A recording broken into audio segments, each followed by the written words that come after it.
Good afternoon, everyone. I hope you're all having a wonderful day so far. We've got some different content lined up today that I've been pretty excited about. Today I'm going to be teaching members of my community how to play different champions. Now, our first victim, so to say, has apparently just spilled soda everywhere as soon as I started the stream. So we're going to need a moment for that. Oh boy, oh boy.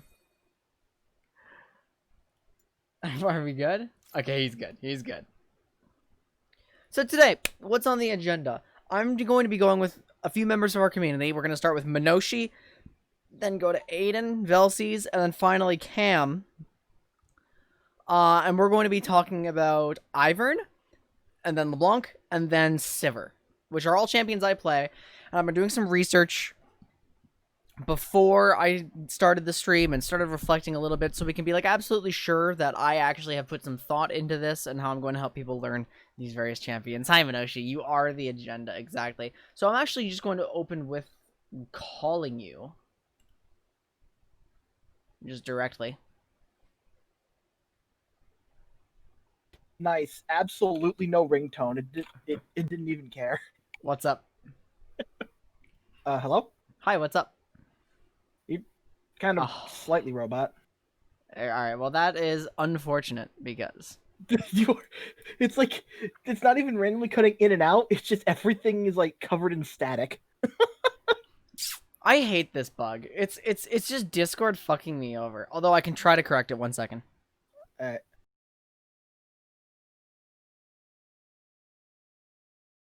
Alright, I think we're all back. Oh, hey, that sounds more like a human being. Yeah, I just rebooted my audio interface, and it looks like we're good on both ends. So, what we're going to do, 2 games, 2 Ivern games.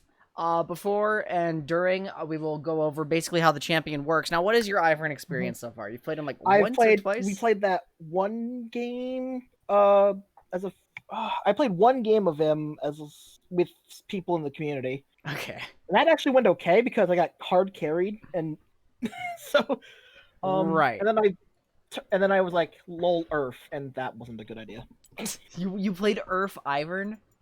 I tried it. Apparently he's good enough that he actually has debuffs in Earth. Really? Yeah. I mean, I think about his kit, and at the very least, his Q is a Morgana Q, and his E is sort of like a Morgana E. You know, well, it's just a much better shield. Yeah, well, I don't know if it blocks CC. It doesn't. So, give or take. They're right. different takes on the same theme. Alright, so you have played the champion, so you are, like, basically familiar with his kit, but, like... I know what the buttons do, not necessarily how to use them well. Right. Okay, that's fair enough. So, Ivern, just for, like, a very quick overview, what we want to do is, every champion has, like, a goal in the game, right? Mm-hmm. Every champion has something they would like to do. And Ivern is just jank as hell, really, because he's an enchanter in the jungle. Mm-hmm. So you might think, like, okay, how the hell do I play this dude? And there's a few things you need to know while actually playing Ivern. Yeah. First of all, he is very, very reliant on jungle fundamentals. Okay. So Ivern heavily rewards just good, efficient pathing and planning. Well, that's like all his farm is, so... Right, because you have to be able to... If he's basically forced to do it. So if you can't, like, properly plan out your jungle path, you're not even going to be able to farm on Ivern. Yeah. Now, 2, he's a counter-jungling piece of shit. Mm-hmm. Again, with the jungle fundamentals. The thing I was told in that game I played is the second I'm done with... The second I've like put the ring around red buff, walk in and take their blue buff real quick. Yeah, so it's like you're looking to steal camps as much as possible because that's actually counter jungling is another part of jungle fundamentals. Like because to successfully counter requires jungle, knowing where the other jungler is. Right, to successfully counter jungle, you need some jungle tracking in there. You need to know what's going to be up, which is going to involve your vision. And we're going to talk about Ivern's little cheats that can help lower level players successfully invade because like he does it fast, and he literally like normally when you're invading, you have to take like 10 seconds killing whatever Right. thing you're actually stealing. Ivern, you put the circle around it, you smite it, and you walk out like yeah, Ivern counter probably jungles laughing. quickly and has baked in security into his kit, so he can kind of scout Mhm. ahead a little bit. And we'll talk about Yeah. that as we get into it. Excited. Third, Ivern does more damage than people expect. So if you actually look at his scalings, first of all, he's got 80% scaling on his shield for AP, Nice. 70% on Q. And his auto attacks, which are now perma ranged, actually are more useful than you'd think, especially since Well, quite a lot of because junglers when you're are in the not bush, necessarily you get ranged. like I think even at level if the ability's at level 1 with no AP, it's still like 30 extra damage on your autos if you're in a bush. If I Right. remember So reading things right. if we're pulling up the exact value, and I had Ivern's wiki page up earlier, which is I didn't honestly one of the open best that. That sounds sources. good. Yeah, the League of Legends wiki seems good. It's pretty up to date. Ivern. If we actually get to the value of W, that is. Oh, come on. It's loading very oddly. Yeah, an extra 30 damage at rank 1 plus 30 30% plus AP. 30 AP. And you're very likely going to have that until late game. But still, 30 damage per auto attack is substantial. That Because, especially like level 2 or whatever, yeah, because if we that's like go almost double. if we go to BF sword. Oh, come That's on. I'm trying to Lord, search it, but that there's no BF sword 40? page. Yeah, 40 AD, so that's 40 more damage per auto on BF sword. So you have basically there's no BF sword page. What do you mean? It's bugging out for me. It's not finding it. Yeah, it's 40 AD for 1300 gold. Pickaxe is 25 for 8, so it's almost like It's like a free pickaxe. Yeah, except it's bonus magic you have damage. you have to be really good about your bushes. True. But that's the thing. So yeah, you've got to less so think like I am a Janna in the jungle. Which I've never played Janna, so that's okay. Right. So you don't really want to just think like the pure enchanter mindset. You want to recognize like, yeah, you're a supportive champion, but you fundamentally are a jungler still, right? You rely on jungle skills. Because that's why you don't see like a bunch of support mains jumping straight into the jungle with Ivern and having success. Because it's not you're playing a jungler that supports, not a support that jungles. Right. So Ivern is really, really good at counter jungling. He wants to deny as much as possible from the enemy team. It's because he does crab so fast. He does buffs so fast. He does more damage, so he can kind of contest some things. But again, he's fundamentally not a duelist, so there are quite a number of champions he wants to avoid. Yeah, Lee with no executes. Yeah, that is something. I hate Cam. He's Lee with no executes. Oh my god.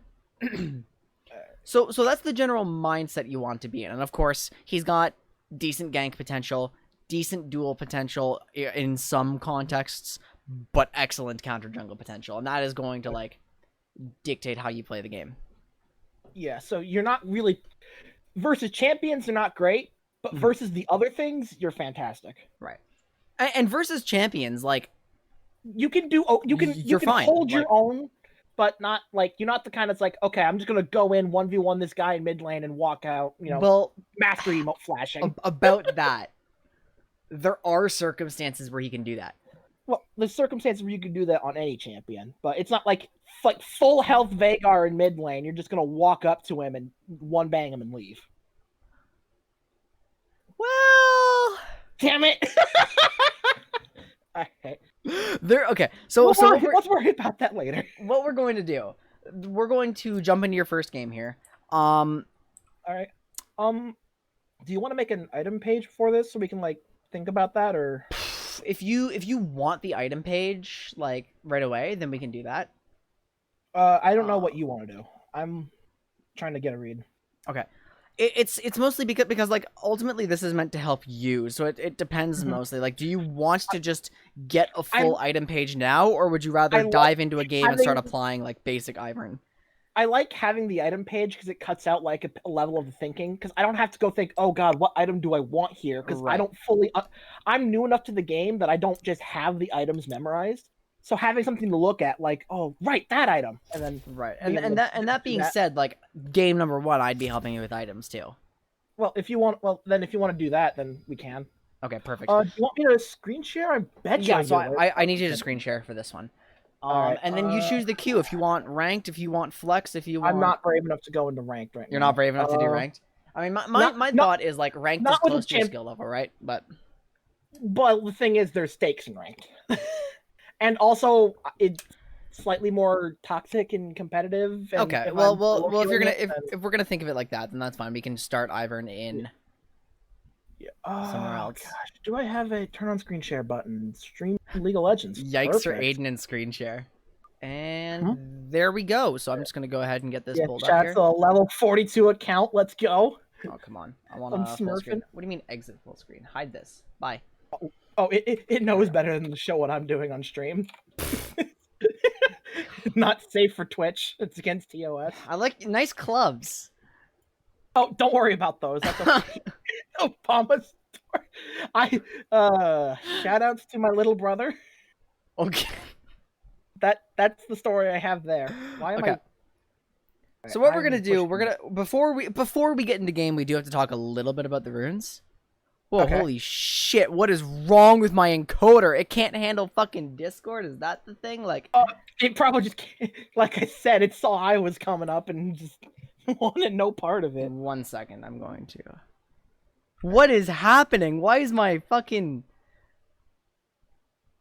Oh, we're good, I guess. We're good. Hold on. It was brave of me to assume I could get anything valuable by trying to open the stream while I'm stream sharing. Holy shit, Discord is ruining my CPU. Oh, that's cute. What the fuck? This has never happened before. Hello? Hello. Look at the stream quality. Look at this. I'm waving my hand in front of the camera and look what it's doing. Like, I don't trust stream quality because I'm assuming that's assuming that my internet's functioning well. Google Chrome, 51% CPU. Huh. That's Google Chrome. Well, close Chrome then. Yeah. Yeah, closed chat. Nothing. Chat is causing my computer to lag. Damn it, Interesting. chat. I knew I shouldn't have trusted you. Let's just try one more attempt. I think we're good.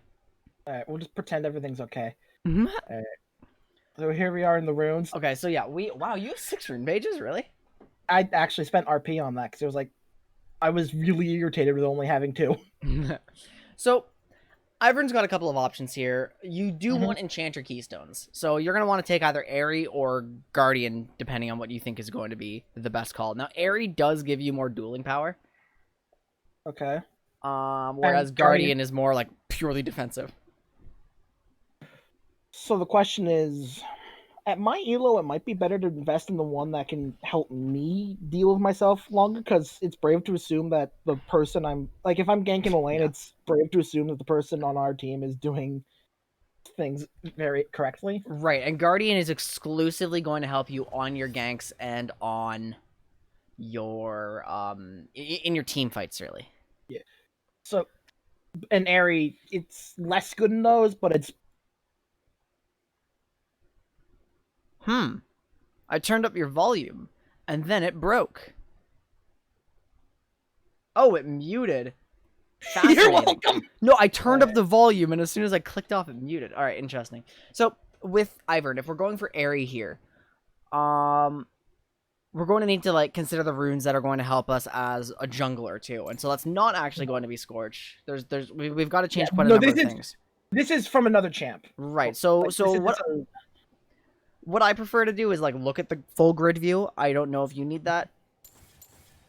You can see like at the bottom left of your screen, you can see the top options, right? Yeah, this is always how I'll have my runes. That's helpful.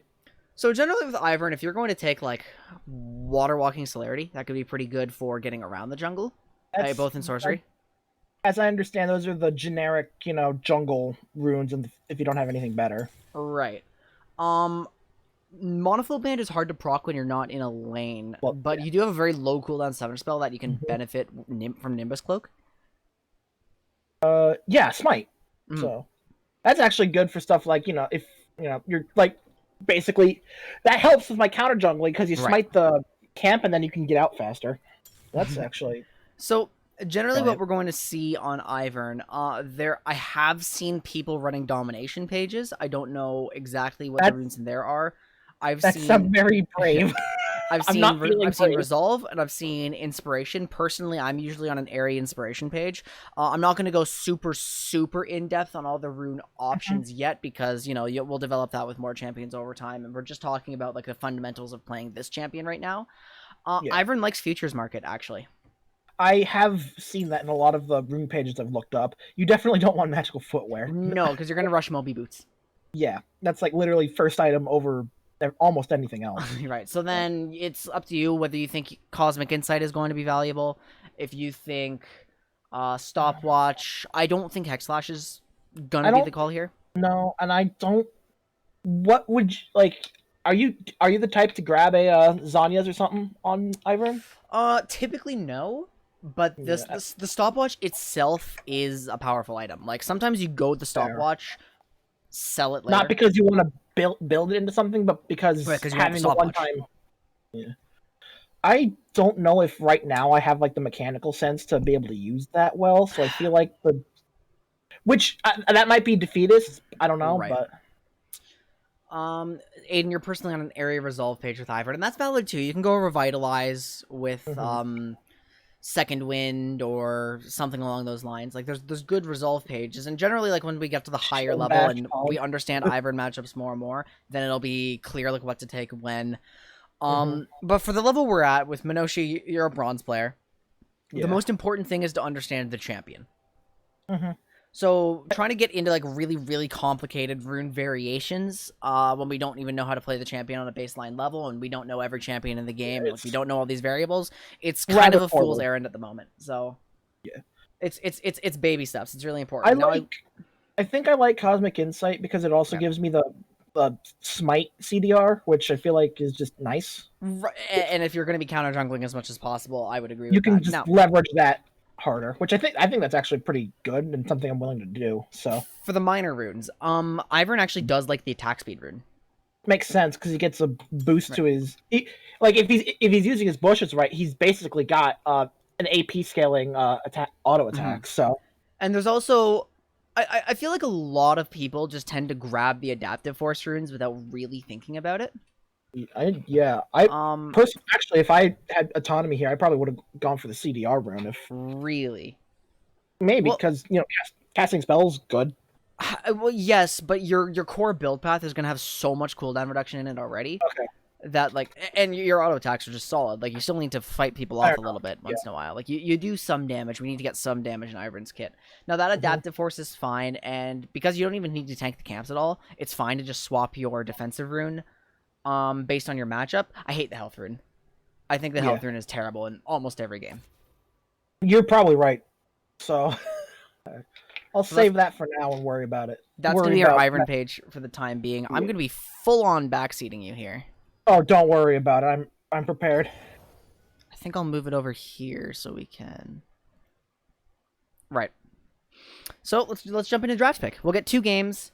I think I'm excited to get autofill. Oh, hey, that's right. I'm like permanently autofill protected for reasons I don't know why, but I feel like I'm always autofill. Don't Q-fill.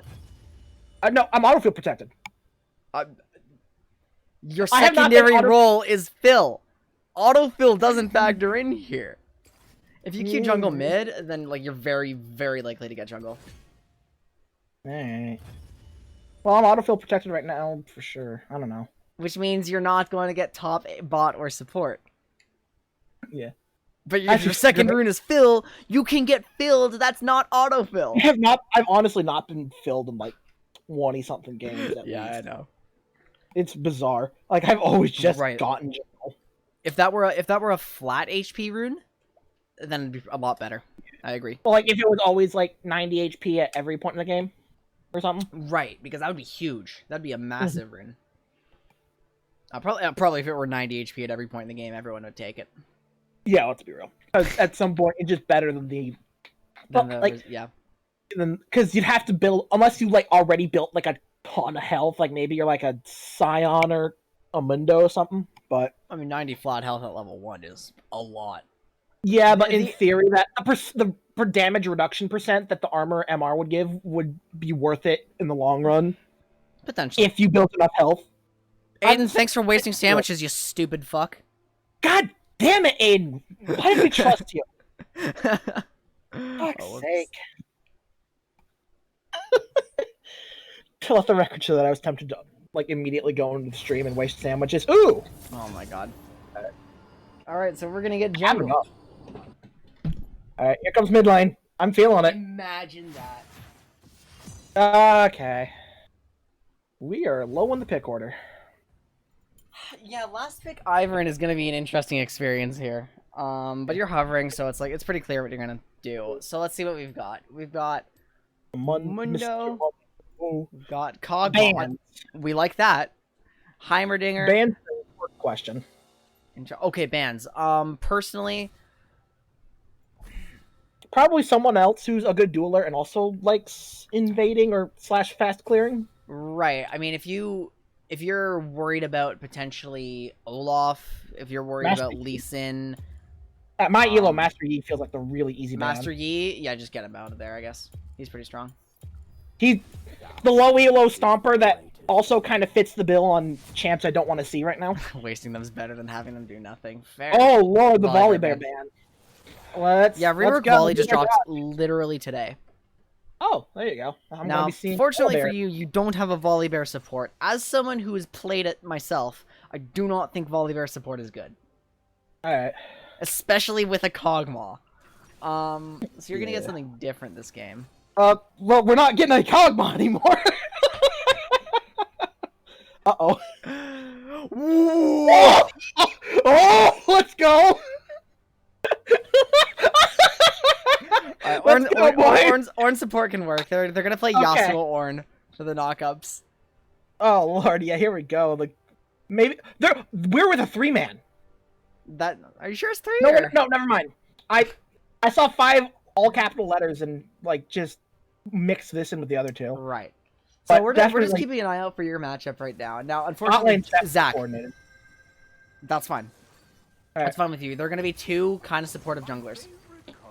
That's fine. Zach's definitely more the tank CC bot than the enchanter bot, but don't tab out of league.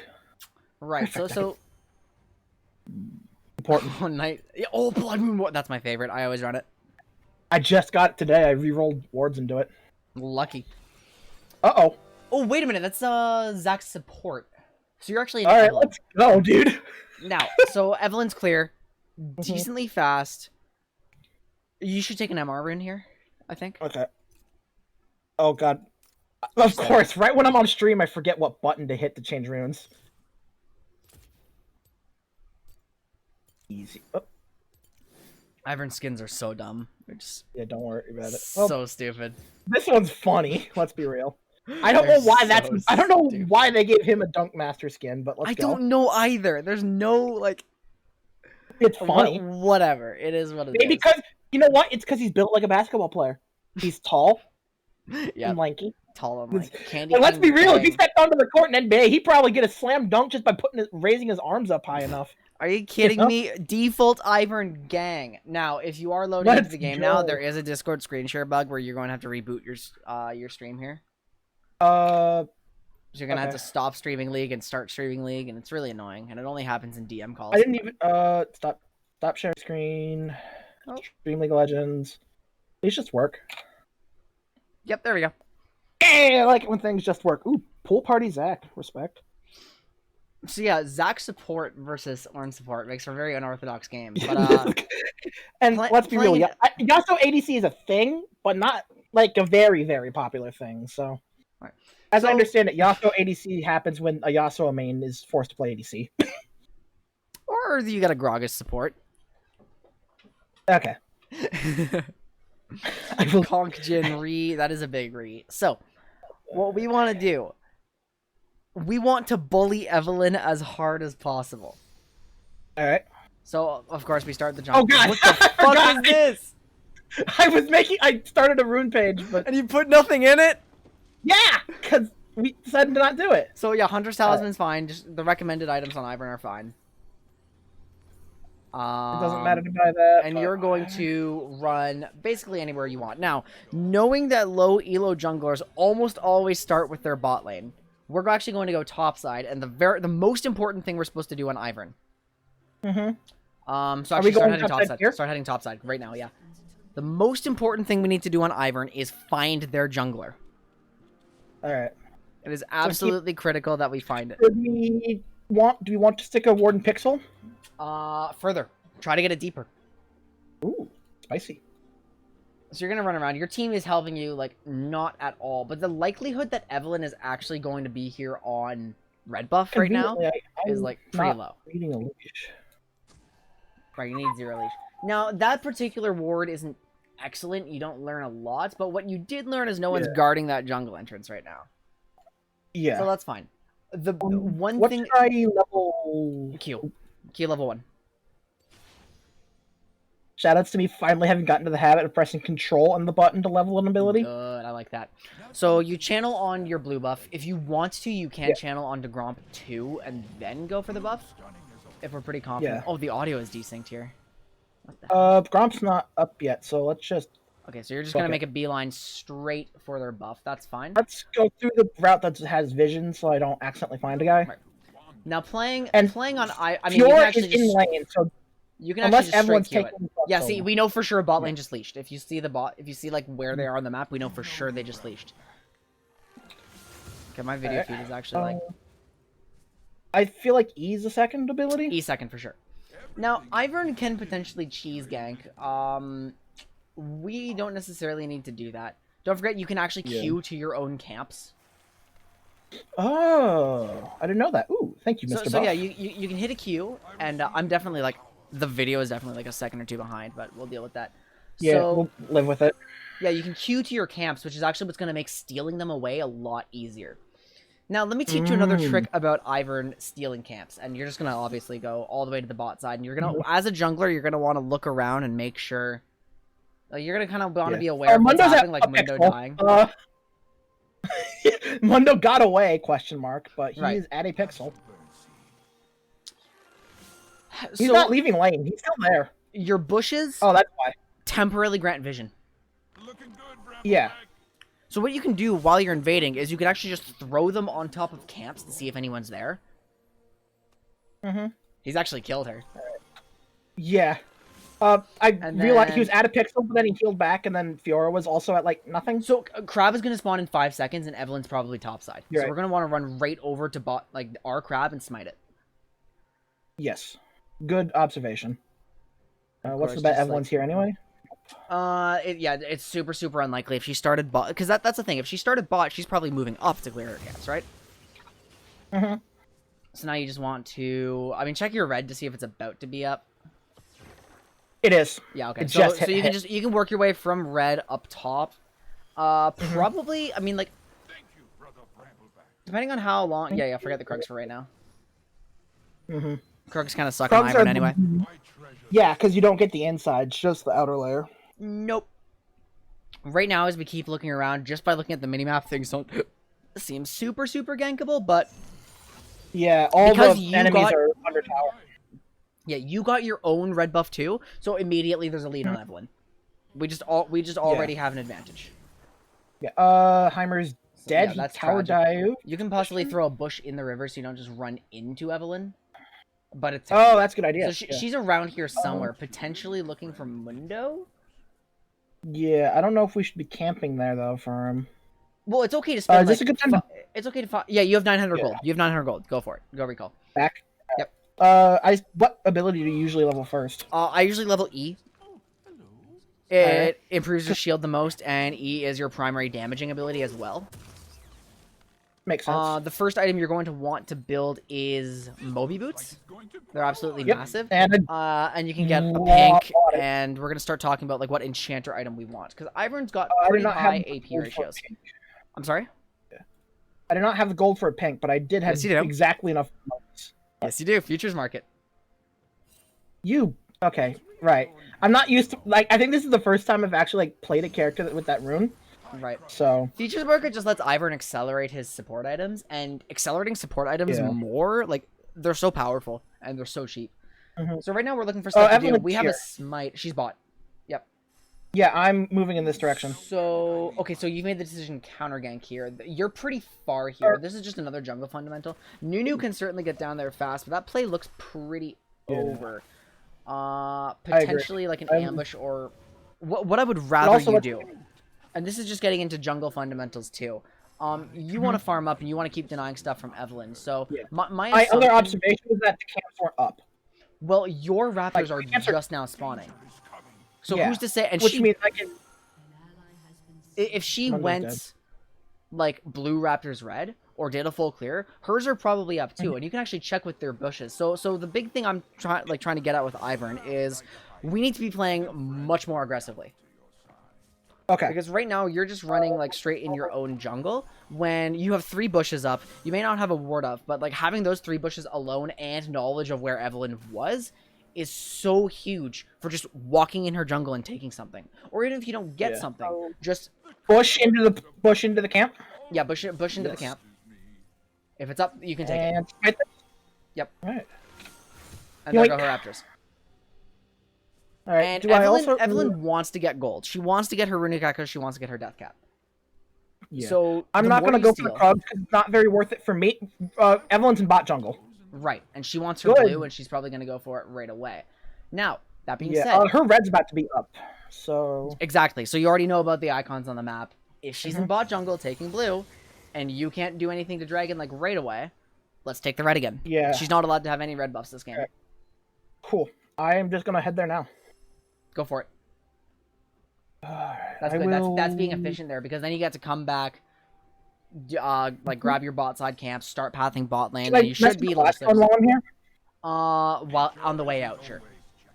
If you don't intend to be like invading again. Yeah. So my thought. Heimerdinger's going to pick up the red buff. Should I accompany him? No. She's bot again. So, at this point, you can't do anything, like, to them right there, but you've already gotten yourself advantages by stealing stuff and giving red buff to your mid laner. Heimer is waiting for blue. Yeah, he's gonna be waiting for a while. He's wrong. Go bot. Okay. Or be efficient with what you're doing here. Alright, I have Daisy, friend. So, now that you have Daisy... Our bot, they're going on a dragon. Okay. We can 1v1 dragon, I know that much. I would put a ward on it. I mean, very likely it's gone because your bot lane has died. Yeah, I can't contest it myself. Unless I'm feeling really stupid with this smite. It's possible. Like this. Oh! Do you have flash out? Okay, well... that was very delayed. Right. What I mean with that... Like, Q her. Okay. The video feed is, like, really, really behind. Yeah, but I did just totally rob them of dragon. Because your 105 ping internet is, like, doing its thing. So, a couple of things with how you played that one, based on the slideshow I got to see. Yeah. First of all, we're going to want to... I think we start building into Athene's here. Athene's Unholy Grail. Alright, and we start with the Codex or the Chalice? Codex is fine. Alright, Codex, grab... And make sure you're getting pinks whenever you possibly can, because you are trying to get as much information as possible. Alright, and then my inclination right now is to pick up the camps I have and then mark the ones I don't. Well, what's your plan? Because camps will take you a certain way, but what do we want to do right now? Dragon's gone. I'm keeping an eye on Fiora top lane and wondering if there's something to do if Mundo backs. Well, with Daisy up now, your gank potential is like substantially higher. Daisy does damage. A lot of damage, actually. Daisy... It's like if you got to drag a buff with you to beat up on the enemy gamers. Right. That being said, we know for sure Evelyn just recalled. I want something stolen. Alright. You can grab your blue, drop it on the ground. Yeah. Well, you're also not bot side. But would you want to run like straight to the bot side jungle, like from here, and then risk running into it? You only have so much time, right? Yeah. Yeah, I will. If Raptors are up, I'm stealing these because she was bot side, so I know these are up. Well, she also just recalled, and that's also a very good point. So, I do think Fiora is someone you might want to look at. Right. Yeah, Fiora's healthy and Mundo is recalling, so I don't have anything right now. Okay. Heimer is still in base. So far we have Every river reaches the ocean. So what the fuck is happening here? Welcome to my elo. Oh God. I've Okay, been shield found? yourself. Shield yourself. Get ready to fight her. Or just keep yourself alive. Where is she though? Well, okay. So what happens with Evelyn? She's on your wolves. You can walk up. You can walk up there. You're not scared. Oh, okay. Her charm's gone. You're not scared. You're right. Yeah, and look. Do you see how the mark is gone? She's actually no. They weren't ready. She's probably taking your wolves. No, Oh, she's not. looking for you. She's mad. Go up. Go up. Her charm's gonna be use your wards in your bushes. Yeah. Play fetch later. I found her Remember, control. you're not helpless. You're not helpless at all. Yeah. I was she did nothing. She charmed me and left. So what we're trying to do? And fuck this up. She taken Rift? She went right to yeah, Rift that's what it is. afterwards. Alright. So that's where using our wards is going to help us a lot because like you saw Evelyn, you panicked, you got zero information, and then she took Rift. Mm-hmm. Now, of course, Yeah, we're not you're going to right. be too critical about that. We're talking just about the champion right now. And as far as a champion is concerned, here's what you can do. When you stole the dragon, the big issue I had is that you queued in or blast coned in, smote it, and then just ran out when you could have just flashed back over into your own jungle immediately. Yeah. You may have to You're right. absorb some of the farm here. Now, E is a good clearing tool. I've got 2 thumbs and a shield. Yeah, because your Heimerdinger is Rift now drops AFK. outside. Okay, you're Okay, getting, cool. You're getting pretty getting trolled here.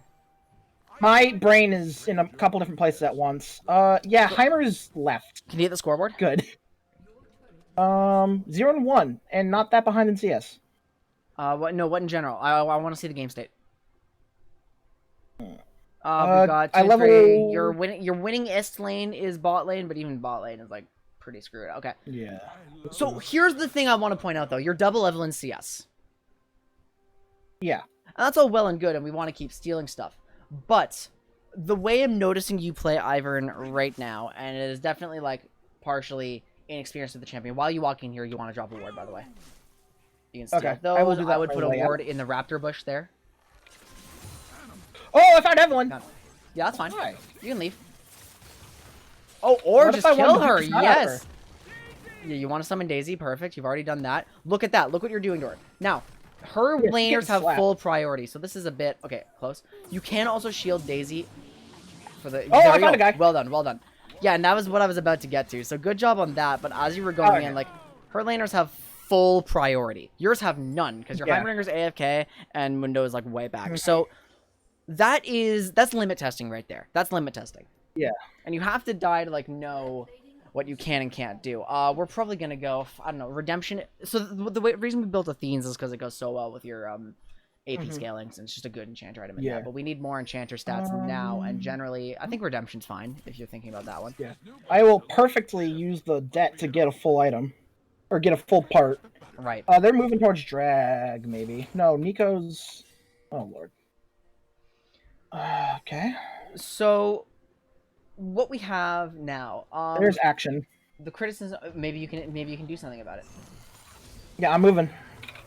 They're going in You hot. do have shield. Yeah, they're going in really hot. I am late to the This party. is still possible. This is still possible.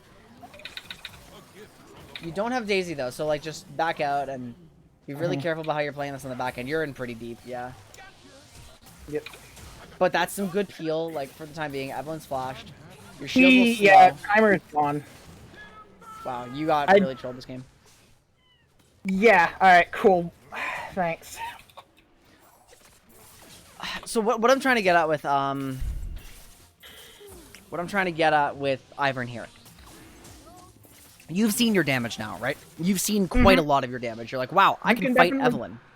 You And- can slap people if you can definitely slap people when you need to. The criticisms that I do have, though, is, once again, jungle fundamentals are the core of this champion. And what you absolutely cannot do as a jungler is farm all game. Because you are still an enchanter. And I said you are a jungler who supports. And make sure you're shielding out. So here, good. She's. Oh, she thinks she's leaving.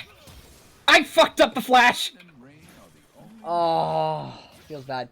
Okay, we're over I'm chasing here. so We're over chasing here. dumb. She's out. She's gone. Yeah. stay calm. Your smites can also be used like just to drop the buff for your team if you really need to. Yeah. You do have a crab. There's no one here to pick it up. Like, you know, Heimerdinger's fucking AFK'd on you for no reason. Yeah. He took my buffs and then AFK'd. Let me point that out. He didn't take anything. You got your buffs. Oh, well, yeah, but he like went around, picked up the buffs, and then went AFK. Blue Like is the up, by the way. I wonder It Blue's is right. right. I'm. plotting to This is the inexperience of the champion. Like, you know, how fast do things come up at different levels? Because I know it reduces. Yeah. But that was the thing. Like if you, because you wanted to, I saw you wanted to go mid, and you easily could have just grabbed blue on your way there, and that's Yeah. so. So This let's is talk just about, I need to practice the. Oh, I should be. right. Oh Lord. I mean, like, what's the? I don't really understand what they're fighting over here. I think they're just. All right, hang on. Save that man's life. Yep. So Q is good for peeling people or like setting up plays. E keeps yourself like safe. You can put it on yourself. You can put it on anyone. A big like 1v1 thing you can do is What the? Why are you still here? And how did I not have vision of you? because that's a pink. Let's just Yeah, get out of here. This one's an FF. You're. Yeah. Although we have seen some stuff that we like, and we have learned some stuff that we also like. Well, can that not count as one of the two games? Because that wasn't a game. that was a 15-minute FF because our Heimer just left. Yeah, no, that's really shitty. But like, that's also not what we're focusing on right now. And like, It was cool. it's weird. I've never seen a game that's like that fast paced while being that like. Oh, you know what it is? Lolwiki's randomly playing a bunch of videos. That's what was causing problems. So what have we learned? First of all, excellent CS lead on Evelyn. Like Yeah. you were how high up on her by the end of that game? I'm gonna actually check. Only 25, but that's because I think I had to like Well, I'm thinking levels too, because level leads in the Oh, jungle yeah. are substantial. 'Cause tie. you scale. Tie because she was in lanes more. Right. You ganked 0 times. Yeah, granted I don't felt like I didn't have a lot of great opportunities, but that definitely is not something that is an absolute. That's fair, because like right now what we were doing is we're talking about efficient jungle pathing, and we're talking about like how to keep going with Ivern. And what Ivern's going to do, and the fundamental of jungle pathing, and why Ivern's actually harder to play than he looks. Your camps set you up like for a path to go do something, basically. So when you like put your ring around the camp, you're almost committing yourself to have to come back there later. Well, yeah, you are, but this is just a general jungle concept too. Where the order of camps that you choose to do dictates like what you're about to do. Yeah. On the map, pretty much. So if you're starting bot side and moving up with your camps, then that makes top lane a prime opportunity to do something. Yeah. So what I saw there, though, we did have a bit too much of a focus on just getting our camps because they're not going anywhere. You can so easily just mark everything for free and do something and come back to them later. Yeah. Especially because like the really, really passive method of playing Ivern, where you mark all your camps, walk back to the first camp you marked, come back down. Yeah, sometimes you have to do that like once in a while, but if that's just the way you play Ivern, then you're definitely doing it wrong. Because what we want to do is jump in and steal. Yep. Because then you're basically making your team 4v5. Pretty much, yeah. And you're not a Yi where that's going to really where like directly you do that, and then like 20 minutes into the game, you're pentakilling. So right. No, you're Ivern, and your goal is to control the map. And you control the map by putting the enemy jungler behind you, by just stealing as much. And honestly, we did steal quite a bit, and I'm happy about that. Yeah. And honestly, like, yeah, what do we have to work with? We had a Heimerdinger who quit the game for no reason. He tower dived once, took the buff seller up and then left. But what you have to realize is that your Q on a gank just pulls your laner in immediately. Yeah. If you land that, they just get to jump on their opponent for free. And especially like if I had managed to do that in like the Yasuo bot lane, where Well, suddenly you put the melee character in melee range. I'm more thinking top lane actually, because Mhm. really we were playing topside. Yeah. We invaded topside jungle a lot. We were constantly around the top half of the map. And that We were- almost insinuates that like we want to do something with the Mundo. Now, is that the right Yeah. call given the matchup? I don't know. We don't care yet. Especially since it felt like the Mundo was constantly just getting like it was either I think from the time my map awareness immediately was poor. I think part of that is because I was also focusing on you, which is not a blame. It's just there's only so much headspace. I mean, having people like just saying things in your ear all the time like definitely complicates Yeah. things quite a bit. but definitely like it's either the Fiora was under tower or Mundo was not present. So Right. was what I was observing most of the time. Well, keep There's- an eye on his ult cooldown and like it's a tough matchup. Not gonna lie. Mhm. Like only so much that Yeah. Mundo can do like into do you Fiora, wanna- but maybe we could have Yeah. turned it. Yeah. There's a lot of maybes, but we're at where we're at. So Mhm. And ultimately, like I think you got the big thing that we got that game is we got a huge feel for Ivern's damage potential and his like counter jungling prowess there. Because Yeah. you see like you now have like a much better idea of how to play the game now, I think, even though Yeah. you just got absolutely stomped. yeah, and let's be real. Even I personally wasn't getting too stomped, but that's kind of my fault because I wasn't very in it. I was Right. staying back. So I don't. That game happened. I honestly don't even have the headspace right now to get mad at just stuff going wrong within 5 minutes. Because Because like we have Alright, more important cool. things to talk about anyway. yeah, I'm distracted. So do you want to just go into round 2 or? I think there's one more thing I have to talk about, and that's the gank you attempted on bot lane, Yeah. which Oh. obviously went very, very poorly. But one thing I do want to point out is the fact that you didn't have ult available. Yeah, and And if I you admit that was kind of a knee-jerk reaction to, oh lord, there's a bunch of people bot lane. I need to try and help at least get my laners out. So Right. and that's fine if you're close. But again, like I think because you play Nunu, the idea you have Yeah. of like things is kind of warped because Nunu can just get places really fast. you just snowball down river and you're there within 8 seconds. So. Right, but that's not a luxury that a lot of junglers have. So if something's happening bot side, you'd better do something top side. Like you can't run right down there. Yeah, in practice, a lot of the time, what you have to do is if things are going wrong bot side, if you can't fix that, then you got to get something else somewhere to try and even it out. And that's true for every role actually. Yeah. But that's a little bit beside the point because the point I was trying to make there is it's pretty clear that Ivern's actual damage output is a lot lower without his ultimate because Daisy is so much of it. Yeah. Daisy's the giant Right. giant melee creep that you have to smack up the enemy gamers. And that not to say that Ivern can't do anything if he doesn't have ult because again his shields are good, his Q is good. It's just you need a team for that. And at the end game state that we were in, we had nothing. Yeah. We not going to- I might have had a Yasuo, but that's about it. I'm not gonna blame entirely them because again you were not present in any lanes. Yeah. Well, we can blame the Heimer all we want. Oh yeah, How no, about we can 100%. We can fuck that guy. Yeah. That He got reported. I'm hoping.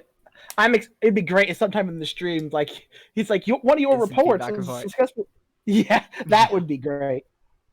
Yeah, and the other like big thing I had was like as soon as Evelyn's charm like wasn't baked anymore, and you just continued running away from her. Yeah. It's tricky. And that honestly was I'm not familiar with this champion, and someone looks like they're about to get the jump on me, so I don't want to be there. So fight them and find out if you win it. That's actually like, such a Yeah. big thing about new champions. Fight them and find out if you win it. Yeah. And if you don't, Fair well, enough. you're not going to do that again. But if you do win it, holy shit, this champion's insane. I just learned Then something. you get to like dance spam on their corpse and then walk away. I learned would- something that I didn't know before. Like Ivern can, because I firmly believe once the charm timed out, you just kill her. Yeah, it would be. It just. I don't know why I hit find match. Yeah. Are you ready to go into the next one? Yeah, I'm gonna jump into here, but there's one more thing You One can more. actually thing. hold on. Let's try something. Can you come into a voice call in the sub club? Okay. Where's my stream VC? What happened to it? Why is it gone? Hello? Stream. We're going to. Sorry, I guess I have to reset up my call. Where's the roll? There it is.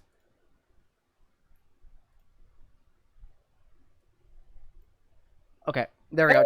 Try streaming in this channel because I think it's a little more consistent. What you're streaming? League of Legends.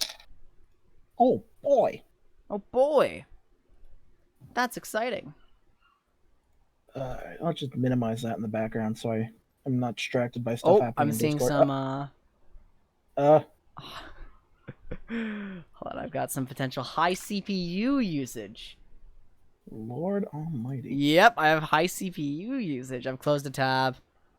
Let's bust. Hey, it fixed it. All right, we're good to start. Excellent. Do you see something on your end? Yep. All right, cool. Oh right, Discord's like, oh, we're not previewing your stream for you. Something I don't. Gotta save resources. The big things, because Ivern is deceptively trickier to get to get around like the intricacies of his kit. Because E is very straightforward and simple. Q is very straightforward and simple. But the way even E is like a question of like do you want to try and use it more for damage or more for trying to protect yourself / an ally? Or both. Yeah. Or just drop Like- E on Daisy. Yeah, and you can do that too. It's like a question like, do you put it on yourself and then Don't try forget to to hover. move through the fight, or do you... Oh yeah. Put it on yourself. Yeah, exactly. So the big complicated things, brush management is one of the big things to like get good at. The biggest thing that separates the good Ivern players from the great Ivern players is Daisy micro. Yeah, definitely. And I at least was attempting that, because you can push, you can basically order around with by pressing R again, and it's a Or question you of can having or her... you can alt right click. Ah, okay. Alt right click also controls your pets.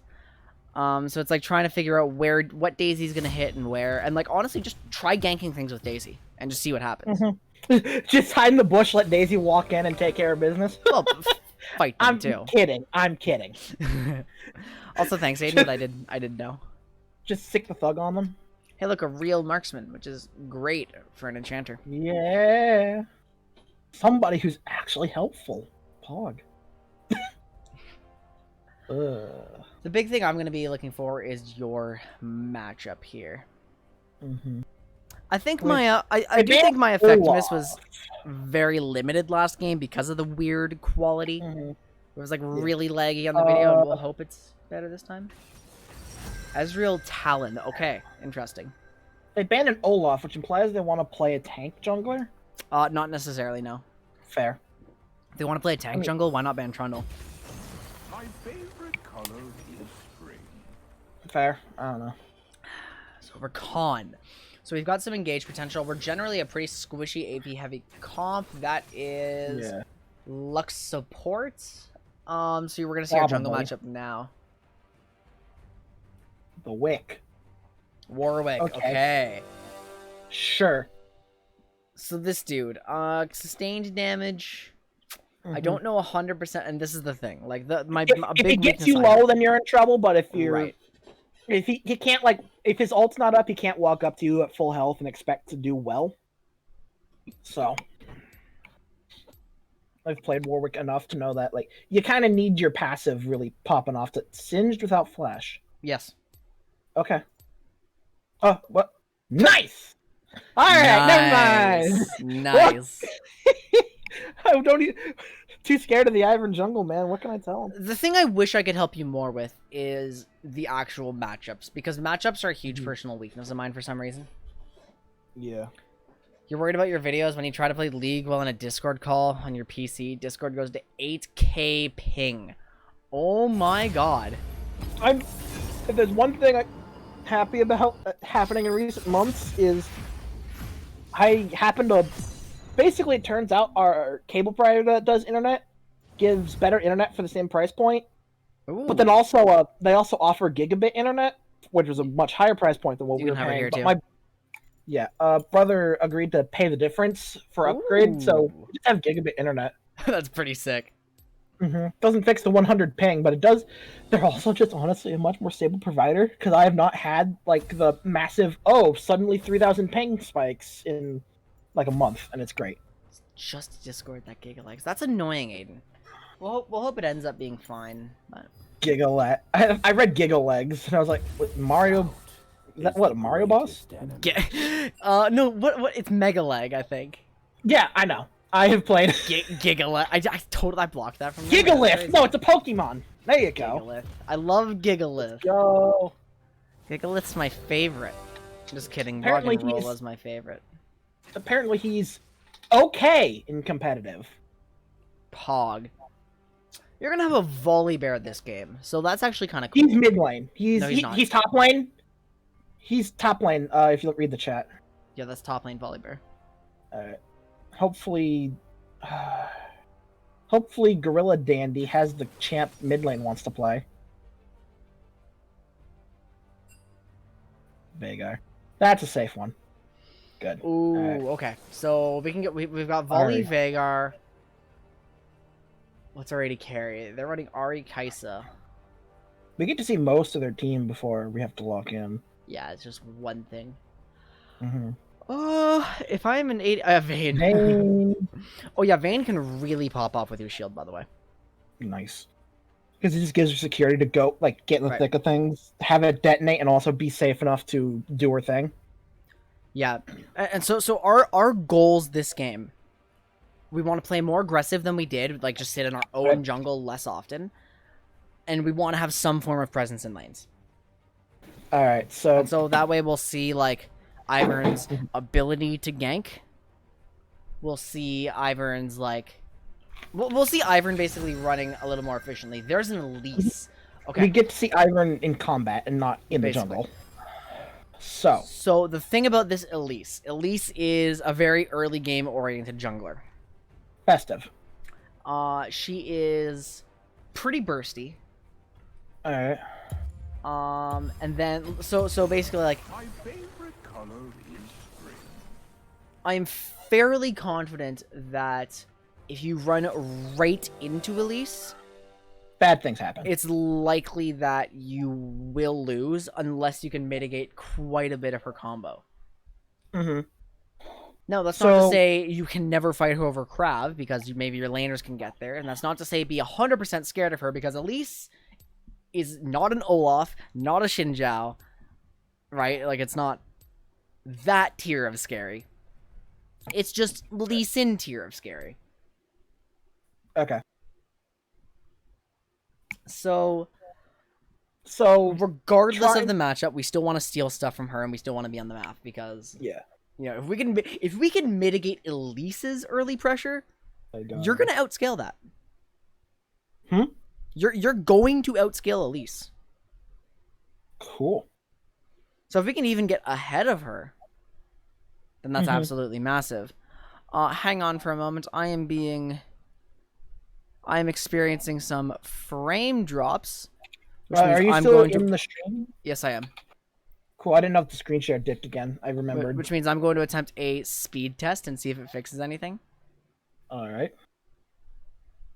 It's encoding encoding overloaded for right now, so just sit tight, guys, while we resolve the issue. I'm going to make my ISP stop throttling me. Nope, I'm not leaking my IP this time, Aiden.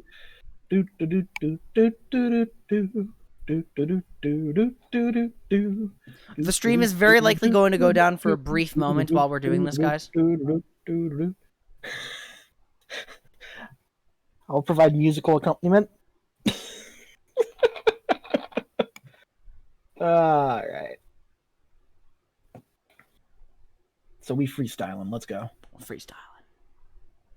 Time to walk right into mid tower and just into kill right off the bat. Got to live up to team Oh, name. perfect. Level 1 Ivern ganks, Pog. Definitely not one. Take all the gold. Yeah. I really don't need it. Oh my god, my PC's having a stroke!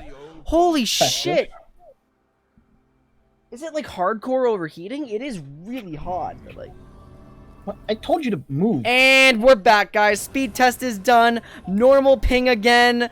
Normal performance again. Scared back into to normal. submission. So once again, your very first goal on Ivern is to find out where the enemy jungler is. Yeah. In fact, this is helpful on any jungler, but especially so on Ivern, because you want to run in there on first camp. Yeah. Metal Gear Ivern. This is... If you get caught here, you are going to die. But that's a good... You're right. I'm just a bonehead, so... I'm limit testing. I'm limit testing. Limit testing, of course, of course. What you would like to do optimally is, like... A really smart jungler will know what Ivern does and will trade buffs. Yeah. Of course, you also don't have to do this every game. It's just a pretty standard opening that is, like, effective and always gets people in low elos, for sure. Yeah. Well, And again, yeah, we're just talking about learning the champion on a baseline level in low elo. So what I want to see you do is speed up your steal by actually queuing over to the enemy buff. Okay. I was thinking about that in between games, so... Yeah, and they're definitely not on the blue buff. Yeah, and I'm the video... wondering if This stream is way better than the other games, so... Cool. See, and we know Alright. for sure now, bot lane's not showing, Elise isn't on this buff, she's on blue. You know me, Brambleback. Wait, oh. Huh? What? A happy little Oh, you I don't know what happened there. somehow canceled it. Yeah, I'm wondering if you're- about that too. Ballsy, you could leave a mark on Raptors, but I don't think it's a good idea against Elise. No, I'm not feeling that. She's likely to clear fast and move up, because Elise I wants acknowledged the possibility and then thought, like, that kind of commits me to wanting to come back there at some point, and I don't know if I want to go back there at, like, if I'm not, like, walking immediately in and out. Off the top of my head, I think a rank 1 Ivern passive is 50 seconds. I have 40. never lost 40, okay, 40. So, I've wikied this a bit. if you... Awesome. That right there is amazing. So, if you're against a jungler who you're pretty sure is going to full clear bot side, you might want to try it. Yeah. In fact, you could even then, if you know they're going to full clear bot side, you could straight up start their buff, smite it immediately, mark Raptors, then mark your top side jungle, then move to Raptors. Who Here are she is. you? You can shield yourself. You're good. Still shield yourself here. 2 thumbs and a shield. Yeah, Coward you're dive me! totally Coward fine. dive me! You are totally Yeah. fine there. Alright, should I back to get health? No, or- no, no, refill bot. Vagar's coming. Yeah, smite your own Raptors. Oh, there's 2 guys here. Smite your own Raptors. Turn a new leaf. Now she can't steal them. Go There you away. go. You won so hard there. Alright. Except for Vagar's, like, whatever he did. What are you doing? She's not doing anything. Go away! Nobody wants you. So that's another use for your... You always want to come up with, like, creative uses for your abilities when you're learning any champion here. And that's a good thing you can do with your smite, because usually you use smite to deny camps from them, fundamentally. Yeah. That also includes, like, your own camps. Now, at least maybe doing bot crab right now, giving you time to channel on top crab. This crab is definitely not guaranteed anymore. Yeah. In fact, Elise is definitely going to get your red buff. I'd possibly... And I'm just living with that. This what do I could be a do right now? base. Yeah, this could be a recall, grab boots or as much as you can, and then Grab crab top. boots. Yeah. You can't boots quite and- afford the Moby boots. No, I'm thinking this, No, magic is huge against Elise. and then one of these. Yeah, perfect. Sprint like a snail. I was definitely thinking, like, I want to leave with a pink, one way or another. Right. So it looks like Volibear is perpetually keeping the pressure up there. And let's think about, like, where the kills are, because I think bot lane has 2 kills now, right? Bot lane, yeah, our bot lane's doing hot. If at all possible, you want to other two continue lanes to are- enable that. Elise has definitely just taken the crab. And, the Merrick isn't gone from this grab, so. Oh my god, she didn't take it. That means Yeah, I and she assumed wants her, it. Okay, so what you I want to don't do? know if Hide. Would you? If she ganks Yes, top, yes. you need to be there. And if she walks into my jungle, I'm going You can to use slap her. Scry's Bloom too. Yes. You're not going to immediately die to her. You still have flash. You still have shield. She's not You there. should be clear. Okay. Alright. Ari just flashed. Ari no flash. Alright. Check I'm her health. gonna. Maybe. Probably not. At least is She's- top now. No one She's got this. So run bot. truly lost. Run bot. I think at this point with the gank already so far in progress. Yeah. What's happening to your bot lane right now? They are winning it. Dragon is up. Yeah, call them for dragon if they okay, yeah. Call them to dragon. Start it. Force them. Put You're right. pressure on your bot lane to do it. Fair enough. Constantly shield yourself. So that's the thing. When you're jungling in low elo, if you literally just start an objective, it's much more effective than pinging and waiting for them. They're Fair going to enough. come. If they don't come, it is the wrong call. You're going to want to shield Brand now because he's the one tanking. Smite it away. Excellent. That's how we punish Elise for going top there. Because you waited Alright. a reasonable amount of time because our thought was she was going to immediately gank top, and you're actually a good counter gank champion. You can come in and Yeah. like disrupt things a whole bunch. If if not, turn it on them at the very least. Get my laner out. Right. You can at least like disrupt their play, and if Elise gets disrupted too much and she falls off, you're gonna continue to be useful. Vayne Vagar scales. Volibear is gonna be big here. Vagar scales? Yeah, holy shit, right? It's crazy. I've watched a video of a man like literally building 0 items on Vagar and still like bopping people. Now be because a you're- little you're- cautious here. Yeah. Like bushes can help. I don't want to commit your own ward to your own jungle like right away, but that's not a great bush. You want a bush like where they could be hiding, right? And You're Gromp right. is still up, and that would like improve your efficiency a little bit. You're right. I'm thinking that these are coming up now, and I'm low on health, so I don't know how many more things I want to be taking before I actually just get out. Right. Well, what you can do is you can smite away your own blue, drop the buff for Vagar. Although, Vagar just died. yeah, and don't forget to be maxing E. I've been maxing Q on autopilot for reasons. What reasons? Is that what you were doing before? No, I don't know why because I was leveling Q earlier, and so I was just autopilot. Right. If you I don't put your know. bushes on your own camps, you can give yourself enough safety, basically. Oh, never mind. Elise's bot. She just died. Ooh. Yeah, Cool. take her stuff. Punish her. Alright, I'm putting this down so I can grab that, but then yeah, I'm walking right the hell in. I'm gonna Crab, can you come up literally now? Thank you. Don't smite that. I'm not. Run deeper. I don't have enough health Check. to Oh my god. Honey fruit. Life is such a What are you doing, Ari? It's probably a little Right, late I'm- now for Elise, but we can at I least agree. we can at least get the bushes in there and like check things out. I am low enough health that I don't know if I want to be walking in right now. Volibear has a there. good call here. You can maybe smite Crab for health, take blue, and then go top. the stranger life. You're Or right. just or just straight go. Just straight go. Yeah, you Yeah, had a I'm better walking call. in. Darius just flashed. Darius just used flash. I missed! I'm bad! Oh, careful, you're too close. Yeah, you're right.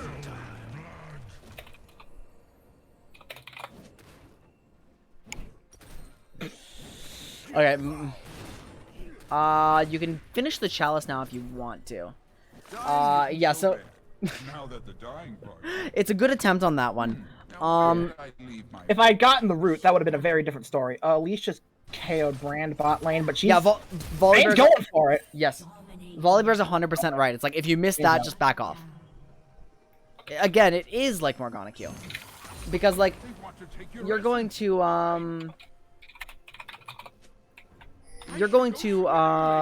am I trying to say here? You're basically like a weird Morgana micro marksman. Like Yeah. so if you miss your Q, it's hard to continue stuff going.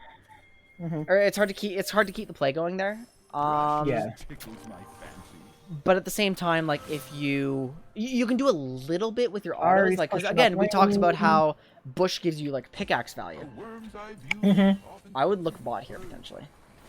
I'm looking mid because Veigar's going to be here soon, and we can wombo Okay. combo Ari. Everything is connected in No. the strangest I If fucked up we the. were if we were waiting for that timing, maybe we could have done like started the mark on red first. But Yeah, that's you're just right. that's just building up efficiency because Ivern always wants to be doing something, and this is potentially something we can do. Nice. Shield yourself. Yep. Sometimes I need to treat myself. I follow only the sun. Okay, so I feel like So- Veigar was doing nothing. He used his abilities and she dashed. Oh, that could be huge. He R's. Jeez. No, he didn't. Okay. R. He didn't R. I tried. I don't think I played that optimally, but at What the I same want time, to point out about your bushes is they do not immediately deny vision from the enemy team. yeah. She did definitely stop attacking me for a second, though. The didn't notice when you that. drop your bush, like you know how it gives you that moment of vision. Mm-hmm. I want to say, hold on. I wonder what the ducks are. I actually don't know for sure because I'm pretty sure the enemies can see in the bush as it's spawning. An ally has been slain. I would not be surprised. I should have not done that until I had 6. That was the real story. Has been slain. Right. So now the position we're in, we've had 2 kind of botched ganks, but that's okay because Yeah. we're trying to figure out what Ivern's capable of. Hey, with the who the gank. hell No, are no, back you? off. She can do that. She's allowed I to know, do this. I'm slapping this. But I am doing that. Right, to deny that from her. Maybe you can get... Actually, your bot lane has huge prio. If you want to just start Dragon with Daisy... Look, Veigar's moving too. Yeah, no, Oh this is a yeah, perfect I'm dragon. grabbing this first and then doing it. This is a perfect dragon. In one place and be everywhere. So you just want to throw at Daisy and exploit her, yeah. One bush only. Use this gift well.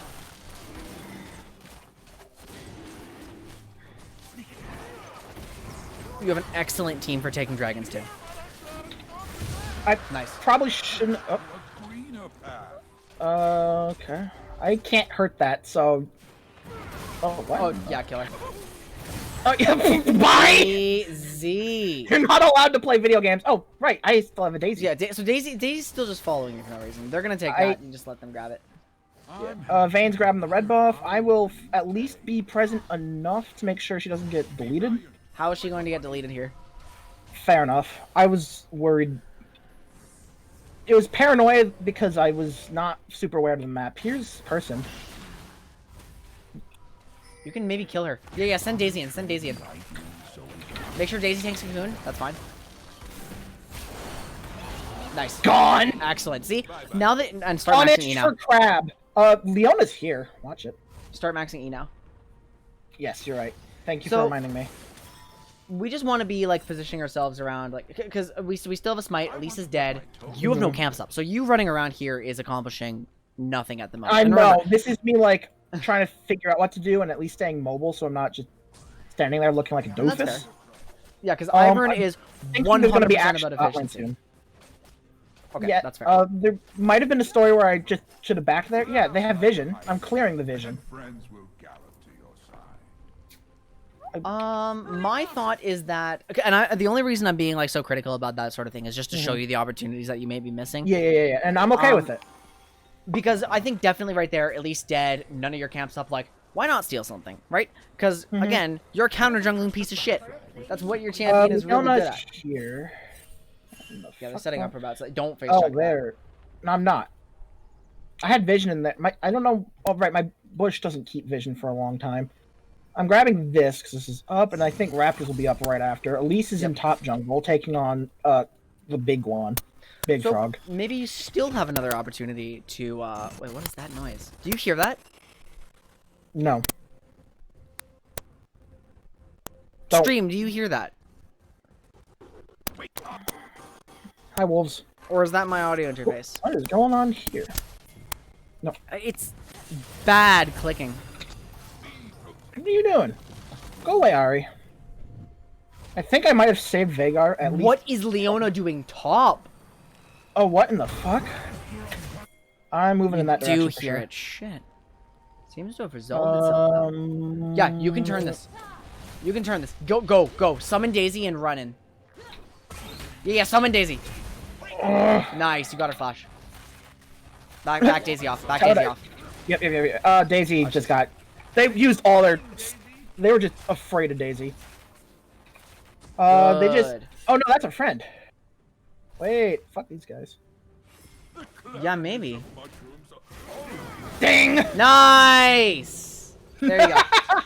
Now, if Daisy were still alive, She maybe... could dive in. No, maybe Harold would be like the play here. I'll be back. Yeah, Oh, watch you need it. to smite that crab. Okay, well you cancel channel. Back off. Yeah, no, I need to... This is more important. Top come is more this way. important. It's just you had the opportunity. Oh, to this do is a both. whole team. That's not a great cue. You can shield volley still.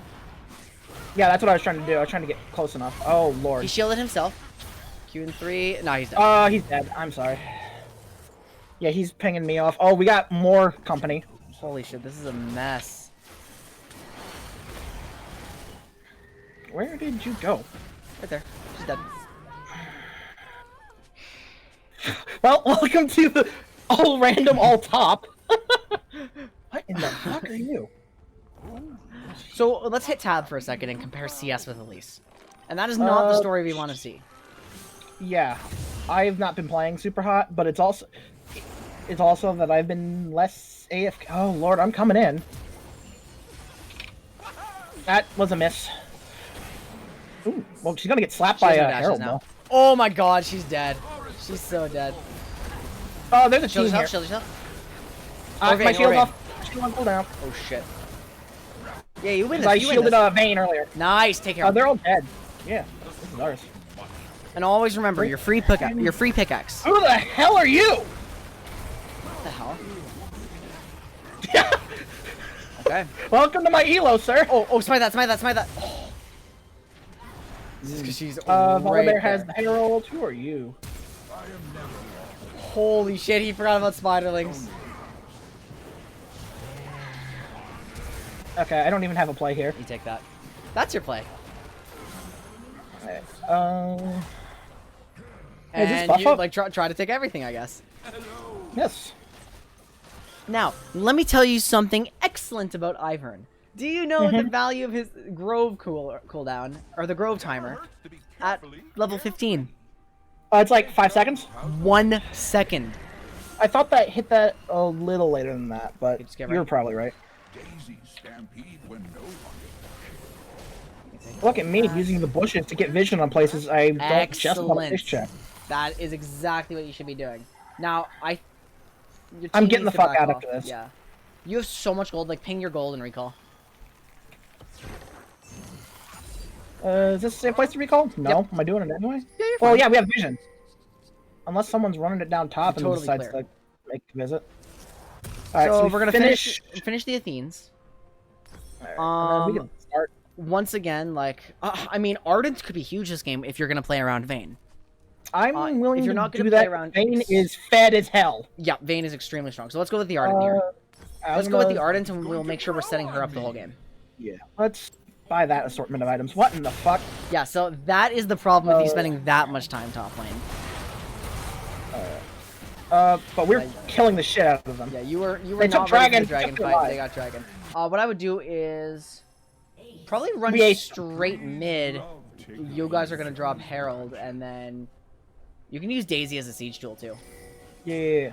If you want to clear the wave, your best way of clearing a wave is Eing yourself and running in the center of it. Two thumbs and a shield.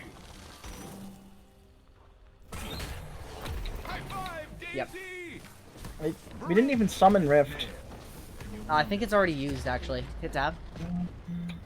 Yeah, Volley just threw it out in the fight earlier. In the play. Blue. You guys might get both. No. You back off. Yeah. Get the fuck out. But still, that's a success, and we have a smite available, and maybe we can steal something, although they're all moving into bot jungle. He's rooted. Don't. They're going in on that. That's not smart. No, they're not.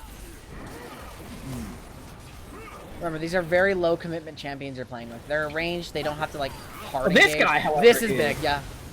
That guy just got slapped, though. And that guy. Excellent, excellent. Oh, Keep your that's flanks not covered great. with some bit. That's exactly why. Does Elise have blue? Yes. She does. Okay, so that means there's Nice, no the double way you can ward. steal Welcome to my blue era. You ready with the shield? Careful. Rain. That should go down. Roots. Nice. Veigar's not in danger. Look at that. Good job. Yeah, he was Volibear. so shielded. So what we need to do, your groves are way faster now at level 10.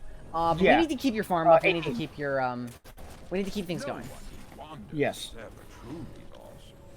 And once again, am I expecting perfection? Absolutely not. But efficiency hope is the not. name of the game on Ivern. And it is on every jungler, really. But Ivern thrives on efficiency.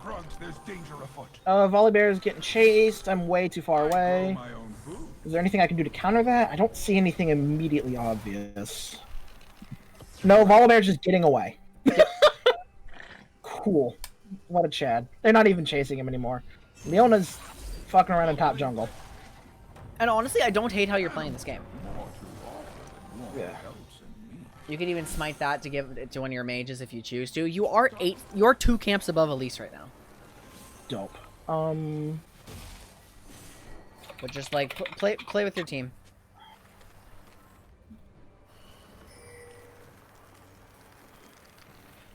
Get ready for it. You're good. He's taking it. Yeah, buddy. Sharing is have caring. going They're now? pinging for Baron. Our team's pinging for Baron, which is... You're pretty good Great. at doing Baron. You aren't wrong. Are we just starting this? It No. Looks like it's you could have shielded Brand there. You're right. But Elise is on that- this side of the map, and you know it's a bit of a risky Baron. I'm call. in a You weird are- spot. You're backing out too far on this one. Shield Dane. Oh, she got out faster than last week. Well, that's Nice! interesting. Yeah, she's gonna die here. Summon Daisy. Fight this. Daisy has 420 move speed, by the way. Oh, This is self shield for sure. I Okay. tried. Oh, Lord. So let me teach you about every enchanter player's best friend, because there is a hotkey for self-casting, Okay. and that's ult. So if you ult E, you don't have to click yourself. Oh, Vigor's gotten himself killed. No. No, he's good. Matter of fact, we're turning this. Because Volley Volibear here. Volibear showed up. So yeah, that's another way you can actually optimize your Ivern play. Alt E will just immediately self-shield yourself, because like if you ever watch me play Ivern, you'll see like just I go ham, and then while I'm going ham and auto attacking them, I get a shield on myself anyway, right? Because I don't have to like spend the energy to move my mouse to shield myself.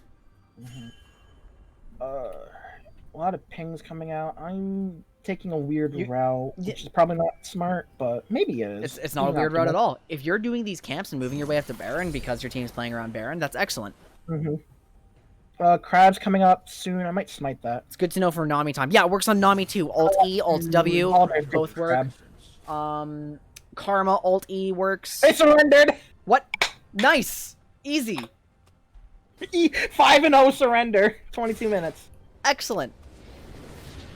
The big criticism I have of this game that's not something we've learned over the last 2 is the fact that we did just let Daisy die a lot.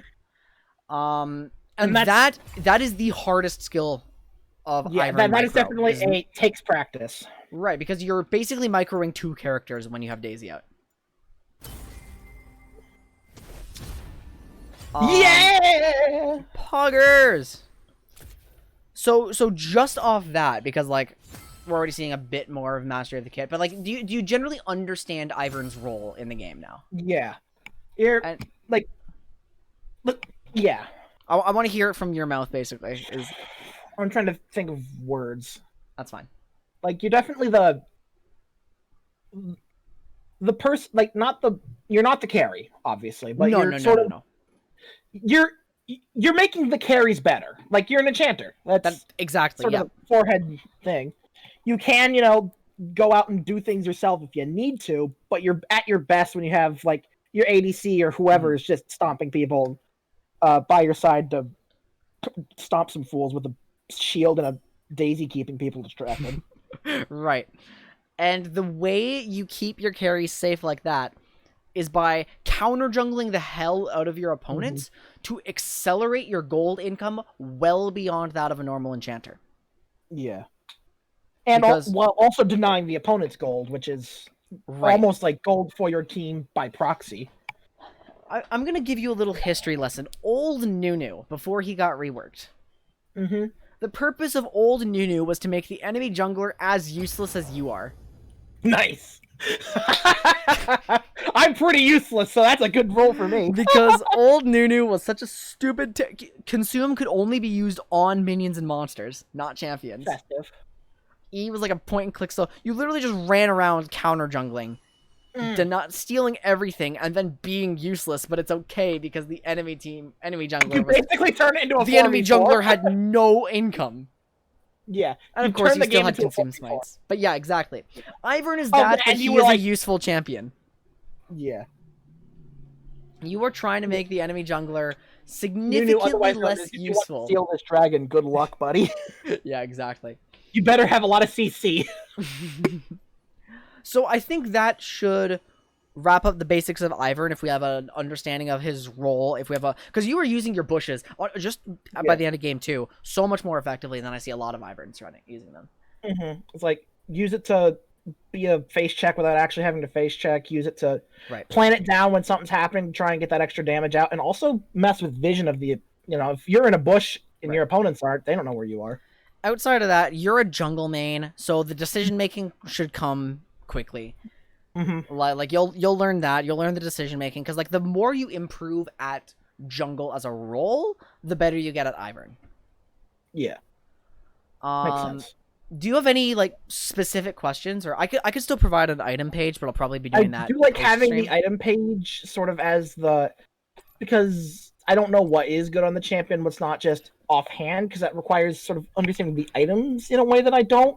Okay, so let's have right actually do. I'm actually going to make that item page for you before we finish up with Ivern here. Okay. So let's go, and I'm gonna make. I don't know if I want to make myself. I don't know if I want to make it an item page for me too, or if I just want to make it as straightforward as possible for you. Probably for you. I'll make my own Ivern page some other time, because my item pages get complicated. So let's talk about Ivern.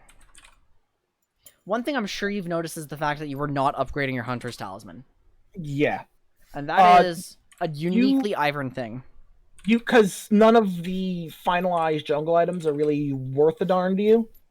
Like, maybe at most you get, like, the blue or red smite, but you just don't get value from any of the enchantments that other champs would. Right, and that's actually something I do want to talk about very quickly. So, red smite can save you if you're getting bullied, actually. Yeah. You just drop it on the person who's trying to harass you, and then you might... Yeah, and you could... In theory, that it might win you the fight, but it also might be the thing that gets you out of a fight. You could just run away, right? Or blue smite for the same purpose, just similar. Like, it depends on. It almost depends on the champion you're worried about. Because if there's someone who's sticky and can stay on you, then you want to keep the damage low. But if there's someone you can get away from, then getting away from them is more important. So what I'm gonna do here, what I used to do is rush Redemption over Athene's. So this is your general core. You know, Moby Boots are so good on you because your whole purpose is to run around inciting chaos. So Moby Boots are just excellent. I'm sending you this item set afterwards, by the way. So you don't have to do anything yourself, unless you're just taking notes on it. If you were watching the stream right now, you'd be seeing dumb. Oh, no. You don't need to make this item set. I'm making it for you. Yeah, I'm kind of abusing myself right now while you do this. Athene's Unholy Grail is excellent on you, and I wouldn't have said that before, but I genuinely did not realize just how goddamn high Ivern's AP scalings are. Redemption is also excellent. So we are going to bust out on another tier. We have Ardent Censer and Mikhail's Crucible, which are going to be your situational or extra enchanter items. So if you already build these, you just need more enchanter firepower, you're probably going to want to pick these up anyway. But the reason I'm labeling them situational or extra is because, you know, Ardent Censer uniquely enables like 80 carries or Master Yi's or like Kales or something like auto attack. People who right click a lot. Yeah. And then the Mikhail's Crucible could be really, really good against like a CC comp or something like that. If there's like one critical thing, like a Lease Cocoon actually, that you might need to cleanse, Mikhail's could be a great option. Sometimes you may need some different boots. I usually throw the I usually throw the defensive boots into item sets in case you need them. Defensive boots. What I will point out too, this might surprise you, but as you begin to get more comfortable on Ivern, you'll notice it's actually quite difficult for you to die. Mm-hmm. Because you just have a shield, a root, Right. a decoy. The consequence of this is that Medjai's Soul Stealer is a good Ivern item. I like the way you think. Now, what I would mean, like, obviously don't go, like, straight Not Medjai's, first but, item. like, you know, you can get the Dark Seal pretty early. Mm-hmm. We're going to go for AP options. Actually, hold on. We'll do situational items. So Medjai's Soul Stealer is definitely one of them. We'll get... Is what I'm doing on stream out of curiosity, or have you moved elsewhere? I can't see it. No. Fair enough. Is the screen share broken? Screen No, share is it's still not. happening. Situational items, you can finish your smites. You can finish... Or, like, you can get your smites. Locket is actually an item that enchanters tend to like if they need that sort of thing. And you'd want Locket if, you know, there's just a lot of damage you need to mitigate. Just consider, like, when a shield would be really useful to you there. Good items. I genuinely believe I've seen this on Ivern. Oh, the spice? Can we get some Abaddon's spice? Death Cap. Nice. Very rare Ivern item. And it's definitely something you want to do really late, because a lot of support items don't have a ton of AP. I'm just observing that now. Right, but I want to point something out with your core item. Do you see Athene's and Holy Grail? Yeah, and it gets more AP based on your magic regen. It's the Enchanter Death Cap. But that in itself gives you AP to enable Death Cap. And Nice. the only reason I would put this in here is because Ivern's AP scalings are, like, so egregiously high for what you'd expect. Like, they're some of the highest Enchanter scalings I've ever seen, actually. Yeah. Like, 80% on... No, 70% on Q, 80% on E. Both the shield and the damage of E have 80%. And then also all of Daisy's stats scale, but I don't know how well. Legitimately, if you're personally snowballing and you get really comfortable on Ivern, you can exploit that with the Rabadons, and it's still And it's also your defensive utility high because your shields are getting stronger and your Qs are going to do more damage. and Daisy's getting stronger. Yeah, exactly. Details. Can I... The other things I'd like to point out, and I'm just going to... Because Daisy health is 50% AP, Daisy AD is 30% AP. Armor Magic Rise is 5% AP, but given those are stats where 1 point is a lot more important, yeah. Yes. I want to tell you about some forbidden tech that I discovered on my research for this coaching session. Okay, so this is the stuff I should ignore unless I'm feeling like inting. Got it. No. It's forbidden tech, as in it's very new. People are experimenting with it.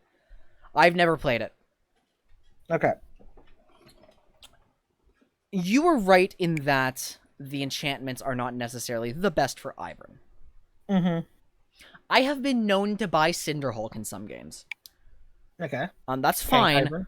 And Runic Echoes is fine. I think they're both useful endgame items. You're about to suggest Blood Razor. No. Oh. Because I have seen, once they've gotten, like, got substantial amounts of levels, and, like, they're basically at the end of the game, or, like, 30 minutes in or something, I have seen some pro Ivern players sell Hunter's Talisman and buy a Spell Thief's. Nice. Now, I can see that because you are kind of the support role, so. right, and you can get more vision from that later in the game. And especially if you're late in the game, I think I don't know if at that point of the game the debuff from support items is ignored. I don't think it is. Nope, but never is. But do I know when or why it's good? No, not yet. I've just recently learned that it's a thing, and I want to investigate this further. But because you want to know all about Ivern, I'm telling you it's an option, and we're going to be experimenting with this as time passes, and we're going to figure it out. Situational items, I'll throw in the smites. Or, like, the full enchantments. Because these could be useful items. I think that pretty much. Am I? Oh, I'm missing. I'm missing a. I cannot believe I'm missing an enchanter item. Shirelius. Alright. Shirelius is very nice. So generally, these should be your items. I mean, like, fortunately, here's the deal with enchanter itemization. Enchanters tend to build the same items. It's just the order they build them in changes a lot, because there's 5 forbidden idol items, and then there's also 5 forbidden 1 2 3. What am I missing now? No, there's 4 forbidden idol items and a theme. So those are the 5 enchanter items. And supports will usually get 4 of them, and you actually have the luxury of getting all 5 of them. Yeah. Plus your boots. Yeah. You don't need all of them every game. To worry about necessarily. Right. You just want to familiarize yourself with the items on this page and, like, work out the order. But the one where it says general core, those items, building those, 8 out of 10 games should get you far enough for where we are right now. Yeah. So that just about covers it. Do you have any questions? I'm feeling pretty good. I think I'm not. Let me put it this way. I feel like I'm at the point where if I had questions, it'd be after playing more. And oh lord, okay. Let's see if I can know how to import this. Import item sets. Like that. Yep. There you go. Maybe if I just push the button that says import set. So do you feel you're all good for now? Are you going to keep playing Ivern because that's good taste in champions? Probably gonna. I don't know how much I'm gonna keep it to pre-mades, because I feel like it's the type of thing for your support, but your team's running it down, then you just feel like trash. I mean, there's quite a number of champions like that. If your team is like hard running it down, you do feel like trash. But like the better you get at the game, like the more you can just make things happen. I mean, Nunu feels the same way. If your team's running it down, yeah, you do, right? But like, fair.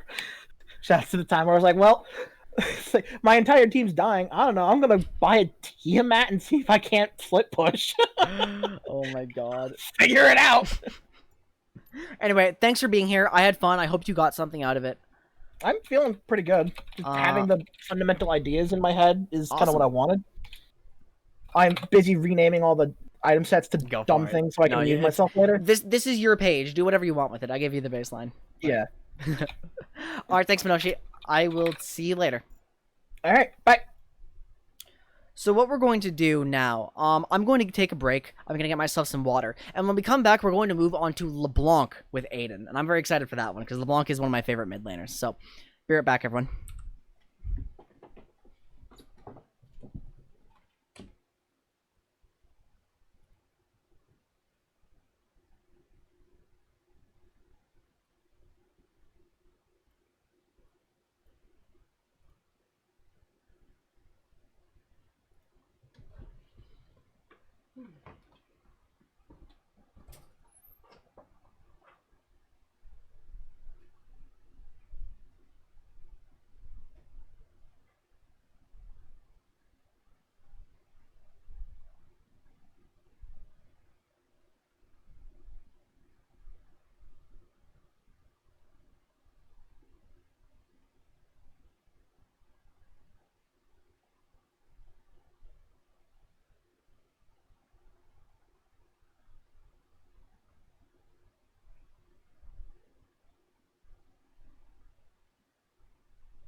All right. Well, Aiden's already here, so we're going to jump straight into that. Hello. Hi, Aiden. How are you doing? I am scared. Are you ready to finally learn LeBlanc? Yes and I'm also prepared to int. All right, perfect. So let's go. We're gonna just like jump. We're not gonna jump straight into the game. We're gonna talk for a moment, Alright. of course. So Should I share my screen? yeah, you can start that, and we'll just make sure it works before we Okay. do anything. Hell yeah. You successfully renamed the item set to be one big Hearthstone joke. Congratulations, Minoshi. I'm proud of you. Go live.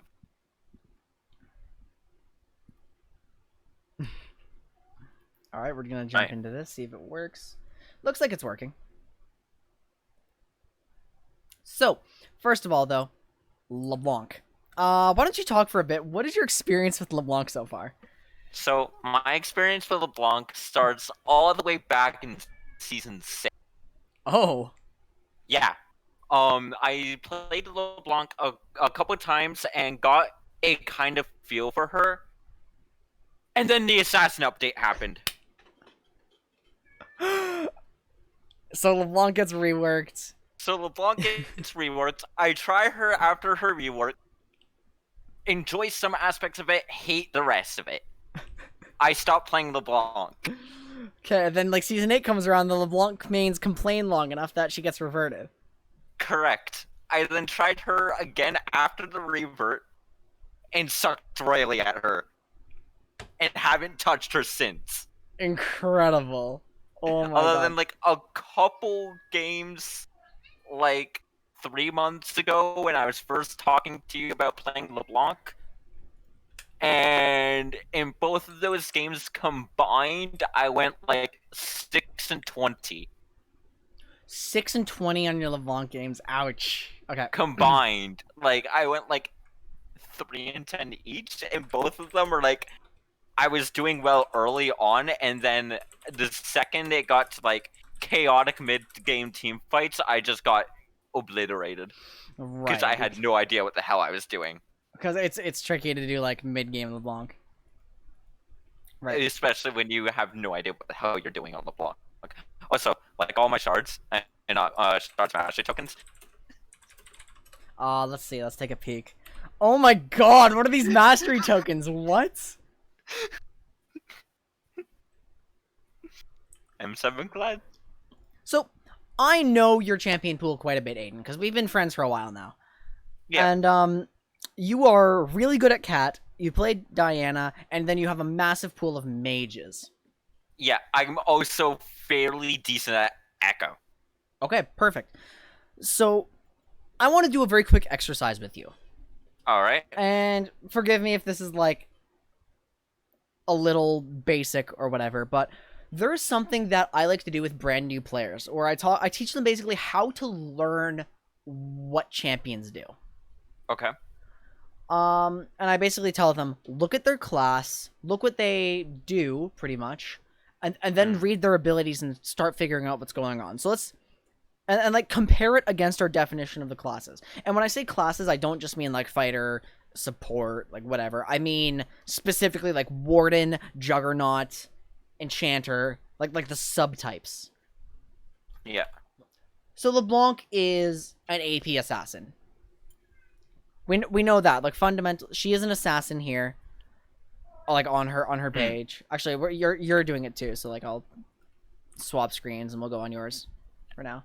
Hey, look, it's all of her eternal stuff. Actually, oh, hey, I look, want it's her control of it. movie. I've changed my mind. Okay. LeBlanc is an AP assassin, so let's go check out her kit and see if it's in line with what we expect of an AP assassin. All right. So we see passive, and it's a very like tricky tool that makes it easy for her to slip away. Okay, escapes. You know, assassins have escapes.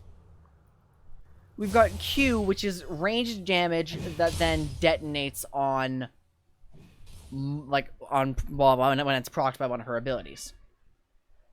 Okay. Or even more damage. Right, and sure, boatload of damage. Hi, Maya. That does sound pretty assassiny, but also, like, it's really straightforward. It's not like a Katarina dagger that enables mobility after doing damage. It's not like, you know, Talon Q or W, which, like, enables roams or anything. That just is some straight-up damage. So already, just reading the ability, this it sounds like it doesn't have to go on an assassin's kit, right? It could be on like a mage. Right.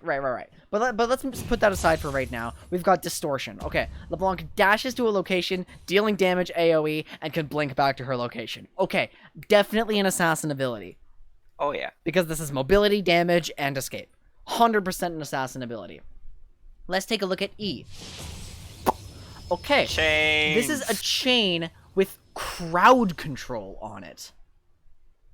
Huh. So, like, what other assassins really have substantial crowd control? Like, I guess Ari. Echo. But, okay. Ari. You know exactly what's wrong with that sentence. Ari's CC is her damage. And I Look- hate Ari. LeBlanc just straight up has this skill shot that roots. Yep.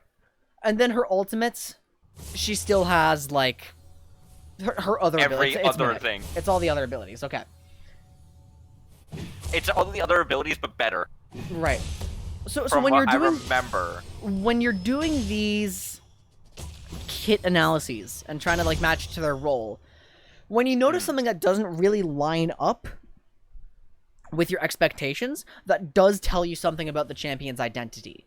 For example, Skarner's one of my favorite examples of this, where you do a Skarner, you investigate Skarner, you know he's supposed to be a Juggernaut, you see a lot of crowd control in his kit, and the takeaway is, well, he's a Juggernaut that trades off some Juggernaut damage in exchange for more crowd control. And that's a pretty accurate assessment of Skarner. Mm-hmm. LeBlanc has quite a number of mage properties in her kit, actually. See, and that was kind of why I wanted to learn LeBlanc back in Season 6. Right, because she's a fairly mage-like assassin. Mm. Now, there are a few big implications for, like, what this means for LeBlanc's playstyle. All For right. one, her crowd control inherently gives her a lot of setup for other people, not just herself. Mhm. So LeBlanc plays really, really well with her jungler, actually. So this is a tip for all you jungle players. If you have a LeBlanc on your team, gank for her. Because LeBlanc sets you up really well. LeBlanc's gank assist is excellent. Because of the Furthermore... chain? Yeah, because of chain. Because you could just... Alright. Big lockdown. And also, additionally, this allows LeBlanc to be useful against tanks while her team is around. Because LeBlanc- her 'cause LeBlanc team can- deals with the tanks. Right, because she can chain And the LeBlanc tank locks and him then down. mimic chain the tank. Chain Interesting. CC. Ha! But more importantly than this, I mean, LeBlanc does not have typical mage strength. She's not good at wave clear. But let's think about what LeBlanc's main strength is. LeBlanc tries to farm champions, right? She likes killing things. And we know that LeBlanc is a very, very early game champion. Like, if LeBlanc gets behind, it is hard for her to do things. But let's also look at the pro scene for a moment. LeBlanc is, like, the #1 most picked assassin historically in pro play. And it is exactly these mage-like abilities that allow her to do this. Because she's 'cause useful... Usually assassins are just like, hey, look, the only thing I'm there for is murdering. Right, but LeBlanc's chain can make her useful even when she's not turbo-fed. And LeBlanc's early game power can be expressed in a different way. So, even though you really, really want to kill people, and that is what you are amazing at doing, LeBlanc can actually farm it up, not fall behind, know that because she's not behind, she's still going to one-shot someone when she finds the opportunity, and then one-shot someone. Mm. So I think a big problem that new LeBlanc players face, and that I have faced quite a bit with LeBlanc actually as my most played mid, is that you try way too hard to solo kill your opponent. But there's more ways to win a game of League of Legends, especially with LeBlanc, who has these mage-like qualities that make her just more useful in more situations than you'd expect. Right. So that's, I think, the first big bit of mentality as LeBlanc. You want to think, I am a very strong early game champion, and I want to kill my enemy laner. But if I can't kill my enemy laner, LeBlanc does I not can just still win. yeah, LeBlanc doesn't just fall off a cliff like some people seem to think she does.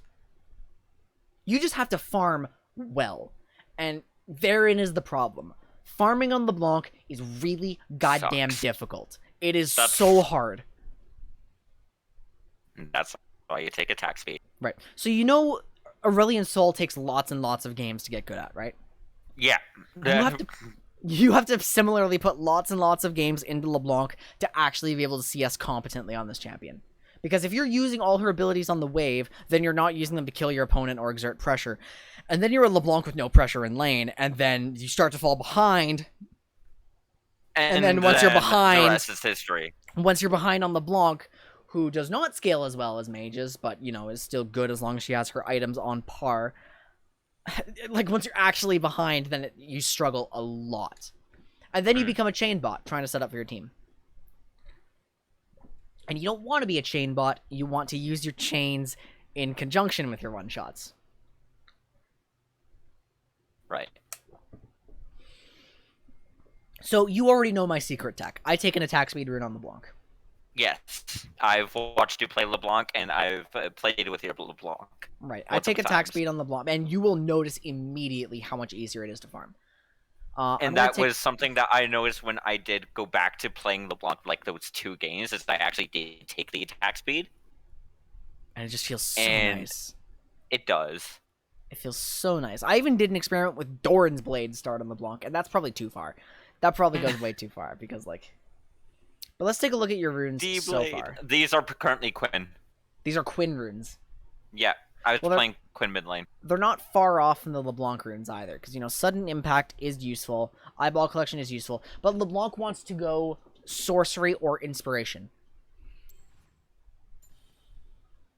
I like Sorcery more. Right. Sorcery gives her extra damage. Mana Flow is really helpful, because, you know, you kind of drain through a lot of mana by spamming Distortion. And plus, you could just get the Monflow ban pretty easy just by pressing Q. Right.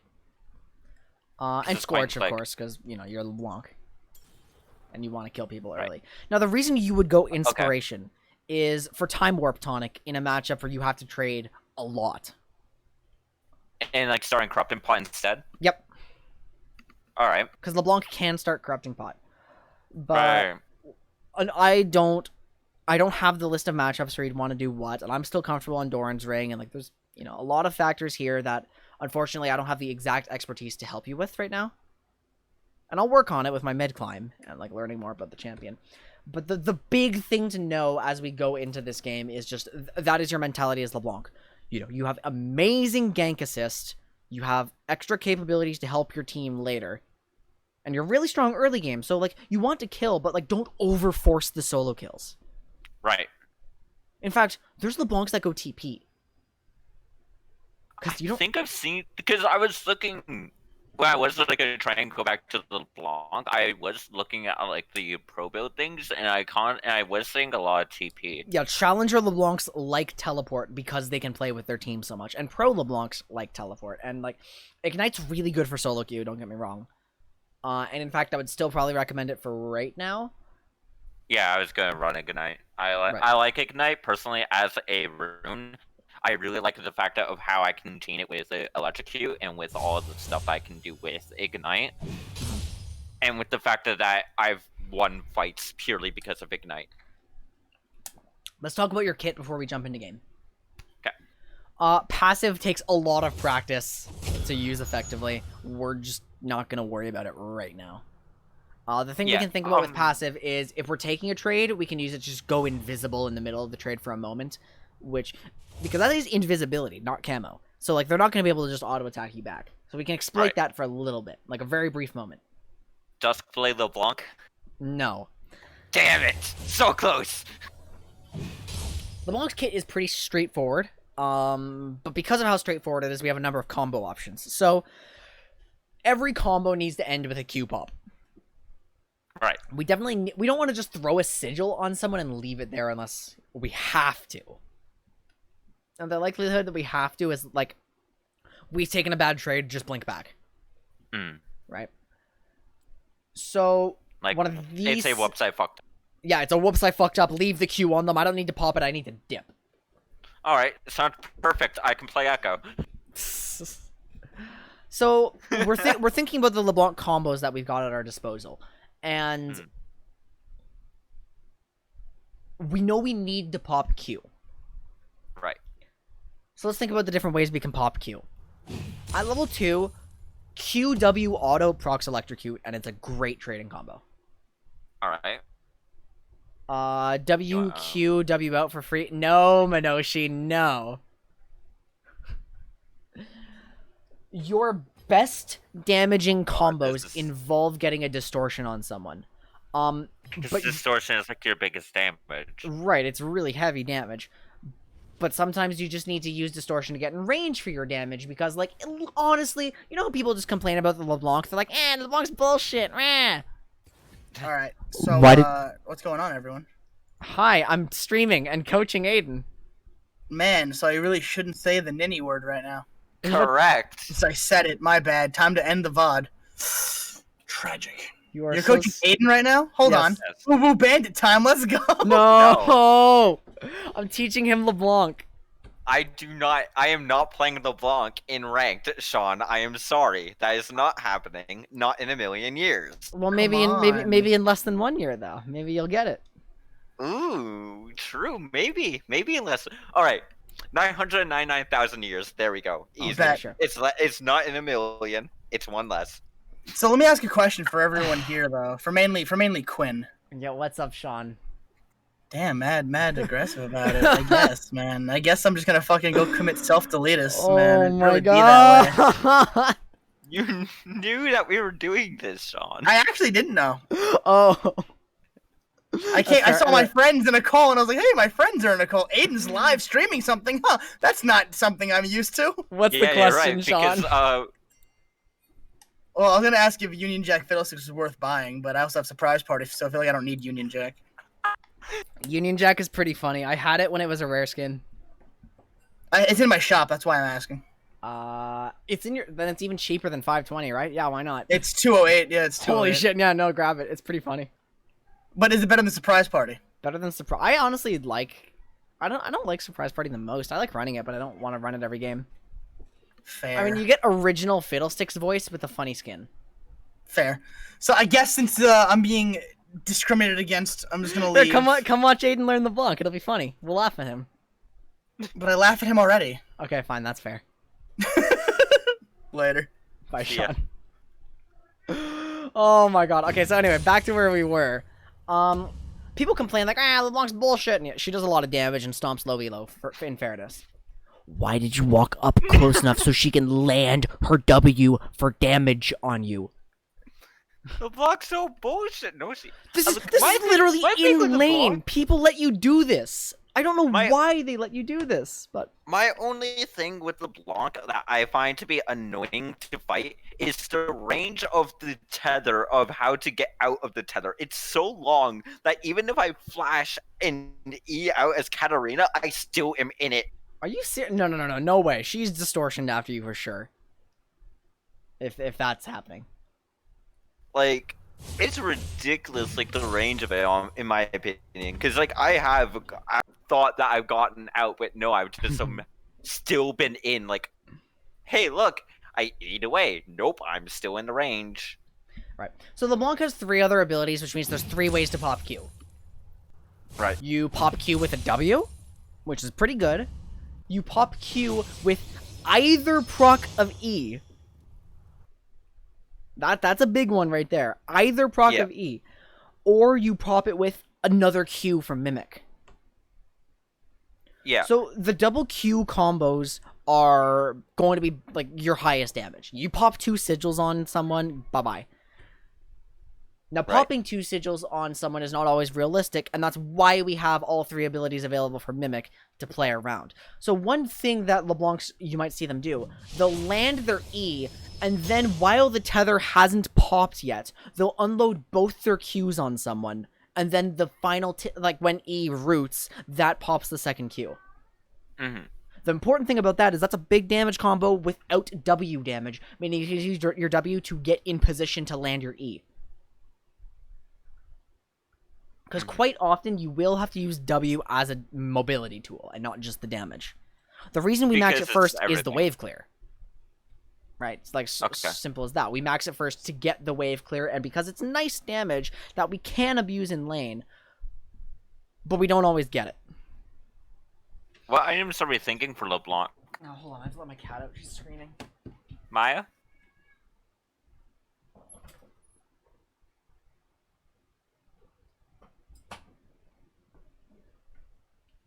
Okay, so starting items, LeBlanc likes Luden's Echo. Okay. And that's because, it augments her burst, gives her mana to actually cast her spells, boosts AP, right? Right. And then she's gonna need whatever items are gonna help her do the most damage. Okay. So, Death Cap is a nice item. Hell yeah. Death Cap gives you a lot of AP. Also a nice item is Oblivion Orb. But if people start stacking AP, or start stacking MR rather, Void Staff, also a good pen item, because, you're going to Right. need some pen eventually. And Stork Shoes give you the pen. You might be able to get away with going, Luden's, Stork Shoes, Death Cap in some games, because they're going to be... Oh, what's it called? They're going Not to be... attention to your AP and to Right, your damage. If they're not building MR, then, that is... then Death Cap the is Stork like a Shoes should be free enough item. pen. Yeah, that is It's- so good. It's so fun when they just are brain AFK when it comes to it. Now, items to typically avoid, I don't know about the viability of Leandries on LeBlanc. We'll get Okay. back to you on that one. Rylai's could be okay, actually, because it does give you 90 AP, but no pen and no Death Cap passive. And LeBlanc doesn't really want to be, slowing people unless she's really playing utility with the chains. Yeah, but even then, that's not where LeBlanc wants to be. Right, she wants to be flanking someone, bursting someone, and so obviously Hey, look, the pinks poor- are going to be big control wards. Yeah. The poor innocent Wait, what happened? Zaya. Zaya. I couldn't think of it. I was trying to think of a random 80 carry. And I you picked the couldn't- I- one that can mitigate know. your combo. I could not think of any 80 carry other than Zaya. And I was like, because of her ultimate. So there's something wrong here. What other 80 carries are there? Minoshi, are you hearing this shit? Man, So anyway, we're gonna go over your mimics very quickly here. Okay. Because you've got three options. So, Mimic Sigil, we've already talked about. Big damage. You just need to make sure you can pop both of them. So usually you're going to use Mimic Sigil to pop your regular Sigil, or vice versa, and then you're going to need another ability to finish off your combo. Double Distortion is a really good one, actually. it's so much mobility for her. Right, you get 2 dashes. And actually that starts the Goomba Stomp combo. The Goomba Stomp. So the combo we call Goomba Stomp is actually pretty hard to execute, but if you find an opportunity where you can just straight dash onto a large group of people with just one of your dashes, you can distortion onto a large group of people and immediately second distortion on your own feet. Oh, So you just Goomba Stomp double AoE right there, and then of course QE one of those people and blink away. amazing. So that's the Goomba Stomp. Which is really funny, but more importantly for Double Distortion gets you in range to land like a WQE or something. Mhm. And WQE is fine. If you're going to use just the first hit of your chain to pop your Q and back out, that's fine and can be enough damage sometimes, especially late game if you mimic Distortion, WQE, and 80 carry, they're probably going to die. Like, it's a lot of damage. One trick about LeBlanc's Mimic Distortion. Her regular Distortion does more damage than the Mimic until level 11. Interesting. Okay. And the reason that is, you're maxing it first, and R only boosts its damage when you put points in R. Right. So, because you're maxing W first, your real W does more damage than your ult's W. Okay. So the thing you want to consider with that then is priming a W on Mimic so that you can then use Mimic to engage and W to damage. Once you hit level 11, the inverse is true, where your regular distortion, or your Mimic distortion is doing more damage, and then it's easier to set it up because you don't have to prime it. Then it's just a straight RW. Well, WR. Oh yeah, WR, right, sorry. Max Q is more damage than Mimic Q until level 16. Well, that's true, Minoshi, but the Q is called Sigil of Malice. But I'm talking about the dash. And it doesn't matter which Q does more damage, because you probably want to do them both. Because then they just go boop, boop, boom, dead. Because you're gonna QR. Like, you're gonna get both sigils, and that's your highest damage combo, and you want to do that. Because of the fact that obviously they're the same range of the exact same ability, Right. Other than one does a lot more damage. And that's LeBlanc's big deletion thing. It's like, her big Hey, look. deletion is WQRE blink out. WQRE blink out. Yeah, because what that Okay. is you, and it's most useful over a wall. So you W for damage onto someone. Q, Mimic Q, E. Don't wait for the root. They're probably dead. Blink out. Right. If they are not dead, you have time to get the root and then blink out. But like the root itself with no pop. I mean, Root, ignite, auto attack, blink out.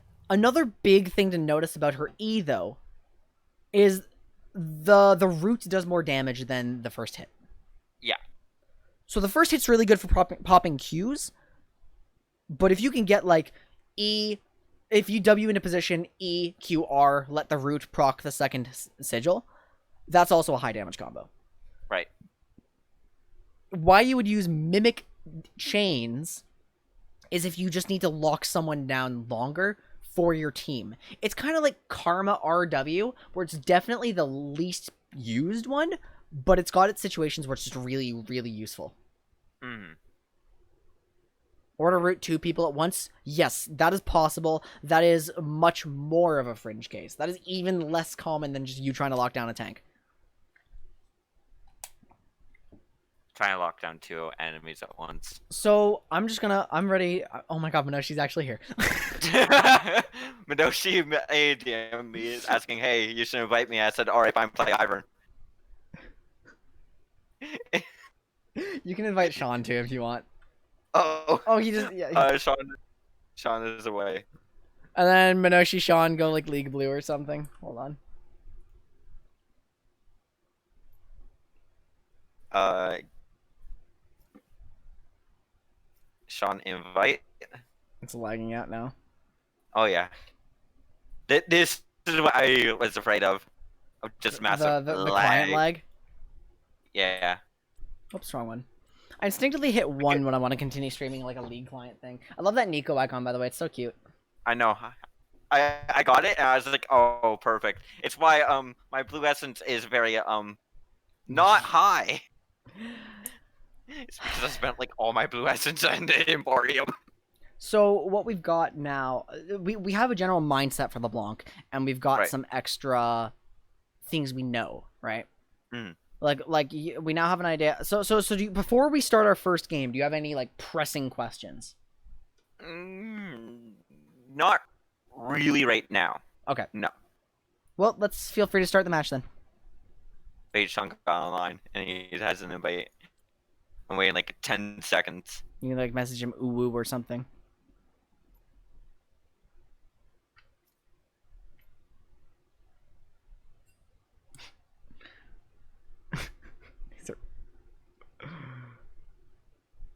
Oh my god. Oh yeah. I had a amazing ARAM the other day. Yeah. I messaged Sean about it. When you get flamed for doing damage. I was hard flamed by like my entire team because I kept getting the kills. Nice. Alright, you're free to start. Yeah, I don't know. I was going to do that. All right. There we go. Holy shit, the client. Oh yeah. So we are going to play LeBlanc. There's like one nightmare matchup in particular that we don't want to deal with, and that's Kassadin. Oh. You don't want to play into Kassadin. Like LeBlanc But cannot beat Kassadin. Wukong is a champion. You can ban Wukong, that's fine. Hi Mel, how are you doing? Good to see you. Oh yeah, I started playing Quinn mid lane. I love Quinn mid. I like how you didn't hover. I know, I don't hover. I never hover. Why would you not hover when never your hover. intention is to play a specific champion? Because I never hover. It's just a habit of mine. I never hover. I don't care about hovering enough. I usually hover after bans and all that. Oh, okay. But then your champ can get banned. Yeah. Oh, look, LB does work. Perfect. Yeah, I don't like I don't care enough about ban codes for that. All right, so we're gonna grab the LeBlanc. We've got our general mindset where we want. No, we're not. Oh, never mind. We're not grabbing LeBlanc. We've got our I know what general you're talking mindset about. where we know we want to be, or we know we're strong early. We know we want a solo kill, but we don't want to like over push for those solo kills. Yep. So same-ish mindset for Cat. Right, except Katarina like is probably stronger later than LeBlanc is generally. Yeah, and LeBlanc is probably stronger early. Look at me, actually hovering. The only time I do this is when I troll hover and hover. Like someone else's champion, or No, someone else's champion, or just random champion by the name of I don't know, Yumi. oh, you're gonna hover Yumi mid. Excellent. That's Yeah. all good. That's all good. Glad to have you around. Yeah, we're going through a little event today where I'm taking some people from the community and like teaching a champion that they wanted to learn. Because it's unfortunately all of these champions I'm teaching today I have Mastery 7 on and know how to play, but like I think it's good to like it's really... Castle ban. Yes! We're pogging and champing right now. Literally, I don't even play Kassadin, but I see an enemy LeBlanc get locked in and I lock in Kassadin mid. Like and then I win lane. It's See, my answer for LeBlanc is okay, LeBlanc. Either I'm going to curb stomp her because I just kill her and she's like, what the fuck just happened to me? Or I get curb stomped and I'm like, oh okay. what is happening in our champ select? Welcome to Classic Champion Select with your good old pal Aiden. What is happening? This guy, our top laner just stole Morgana from our support. Now we lose that lobby where someone banned Kassadin. Oh, yeah, Minoshi's gone. Minoshi dodged. What a clout. All right, let's get in here. You keep trying to get Mastery 7 Senna, and it's just isn't Easy. that I would just sucks solo a queue. lot. Easy, I'll just tell you, right? Did you see the new Senna skin though? High Noon Senna is I have so not. good. Oh my god. Alright. Third champion select, this time without Minoshi. This time we're actually getting a game, and what your client is so Oh yeah. laggy. This is because I'm on Discord on my computer and streaming. The new Senna skin's on PvE now, so it comes out next patch. Not the patch Wow. that just released, but next patch. What is happening now? We have a Maokai 80 carry! This support had better lock in Senna, I swear to god. If this is not a Senna, I'm going Come to be on, very mad. client. Wow, this is the slowest client my client has been. Who questions my ability? Alright, support has banned Soraka. Ban, do you own more? Yes. Yeah. We're gonna get the volley. Vola bear, Vola bear. So we're also going to Malzahar! see... Malzahar jungle. Malzahar jungle. I actually played that. Hold on. I gotta get my hover in. No, you asshole! Hi, Jacob. Yeah, no, I'm washed up, though. I'm washed up. You've been farming to try to get the Senna Prestige skin, and now there's a High Noon skin. Yep, and it's a legendary, so it costs a lot of money. Oh, it's legendary? Oh Yep. god, okay. You are into That's right. Rise. Rising up. I'm not gonna enjoy this. Okay, good. It's not a Maokai 80 carry. Alright, You I'm mean moving you forward. don't want the Leona Maokai bot lane? Not cover the map. Yeah, the big brain plays. Join parties. Give me the dodge. Yeah, okay, you're into... Jesus. Okay, Garen, Rise, Set, Blitzcrank, Jinx. Bye-bye, Jinx. Yeah, no, you're definitely going to struggle a little bit. Oh yeah. You know what time it is. Kill Jinx time! Lethality. What is happening to your... This is normal. Why is it When it showing comes our with Discord? Like, Hmm? it's showing just our League channel. Oh. They're doing it after the turn. Wait, the server's remaking our roommate tier list? What? That tier list was perfect, though. There were no Yeah, it flaws was. with it. That list is definitively which champion would be the best roommate. Definitively. Alright, so while this is doing something, Oh my god, I see why you were Selection. nervous. You are cutting out. Yep. I just find it hilarious that, like, people were, like, literal murderers were above Kiana. It is so... Because, like, come on, Kiana would be an awful roommate. Alright. Oh, yes, I Whoa! it would be, yeah. Green screen! would just Let's be go! There we go.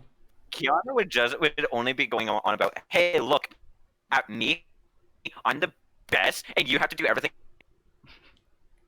Whereas, like, Pike would be like, hey, yo, as long as you don't kill me, I'm good with you. So, what is Rise's game plan? Let's think about that. Rise wants to scale up and, like, just try to shove waves and, you know, so Rise is going Be to have the Rise. better wave clear than you. And that's going to put some pressure on you for sure, because your wave clear sucks. So, I'm gonna bring this up. Yep. Jinx Conqueror? Jinx has That's gaining popularity. Jinx have conquered. Do you remember Fervor of Battle? It's basically the same thing. I do remember Fervor. I miss Fervor. I was not 6. I had 3 kills total. Oh no. Let's that's go! takedowns! That's not kills, that's takedowns! I got, like, 0 assists in both of those games. Oh my god. So we're gonna have to deal with the Aiden mic for a little bit where he just legs out.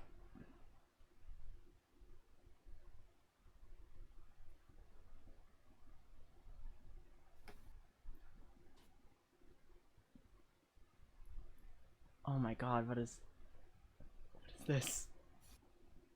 What is this? Holy shit.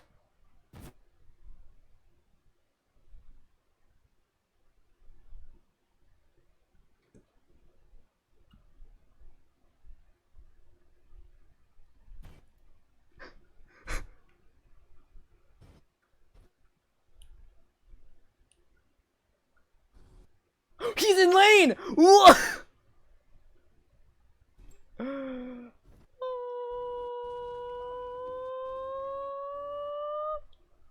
Okay.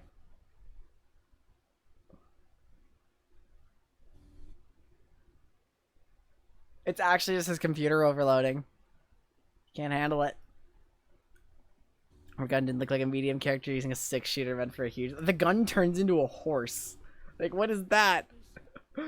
Okay, this is...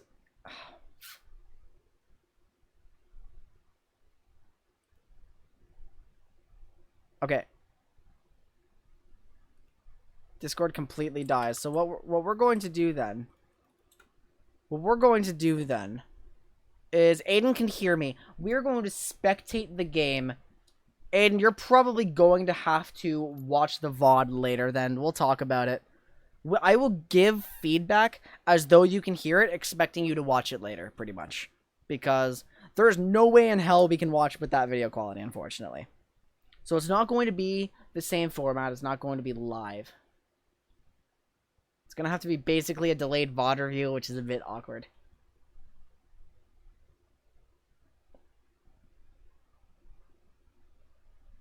The splash! The splash art.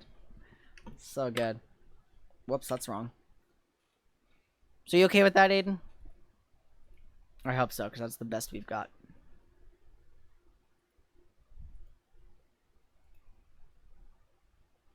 But the VOD review is delayed from the actual game, so it'll be, like, really weird. So yeah, that's basically what I will do. Oh, he's so cool. I tried him support on PBE. We had a whole event on Discord where we all tried playing Volibear, and I'm convinced the only reason he functioned as a support is because I was turbo fed. He's definitely a top laner or a jungler. Probably more so a top laner. Good attack speed scaling. Like, really good attack speed scaling.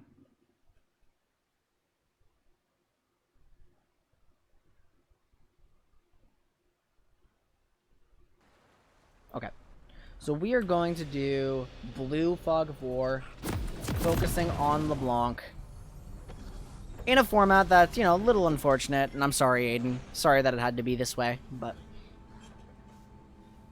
He's going to go to lane, we're going to watch generally what's going on. So against Ryze here, we fortunately did manage to tell him that Ryze wants to shove him in, and he'll struggle with the wave clear, but, like... You have enough blue essence to buy all the characters you want. Akali, Aurelia. Aram's so good for finding characters you want to play, which is really tragic.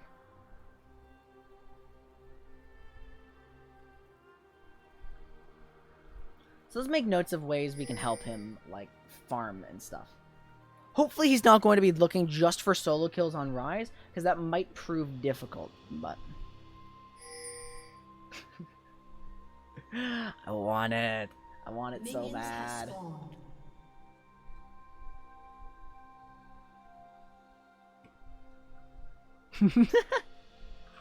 Pantheon support is like the funniest thing. Okay, hold on. I've got to just check in on one thing. Is your PC capable of handling Discord screen share?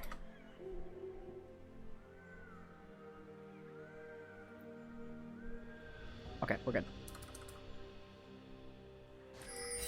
So Aiden is still trying to resolve his stuff here. I think he is not going to lane just yet, and that is a bit of an issue. Did something break?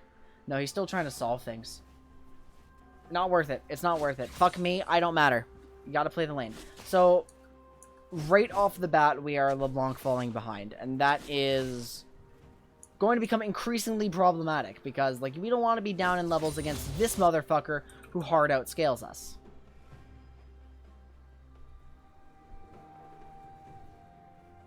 Like, Pantheon scales so well. So now we just need to watch, like, the LeBlanc CSing. He does know to take W first and max W first. I think LeBlanc's skill order is pretty self-explanatory. So that's right away, yeah. So we're taking bad trades, and that wave is kind of doomed. And this is LeBlanc farming in action. You can see just how difficult it is to farm on this champion. But using the distortion in that wave there was pretty catastrophic. And this is actually really early gank from Volibear when you, like, realistically cannot help at all. You can probably get a distortion on him there. Auto. Yeah, that was good. That was good. We are over-trading. We are over-trading for sure. Pantheon scales, so I am definitely zoning out if I said Pantheon scales. So Pantheon doesn't scale well. I'm talking about Ryze. So right there. Oh, maybe. If the chain lands. I think he didn't level chain. He didn't level the chain. So I see what you were going for there. Flash W distortion, and I don't disagree with it. But the fact that you, like, that was, like, hard confidence on landing your skill shot. And if you land the skill shot good, and I like the play, and it's really good. But now, you know, you're kind of... Oh, you got him. Oh, you got him. Awesome. Bullying Rise pre-tier is what... Okay, hold on. Fix your wave. Shove this. Fix your wave. You need to crash this into tower. If you don't crash this into tower, like, you lose... He basically is going to get the entire wave. Because, like, if I go to Fog of War, is he back? He's not quite back. Wow, he is so slow. What? Okay, maybe I'm wrong. It's possible I'm wrong. It probably crashes on its own. True, but Aiden could have gotten that wave. He needs you here all night while you're playing Senna. Whoops, I hit a button. So now we're LeBlanc. We've got the Amp Tome. How much gold is left here? 300. Probably if we got that wave, that could have been a Dark Seal. So, and Dark Seal would have been huge there. So, like, that's part of why I wanted the wave there. Of course, you're a mid lane main. You know the fundamentals. You know how to ward and stuff. It's going well here. Rise does now have tier. Now, that doesn't put him at his scariest point. He can shove more. He is going to outshove you. You want to make sure he's scared to walk up and shove. Now, just distortioning into him is not enough damage. If you want to trade as LeBlanc, it needs to be a bursty combo. Because if you just try to go for short trades on LeBlanc, that doesn't favor you. I mean, hold on. Short combos. Not just one ability, really.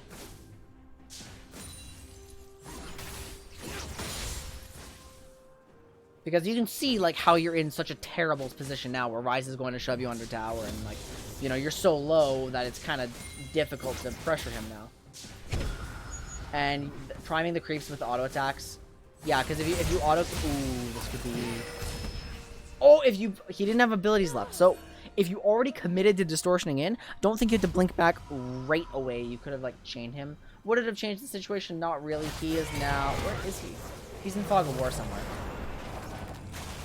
So, very likely around here, if we were just watching him.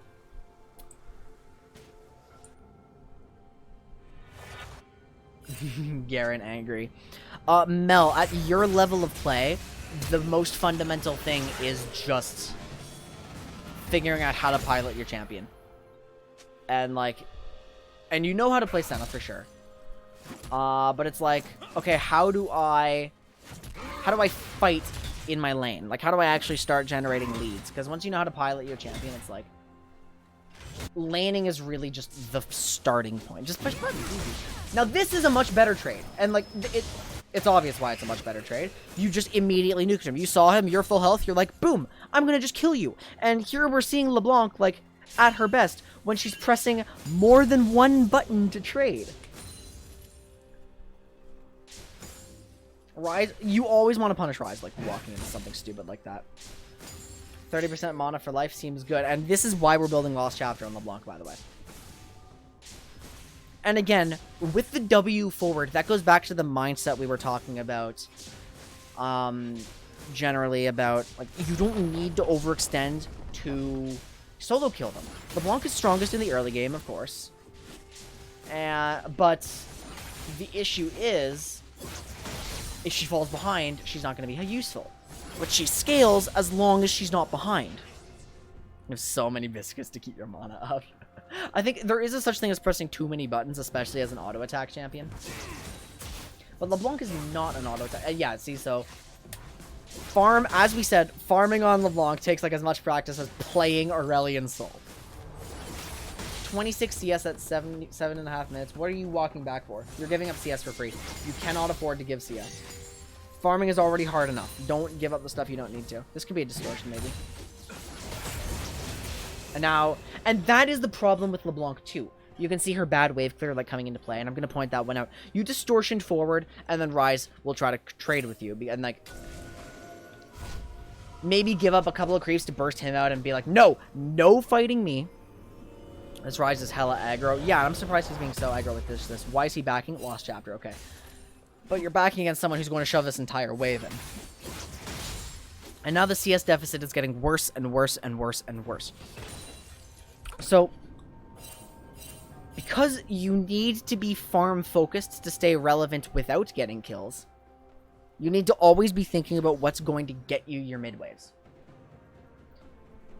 Are you free to farm if you beat them up and force them to, like, stop pressuring you? Yes.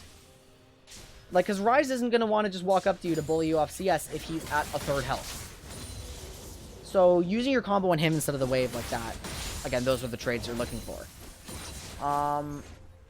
When you're under tower like this, you just have to know what spells and autos will set up the wave here.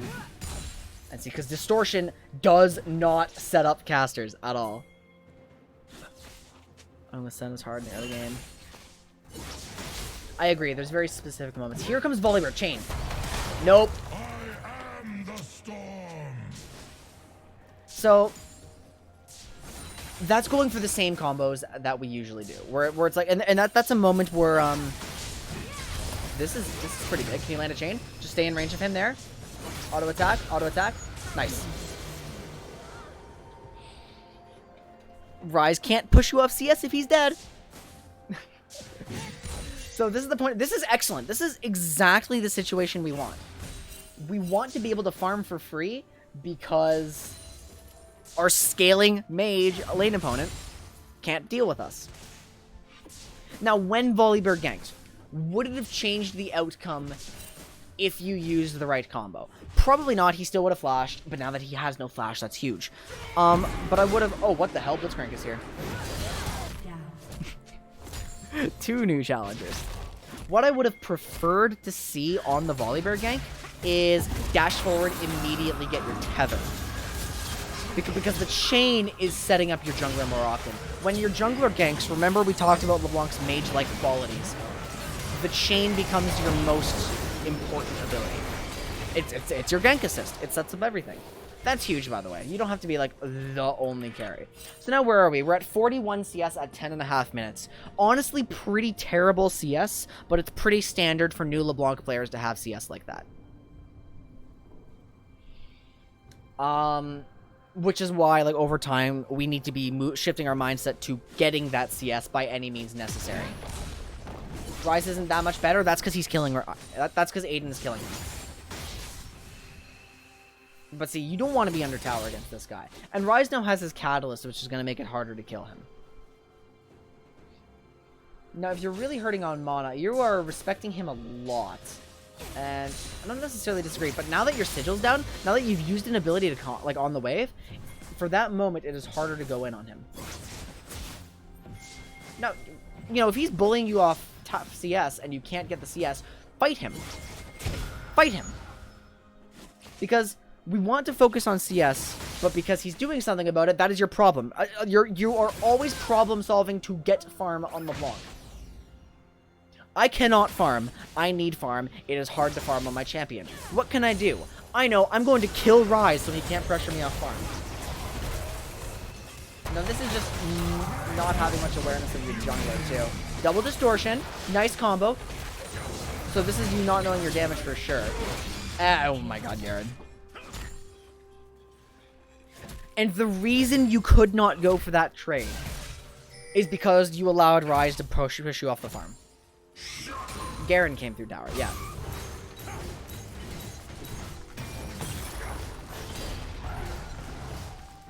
So that's why. I believe when I spoke about this earlier, I needed to like see LeBlanc in action more again to remind myself of what's going on. The mindset that I tried to do is, like, don't overextend to, like, solo kill your opponent or something. I think we definitely phrased our LeBlanc mindset a little incorrectly, and I'm sorry for that. Because we are still correct in the mindset of we want farm above everything. You see these LeBlancs in pro play with, like, 150 CS at 15 minutes, and they're fine without kills. Because they basically are snowballed on LeBlanc through farming. But you need to be able to farm. Trade with him. Trade with him. Trade with him right there. Right there, that was a golden opportunity. You dashed through, cleared all the minions, free chain. Right there. And if he's chunked, he doesn't want to bully you off farm as much. And I'm repeating this a lot because when you watch the VOD, it's the thing that I want to, like, hammer into your head. Because right now you're stuck under tower, which honestly is not an uncommon place for LeBlanc to be. But it's still like a tragic spot. Hold on, I'm not watching. So let's see here. You have a level lead, actually. And you're about to be able to afford Ludens. So because we have Ludens, it might not be a good idea to... We probably just want to clear this wave. Ooh. Okay, well, if he wants to do that... Yeah. You have Ludens, right? You're... The farm you lost to Tower... Yeah, pretty much. You're an early game champion. He's not. Why is he bullying you? It's like how Sona... You know how Sona bullies people in low elo? She's not really allowed to do that. She's squishy as hell and has no mana. Beat her up. Sona's not a lane bully. She's a scaling champion. She can poke. She can have early game properties. But like... in this particular case, he bought... Oh no. He bought Sork Shoes. He runs back to lane faster, but like... That kill was an over-focus on killing him. Was an over-focus on the solo kills, and that's the original LeBlanc mindset we talked about. You focus too much on just trying to kill him, and you don't need to. There's so much farm right there, and with the position that Ryze had right there, wow, that is a lot of damage. Not quite enough, though. So now he's just going to kite this out and try to kill Garen here. Distortion comes up now. Barely whipped. Nice. Now you just need to survive this. ADC cup. Ryze is online, ladies and gentlemen, and Aiden does not have the Luden's Echo to deal with that push.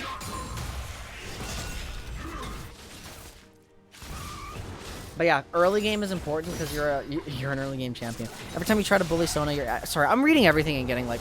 My mind is scattered right now, unfortunately.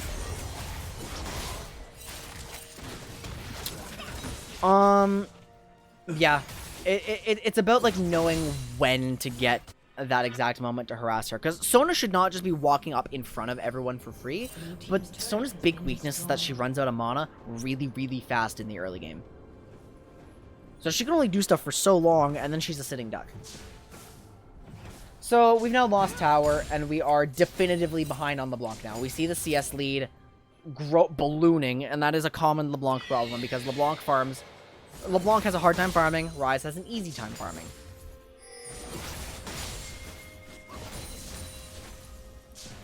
I do not consider this the easiest matchup of all time, but just watching the VOD earlier, there were so many things we could do at that point about this. Now, in this point of the game, what we're going to want to do is like... Yeah, you can't follow him. You probably cannot follow him. What's happening up here? Oh, holy shit. Never mind, Mordekaiser is popping off. So maybe you can follow this. Never mind. Good call. Excellent call, actually, because now we're going to get something here. We're going to protect the Mord. Why in God's name is Blitzcrank here? We can get that. The flash is probably unnecessary. Yeah, his health regen is going to get him.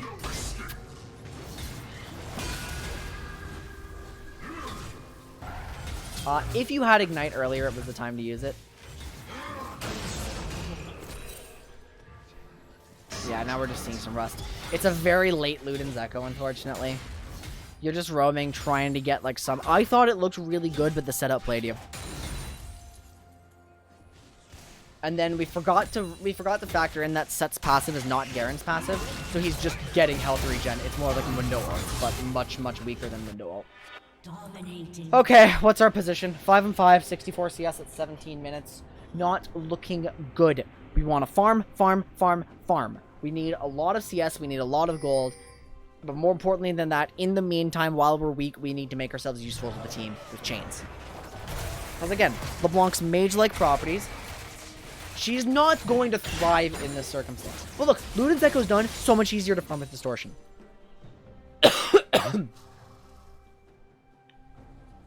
Fighting Ryze alone is a death sentence here. But with Volibear, maybe there's a chance. If you're going to Distortion forward, you have to turn it into a trade. Unless he's so far back that he can't punish the Distortion. Like, right now, for instance. Right then he was in the wave, so it wouldn't have been a good time. But momentarily before that. You're just running away from him. Your team can win this game for you, though. That's the thing. Your top is insanely strong. Your AD carry is insanely strong. We're good. Yeah, don't question it, Minoshi. I don't know why he missed that Q. So farming is the name of the game here. And I do think you're doing like a decent job at just, you know, you concede pressure here. You should concede pressure here. Just wait till it gets under tower. And then he's going to do the same thing where he's going to try to harass you under tower. Because we did not deal with it properly earlier, it is going to be far, far harder to deal with it now. But again, he doesn't have E. So this could be our moment. Nice. Blinking back why walk back? Why even risk taking damage from a Rise there? Just blink back. You walked just where your distortion pad was. You have enough base AD for that? Really? Now we're seeing the creep setup, and I like this. That's also fine. So how much gold are we backing on? 911. Let's see what item Aiden goes. There's a lot of garbage happening here. I think you could have... You're basing for... Hold on. Time out. You're basing for an Amp Tome and a Ruby Crystal when I do feel like you could have made yourself useful in this fight. I do firmly believe you could have, like, set someone up for Mord.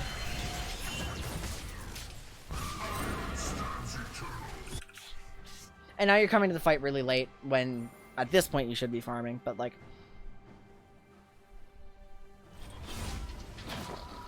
Remember, mage-like properties. Chain is a good support ability. On an assassin. It is a damn shame I can't tell him this live because his computer's too bad to actually screen share. Because I would love to be doing that. I think the thing that makes me insecure about my coaching style is that I'm giving information that I'm not necessarily 100% confident on, and I see the outcome of something, and while I'm watching it and not doing it, I can say what went wrong with it, but, like, I kind of have to walk through... I kind of have to guide myself to the answers as I'm giving them to people sometimes. That's why I'm a new computer. No.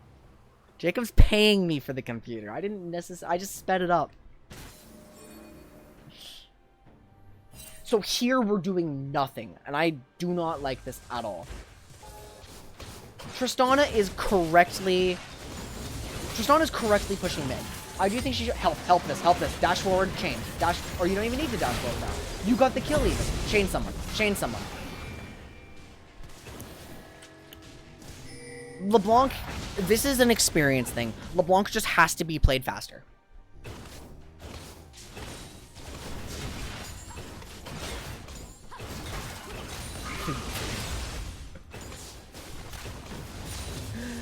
So if you get something wrong, apologize. That's what I do. That's what I do every time. I try my best there. So, like, perfect, Aiden, you can hear me. So I assume the game's probably ending here. If you're just looking for chains in a game, like, maybe chain Garen there and, like, see if something comes of it. Because right now, you're playing support. That's okay. You're a LeBlanc who's not necessarily ahead. Well, you're especially behind your own lane opponent, but you're stronger than these guys, come to think of it. There's a very, very vulnerable Jinx. You know, we've been thinking about this the wrong way. You're behind your lane opponent, but you're way ahead of everyone else.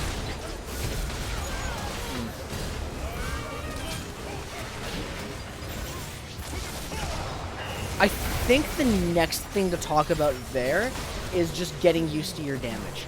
Because you don't need to QW a Jinx that's that low. You could just straight W her for the kill, and then either blink out immediately or QW or QE someone behind her, and then blink back.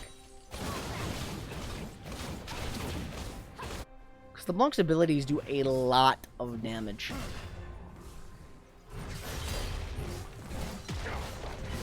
I think, once again, I apologize. I assessed the situation correctly against Rise and that you're very, very behind. But, like, 1 in 6 Jinx, you can't one-shot that. Of course you can one-shot that. You're stronger than her. You have how much effective gold versus hers? You have 7,000 versus her 5,500. You are ahead of her. Therefore, you one-shot her. But again, this 88 farm needs to be addressed. 100%. LeBlanc is an excellent side lane champion. Almost every assassin is. And that's actually why we see high elo LeBlancs running TP, come to think of it. Because you're such a good side lane champion. Try to farm something. You are playing too much like a support right now. Or go side lane. Like go get farm. Go get something. That's what I want to see right now. Because right now, you're directly staring the guy who can fuck you up in the face and not getting anything to deal with him. So, like, go bot or something. You can't solo. You are so slippery, Minoshi. You can get away so easily. This is bad.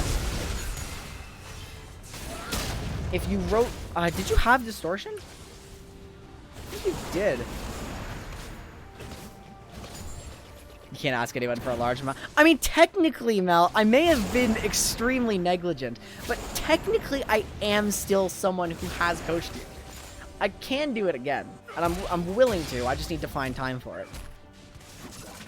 And it takes a lot of time, like, to get... I have just now discovered massive issues with my own gameplay that's preventing me from getting back to Diamond. Like, it's such a long process here. You know, it's what I'm doing. And Aiden, the reason you died is because you did not take the safe opportunity to rotate. Like, because when you guys were pushed up here, you could have just rotated and they're not there, obviously. But you spent so long that, like, they can just collapse in there. Fortunately, your team is really, really good. Double kill. Your interest shifted off League again. Totally fair. That's totally fair. We're gonna move this up. So, Aiden, farm. You have had 88 CS for, like, 6 minutes. Get some CS for the love of God. Thank you. Thank you.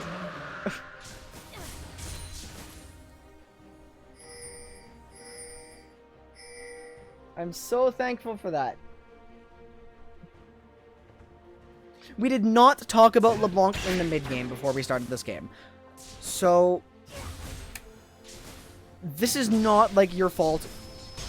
It's not your fault that you don't know what LeBlanc does in the mid game.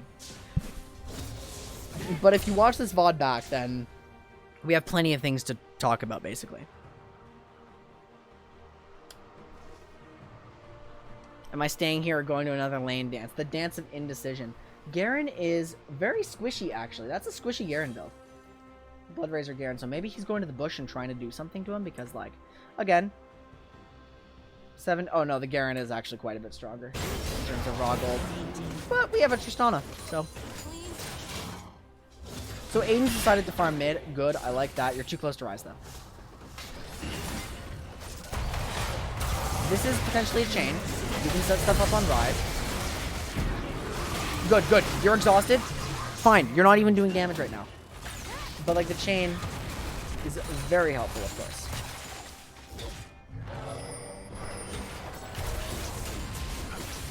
Tristana split pushing. We're fine with this. That was really tragic. We can still be useful, though. Chain is up. We're opening with Sigil too much. We're definitely opening with Sigil, like, way too much.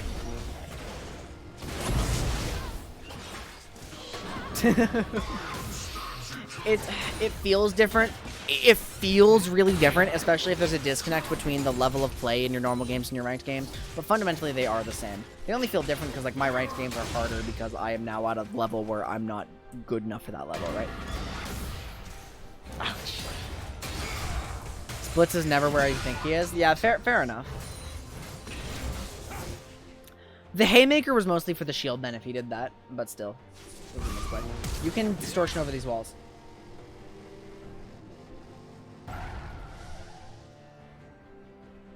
You have ult. You can mimic distortion if you need to.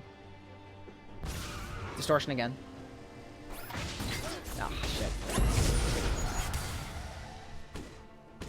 Isn't that a no magic resist Blitzcrank, though? With no backup?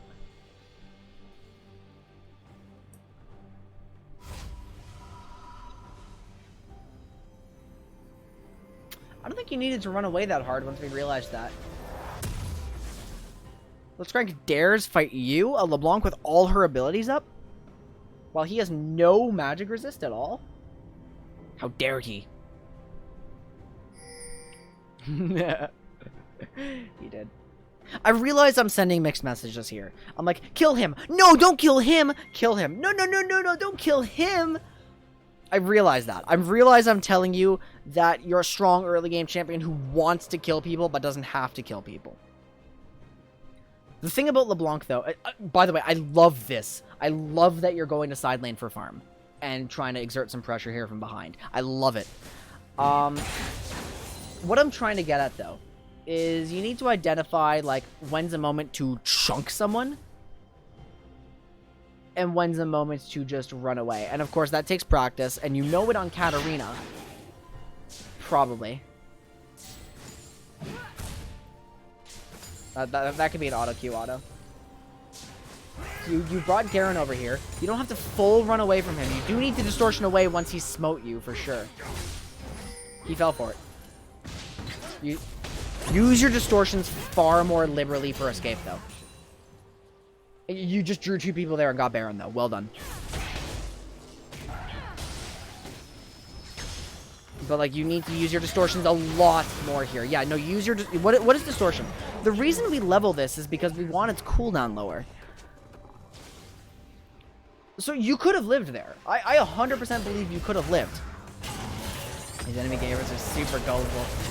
He even thought... This is good. Yeah. Oh. Oh, no. I do think you played that well. You chunked Garen and started to escape. You know something I don't? Or you sounding confident. You always try to believe. It's because the context is so different. We're basically the mindset we want to be in is don't over-force yourself to kill people, but you want to kill people. That is like the message of playing LeBlanc. And the reason Aiden's in a hard spot here is because he wants to kill people and missed opportunities to kill people. He wants farm above killing people and missed opportunities to get himself space to farm.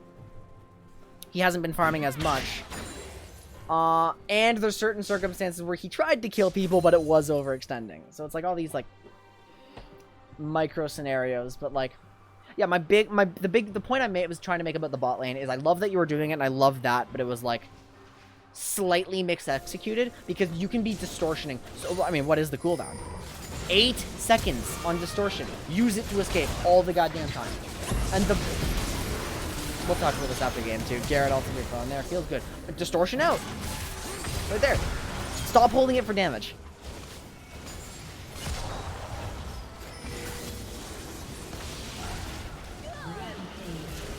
At this point, you can help people with your chains.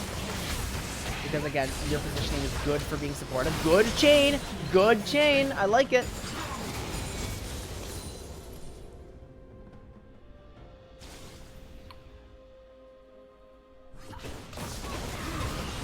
I know the problem now. I know exactly the problem. I know 100% why you're struggling to play LeBlanc.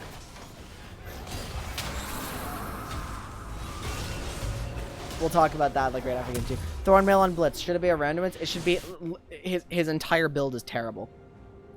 Blitz's entire build is god-awful. Like, sure, I can see Frozen Heart against Tristana Volibear for Mana Barrier and Armor. I understand that one. I can live with that. That one is not a bad item. It was probably too early to build it, but that is not a bad item. Thornmail, he has no justifiable reason for having this item. Tristana's lifesteal is only now coming online. Why is it not just Bramble Vest?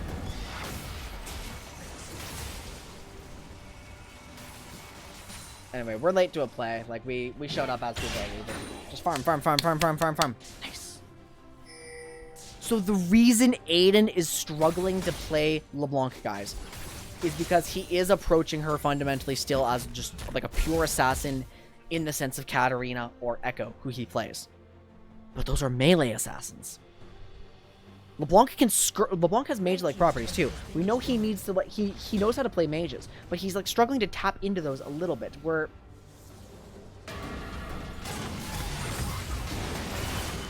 I think I failed to explain something. This is a coach difference game. This is a coach difference. That sucks for Mordekaiser. Oh my god. Put auto is range so we can... No. See, because look. He is so far out of this play because Katarina wouldn't want to go in here. And technically, I mean, well, LeBlanc might want to go in here a little bit, but LeBlanc doesn't have to full commit. That was excellent, by the way.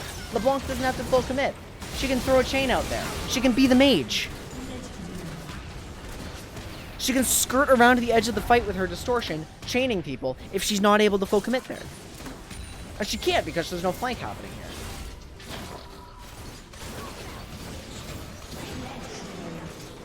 So that is... Then they surrendered. Okay, perfect. Let's go talk to Aiden again. As soon as I use the washroom, of course. We're just gonna... Oh, that's the wrong button.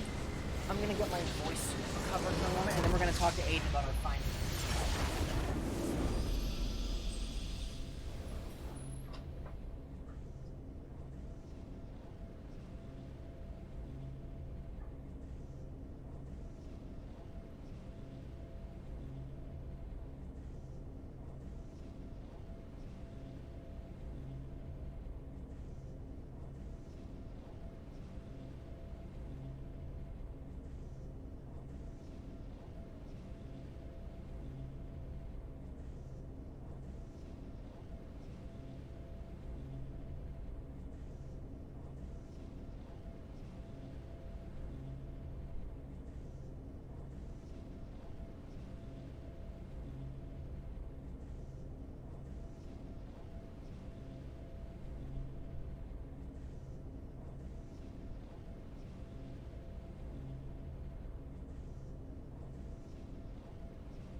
But that's why we're doing this, Aiden, because I think I finally figured out why you're not a good LeBlanc.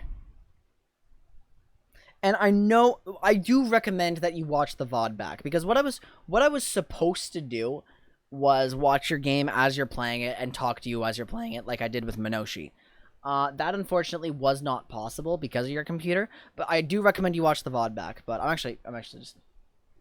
talking to you in chat when I could have just joined the call. Oh, yeah. So, Minoshi, supposedly 80 LeBlanc was a thing back in the day because they're just... Yeah, it was pretty solid. Although AD LeBlanc was a top laner, not an 80 carry. Okay, but besides that, how much did you hear of my stream, of your game there? Basically from the beginning. The reason why it took me so long for me to get to lane at the very beginning was because I was closing the stream on Discord and leaving the call on Discord. Oh man, that sucks. But so you then know like what I was saying about your LeBlanc. Like there's a lot of different things, and I think the reason you're struggling to play LeBlanc is because you're really struggling to tap into the mindset of her kit as opposed to the kit of another assassin. Because I keep thinking of her as an assassin and not as LeBlanc. Exactly, yeah. Because I'm so used to playing like Diana, Katarina, Echo, Akali. Just picture this. Imagine Katarina had daggers literally everywhere. But they only go off if you shunpo to them. Now, how does that change? That's what Katarina daggers.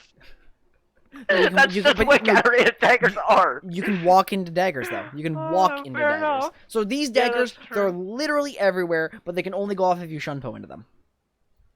So how does that change how you play Katarina? Well, for one, that's some nice damage if you jump onto someone. But for two, you can now shunpo anywhere to escape. Whenever you want. And that sounds pretty nice, right? Yeah, it sounds a little busted, but okay. So, distortion. Alright. 8-second cooldown by the end of the game there. Yeah, I like, my biggest thing when it comes to LeBlanc is I underestimate her damage late game, like mid late game. I don't know her damage.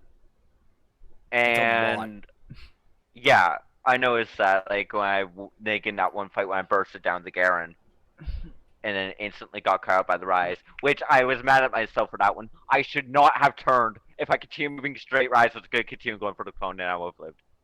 Yeah. Okay, so but here's what I want to say.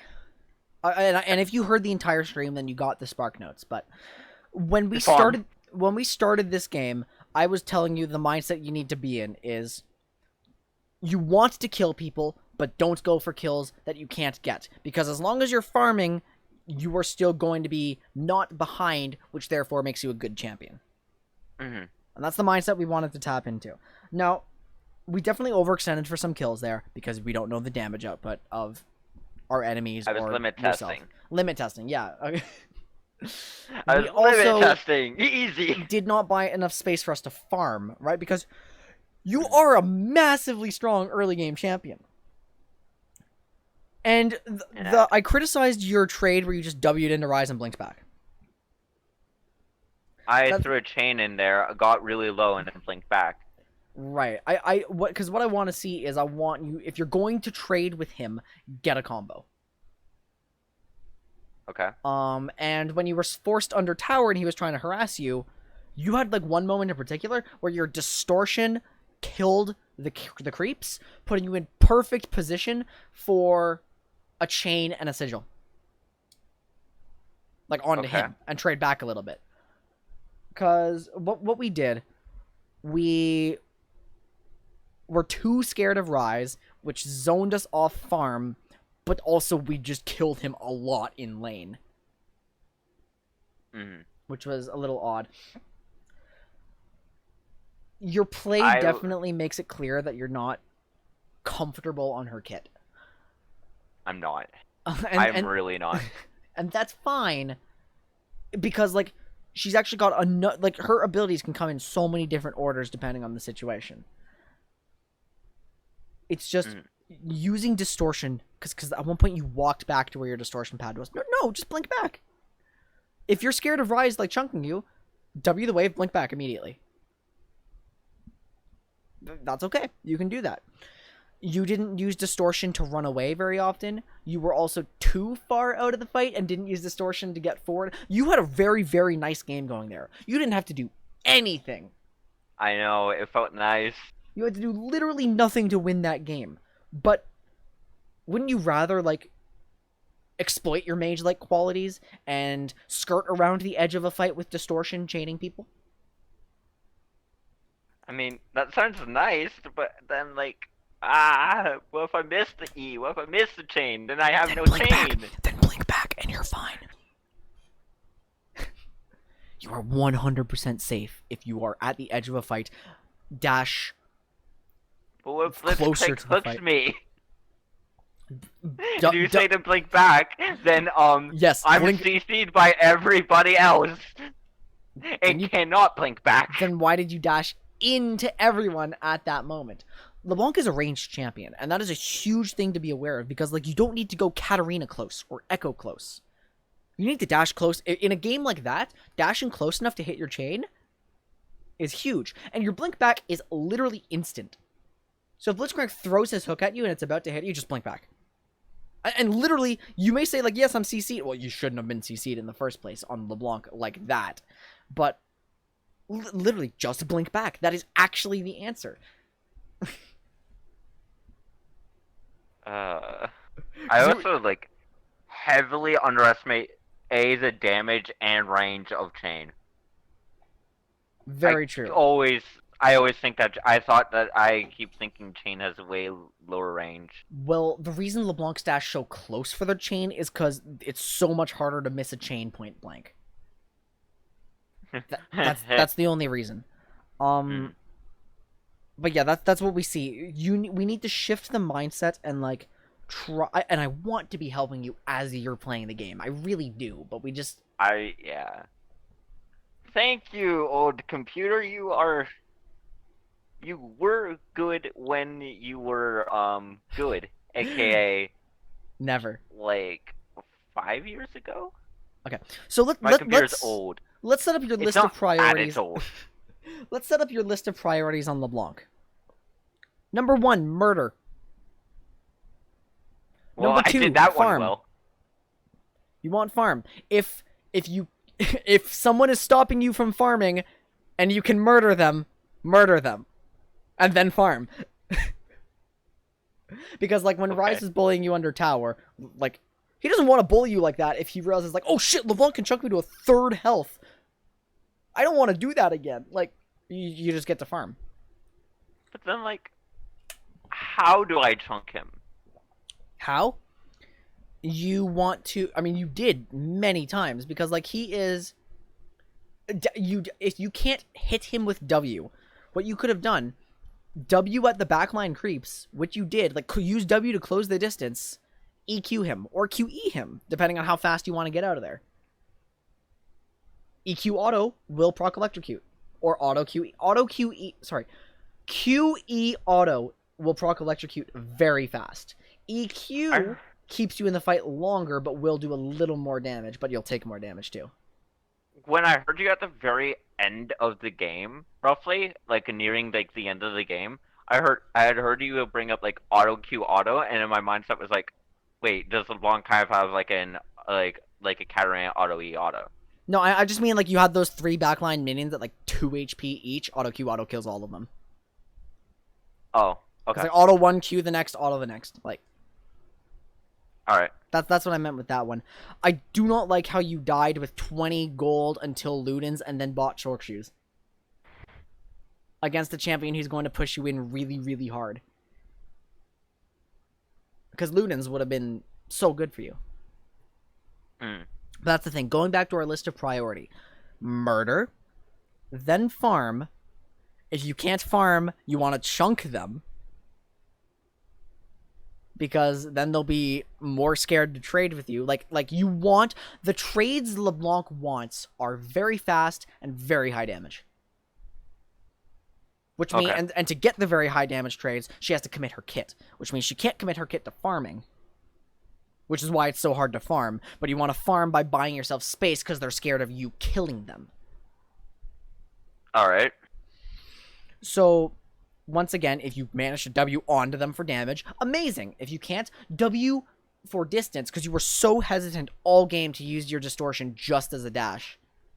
Because I keep, just as a dash. As a dash, yeah, because I don't think of it as a dash because of the fact that it's everything else in LeBlanc's kit. It's like her bread and butter of her kit, which makes me scared to use it so loosely. Because it's like, if I have it down, then they can just punish me for using it. Or you blink back. The point of maxing LeBlanc's W is to give her wave clear and to enable that bread and butter. Because LeBlanc works a lot more effectively with a high cooldown dash. Or low cooldown dash. You sure you don't want a 20-second dash, Quinn? Yeah, I'm pretty sure. Alright. That is the big thing that is inhibiting you from being a great LeBlanc player. Distortion can be used liberally. Now, of course, dashing into them and getting caught and instantly dying is not fun. I'll do that more next game. Got it. Don't get Lee Syndrome on it. But like when your play in the bot lane where you drew 2 of them and got Baron for your team would have been perfect if you just dashed more to get away more. Literally, you had ult too. Your ult is on like a 30-second cooldown at that point. You are gone. You are out. You are not getting killed. And then you drew 2 people bot, and then your team got Baron. Easy. Excellent play. Excellent decision too. I want to see you in side lanes as the game goes on in the mid game. That's something I need to work on at just my gameplay in general. Also, I love the fact that while you were yelling at me for my 88 CS for like 6 minutes, Tristana had 0 vision score throughout the entire game. Did she actually? Yes. Oh my god. No, but literally that game you can like buy into the mage aspect of LeBlanc, dash forward or like dash diagonally even, just to close some distance for chains. Because don't forget, again, the thing I want to drill into your head, blink back is really useful, and you should be doing it more. Blink is really useful, and you should be doing it more. And minions. Farm. We want a bigger focus. Again, the lane phase is a problem-solving cycle of getting farm. I'm being pressured off farm. How do I farm? Sometimes if they're a weak enough early game champion, the answer is kill them so you can farm. Literally that. You want your big bursty trades, and then you blink back so they can't trade back as well into you. Alright. Or you don't have to blink back because, like, there were good things happening that game. I saw the good things happening, like the number of times you solo killed Rise. So that one play when I was going, when you had commented about why when you had that I hadn't leveled chain, I was still only level 2. I wanted the ignite for the electrocute proc. It would have killed. It would have killed, and I knew it would have killed. But every single time I was pressing Ignite, Ignite decided it was not going to go off. See, because I saw that as a beautiful level 3 all-in with Chain. Like, actually really good. I was only level 2. No, but no, you weren't. You were level 3 on the play. I saw it. But anyway. I think now that we've talked about, like, the issues where you're playing her too much like Katarina, for instance, and being very non-committal with your dash. Actually, like, my mind is like going, she's an assassin player, like your usual assassin. But she's not, and that is the big key that is making you struggle on LeBlanc. She is an assassin, but I think she's literally the only ranged assassin in the game. Let me check. I mean, I'm still of the opinion of Ahri. Okay, but Ahri is a mage with assassin qualities, while LeBlanc is an assassin with mage qualities. And Ahri's not even, like, a good assassin anymore. Like, Ahri's a mage. I like how under the store for mages, they have Xerath listed there. What mobility does Xerath have? What, Xerath is under assassins? Yes! I guess secondary classifications from back in the day, like... Because I'm looking at champions who actually just are main assassins. Okay, there's Nidalee. But outside of Nidalee, LeBlanc is, like, the only one. So you are thinking of her exactly as Katarina, and that's why you're struggling. Now, let's play one more game. Alright. Do you want to stay in the call, or... I think it'll confuse you if I'm, like, actively saying things from... 3 minutes ago. I mean, I was watching the VOD still. Right. Oh, it's Minoshi's here. Hi, Minoshi. Okay, let's do her one more game because I do have to get to Cam too. Alright. And we've got to make this quick now. Alright, find a match. Wait, if Minoshi's here. Oh no, I can't watch his screen to watch you. That doesn't work.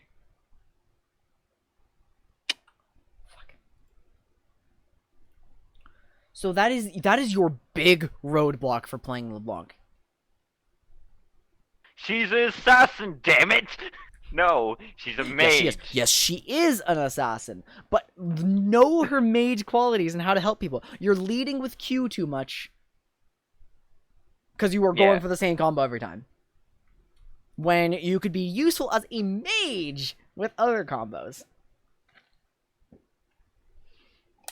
Because, God, I sure do love games where I have to do literally nothing to win, except E people. That is wonderful. I did nothing to win, and I didn't E people, so...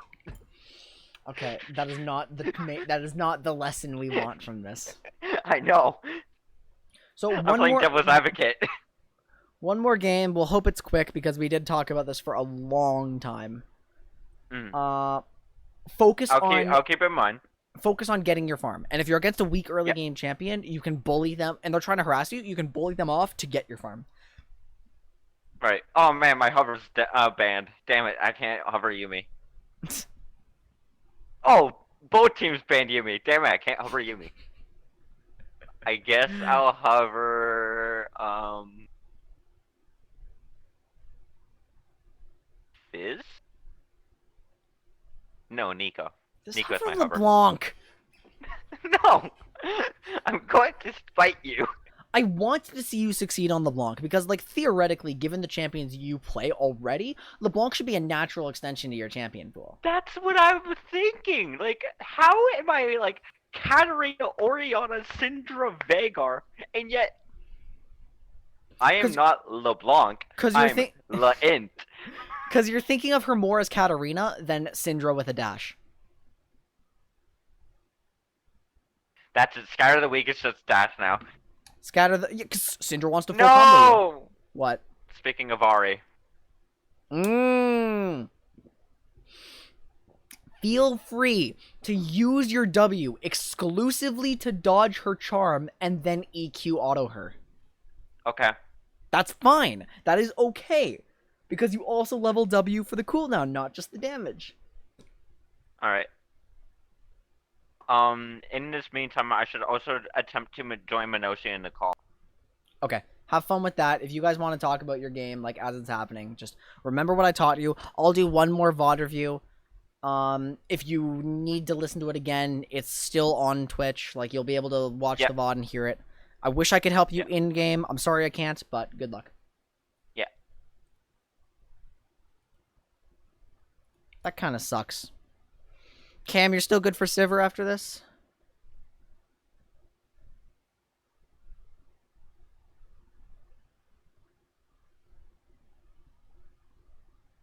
Oh my god, there's so much happening in my League general chat. 450 messages while I'm streaming. My god.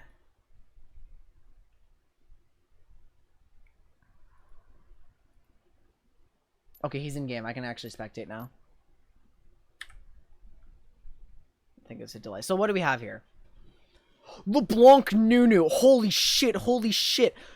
You guys are playing LeBlanc Nunu? Nothing? Holy shit, gank the hell out of mid. Just Aiden, play with Agreed. your jungler. Just chain. Like, I knock them up with Snowball, you root them, and then I root them, and then If I can hit them. This is such good practice, actually. Well, you get the easy chain because I knock them up with a Snowball.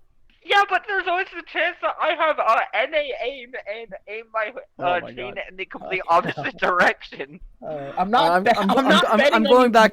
I'm going back to evaluating this so you can listen to all later. So. All right. They're actually playing LeBlanc Nunu. What the hell? Do they hate people? One of the absolute scariest things is, like, I think LeBlanc Olaf. Because imagine a LeBlanc chaining you so an Olaf can't miss his axe. Ari, Silas. Okay, Volibear top, Silas jungle is my guess. We'll see what's happening here. I hate the spectator delay. Accidentally shooting tower twice with Senna's Q instead of your ADC. Heal me, please! No. I refuse. Oh my god.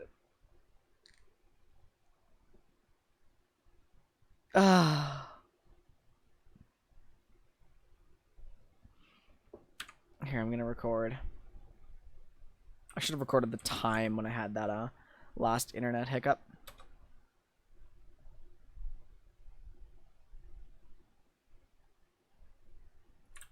Those are some of Senna's worst matchups for sure. Wait, I don't have a copy. Oh, I can't. Okay, I copy pasted something. Oh well. Yeah, those hook champions are Senna's hardest matchups for sure.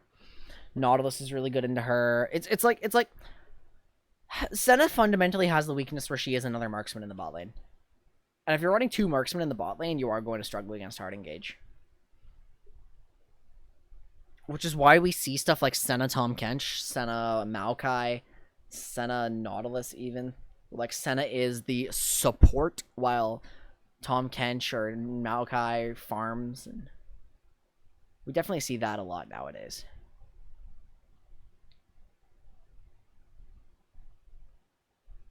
Pike and Blitz, Splits and Pike, Pike and Blitz, Blitz and Pike all the time. Yeah. You do have the range advantage on them, and...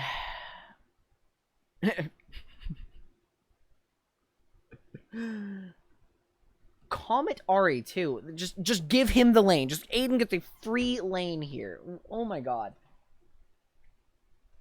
Absolutely free LeBlanc game. You have Nunu. And you're against Comet Ari. Just actually free LeBlanc game. Because Ari's not going to burst you or anything. Or not nearly as hard with Comet.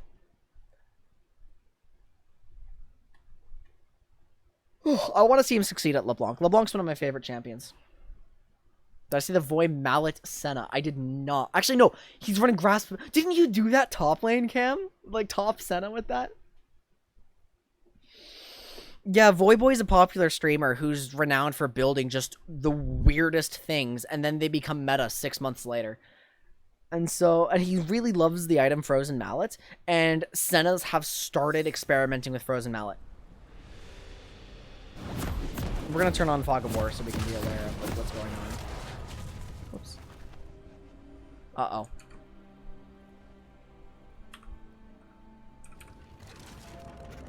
So, let's see if Aiden can use his dash more liberally, playing his mage elements more, but also chunk people. Frozen Mallet is very similar to how like Glacial Augment itself works. It applies a slow. 30 seconds until minions spawn. It's definitely hard to learn all the items. It's easier to learn just the items that you're actually going to use. Takes time. Like don't rush it too much, but like but then like playing new champions is a great way to learn new items because you have to build them. It is not 700 AD. It is 700 health. Minions have spawned. If it were 700 AD, then it would be a very common item.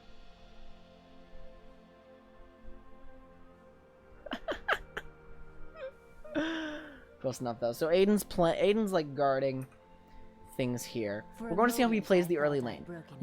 Because of his did I tell him level 2 is a huge power spike and so is level 3? I hope I didn't.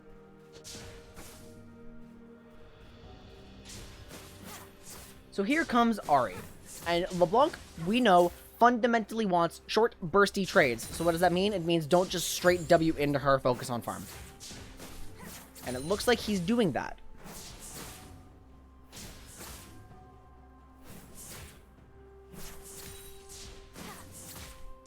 Yeah, we talked about it while Aiden was in the call with me. So he is struggling to farm a little bit. He's gotten 2 of the first 6 creeps. It might be 3. Ari's hitting level 2 first. Bit of a pain in the ass, but there's the level 2 Sigil Mouse online. So now trades can start happening.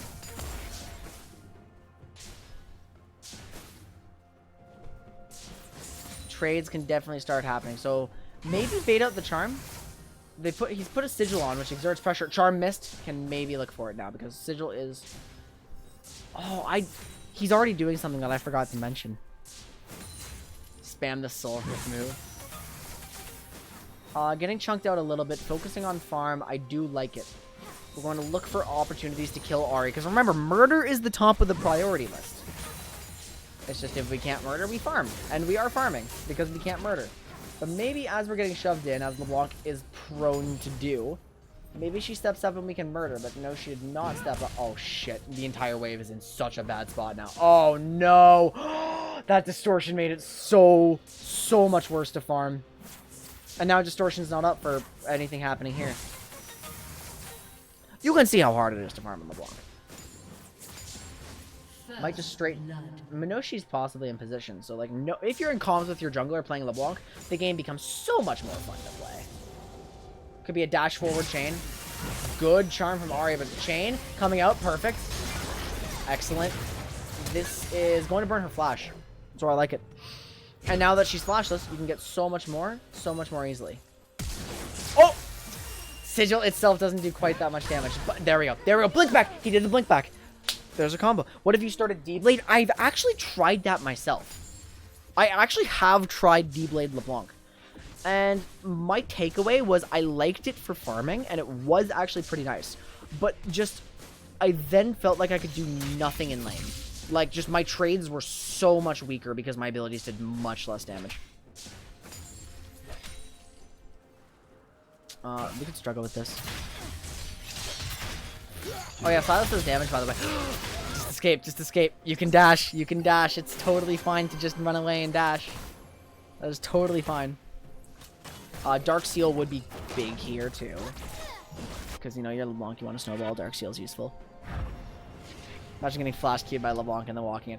I like seeing it, though, because he's limit testing. He's like, how much damage does just my Q do? Oh, not enough. Okay. Assuming he's listening.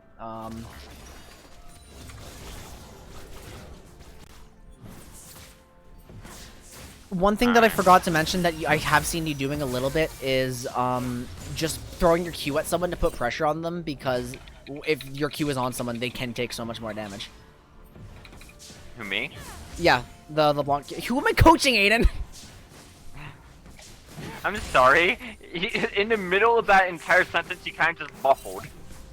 Okay, well, I've noticed you dropping a Q on someone to then threaten the fact that you might dash on them or chain them, so they back off a little bit, and I like it.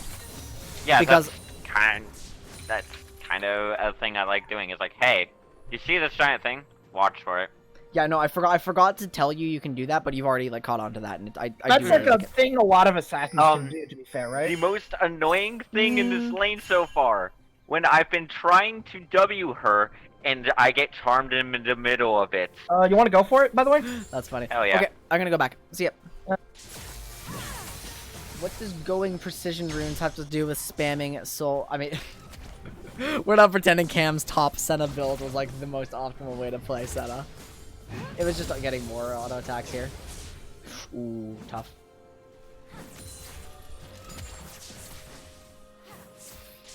I'm just watching for more things, like just on a baseline trading level, how to play the champion. That is good. That is still good. Charm whips, but... Or chain whip, rather. That was still a good look. It's good to look for stuff like that. I didn't? Huh. Maybe when we talked about runes last time, people hadn't settled on Glacial being, like, the best rune. People might have still been running Dark Harvest back then.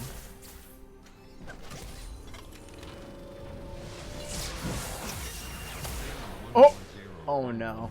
So, I want to see... Yeah, Distortion makes it so hard to farm under tower. You will always miss a creep before you... Okay, how much gold? He has no money.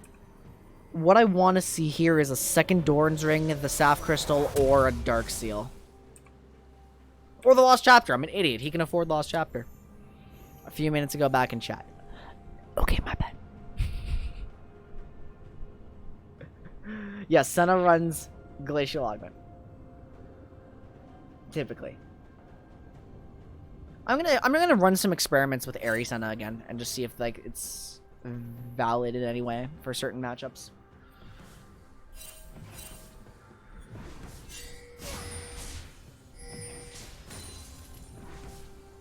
Farm that. Oh, the auto attack would have been free. He's looking to help Minoshi, I think. I kind of like this. Just keep your distance from Silas so he can't just straight W you, though. Okay. That's all good. That was fine. Using... once he was already on you, using dash for damage is not... It's like, it's pretty fine. You need to burst him there. Besides, dash does a lot of damage. The new Fiddle ult is 100% the same as the old Fiddle ult. It is absolutely unchanged. That could have been a chain. Dashing forward like that could have been a chain. If you wanted to go for a longer trade. Because you're still behind creeps for your... Now, what are you backing for? Just health? You're going to lose a lot of farm here, Aiden. He's a lot more... Yeah, no, and Fiddle's really good at punishing a lack of vision. Oh, Aiden's going to lose so much farm here. Just...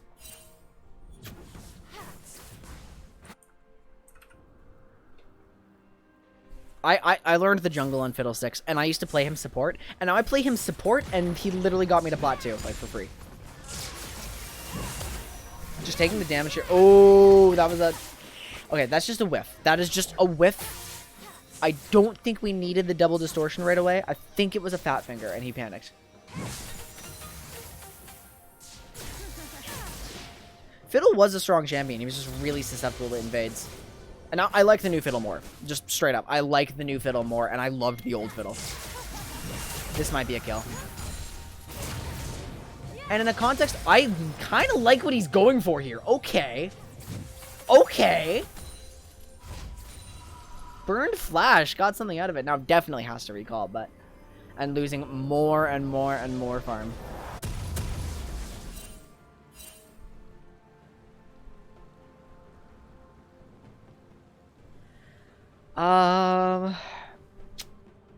This is classic LeBlanc. 37 CS at 10 minutes. Oh, that's how the attack speed like benefits with the Soul Rift or Soul Rip.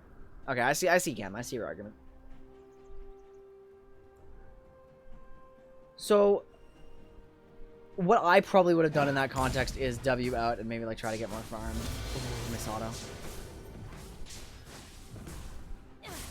I mean, that melee is not going to be really hard to farm because you changed your focus. You need to have laser sharp CSing fundamentals for LeBlanc.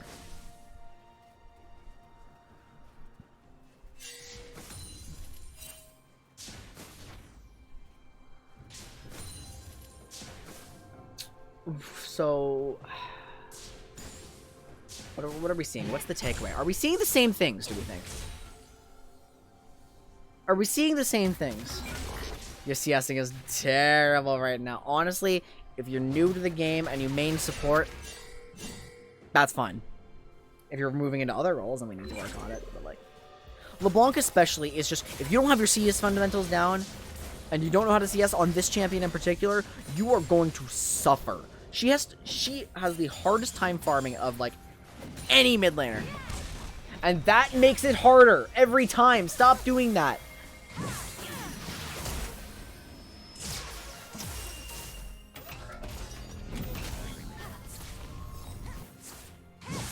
It makes it harder until Distortion one-shots the backline.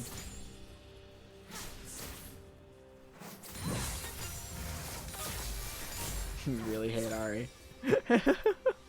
Yeah, LeBlanc on ARAM is not very good. You have to know how to play LeBlanc already if you get her on ARAM. I think he's going to die here. Oh! Distortion! Distortion! You have Distortion! You have Mimic! You have Mimic! You have Mimic!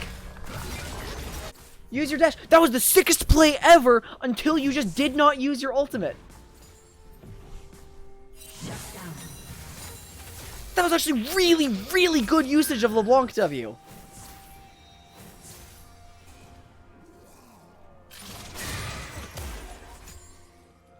I cannot believe I just witnessed that. I was such a proud parent for a moment, and then my kid fucking like threw up in the bleachers or something. I'm like, ugh.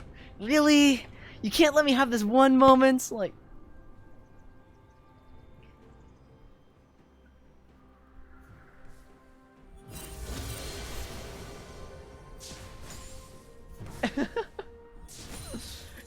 Distortion will still not one-shot. Oh, wait. It actually gets it to the point. Okay. Now Distortion is at the point with the Blasting Wand where you can use it on the back line. And that's actually good to know. If LeBlanc has... Lost Chapter Blasting Wand, then Distortion can be used to farm backline. Just farm. Just free farm. Free. It's right there. It's right there. It's right goddamn there. You don't have a ward. Or, well, you do, but you didn't place it.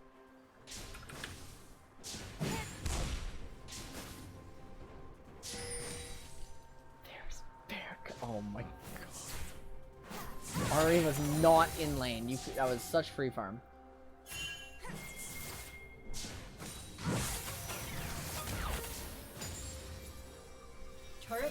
Because, like, we gotta catch up on farm. Ari has a finished Ludens. She is so far ahead. What is this roam timer? Oh, you give up so much for this roam. You give up so much for this roam if you can't get anything. This is such a risky roam. But let's see if you can get something, because honestly, they're way overextended. Double distortion? Nice. Okay, it's just an assist and you give up the wave for it. It's alright. I have no idea what you're talking about, and I'm frightened to ask.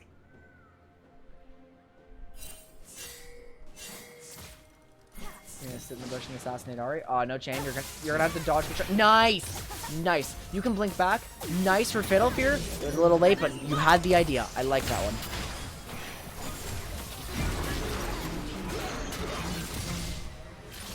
That was much more of a LeBlanc style play. It didn't go well, but it shows us that we're on the right track with how to use her abilities.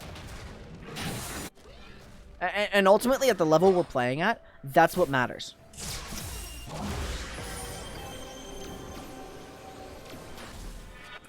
Big F to Minoshi. Blue team's turret has been destroyed.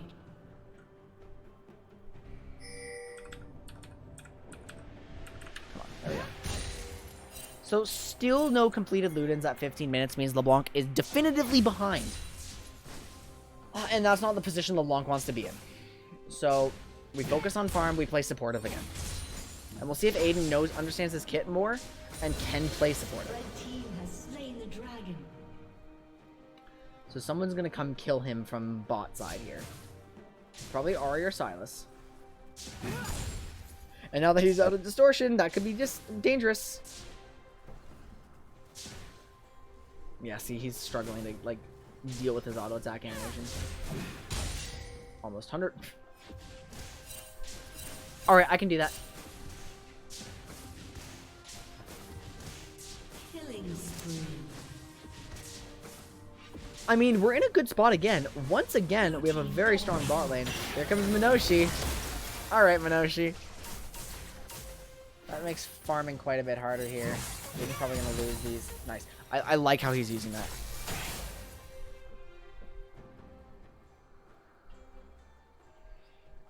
Like, he'll take the first hit of REQ, but then the more damaging second hit, he doesn't. And, like, I vibe with that. No! Okay.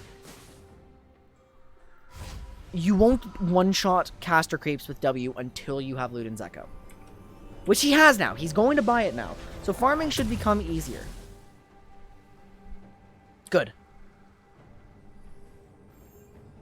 I'm excited for an announcer says something that sounds absolutely wrong. Oh, man. Oh, I mean, I'm sure. It's probably like a Vine tier thing or something, which is fine. Because Vine memes are pretty funny.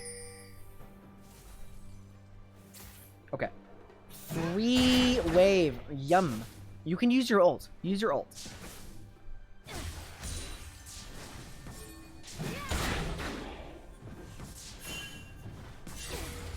Oh, he can't get either of them now.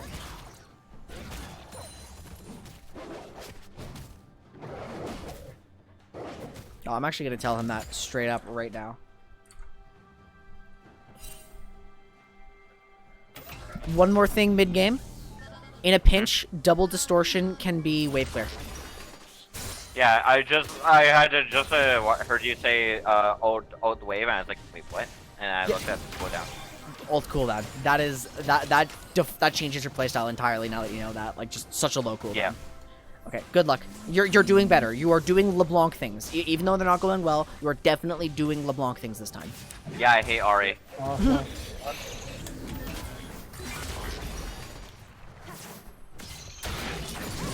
Dodges out a gank there.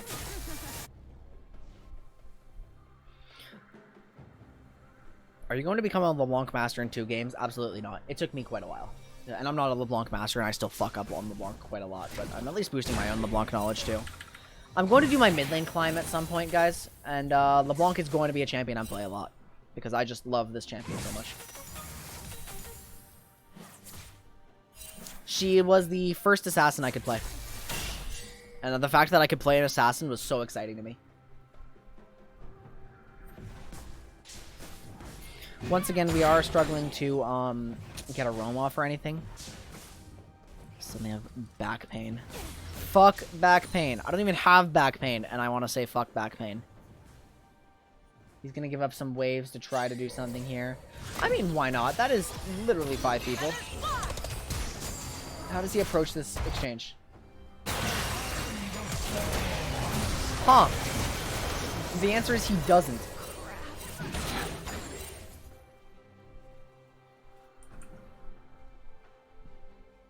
Blue team's turret has I think they're making the decision to go for Herald. There's very little time for Herald.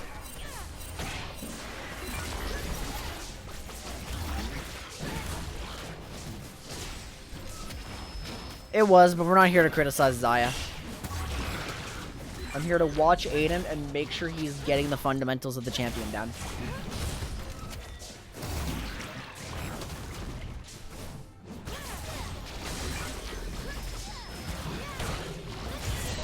And then hopefully it's not 11 yet. It's 11. Okay, shit. We can't let this game go too much longer. Because I have to get to Cam. She's the ADC in main for a few. I love Xayah. I am way on the Aphelios trade now, though. God, I love Aphelios. God, I love Aphelios. He is so much my style.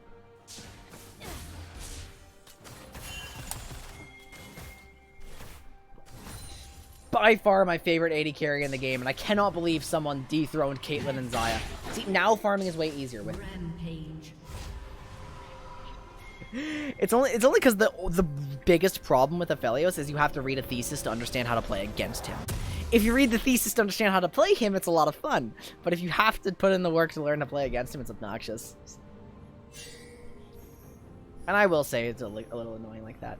Okay, so Aiden's level 11 now. So that means his Mimic Distortion now does more damage than his regular Distortion.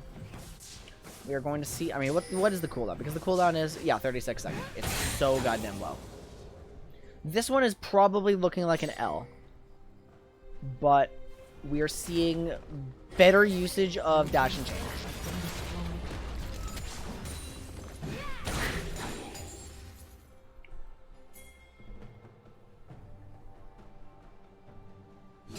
Gonna try to get something here. Ari missed charm. Dash out, double dash out, double dash out, double dash out. Good idea, though. If it weren't an ignite or something and you blinked back like that, maybe. I see what he was going for. So I like it. Again, he's thinking LeBlanc things now. He's definitely... like doing more LeBlanc things because he thought, okay, I can escape from them with blink back. I like it. In that particular context, double distortion was definitely the right answer, though.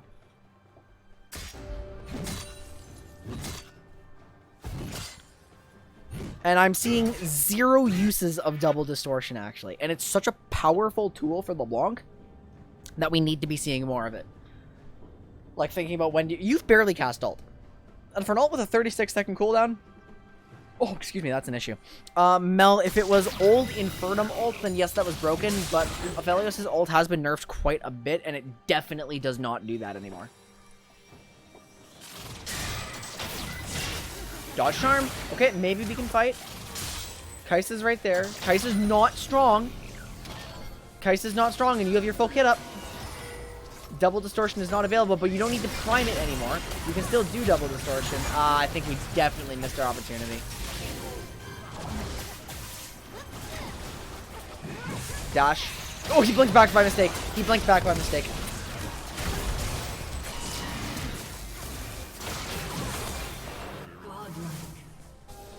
It's good though. Like we're in that particular play. I think I would have liked to see you make an attempt to chunk out Kai'Sa. Because again, we have the blink back to escape from Ahri. I think I definitely would have liked to see you try, because Kai'Sa is also terribly, terribly weak.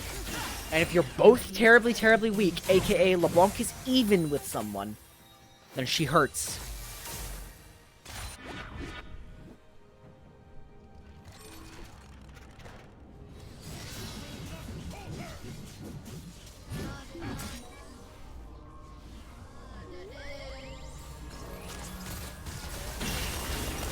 But yeah, I would have liked to see Aiden make an attempt.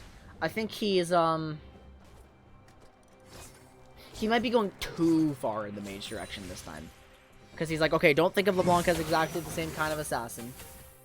No, she can also still assassinate.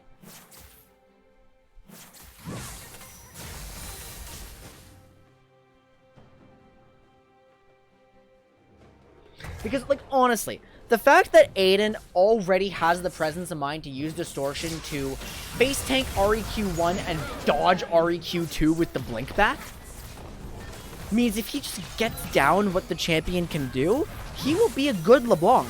Like, he already has the foresight, and this champion, like, should work for him. This game's a loss, by the way. They lose this game, 100%. I see no conceivable universe in which Xayah carries this.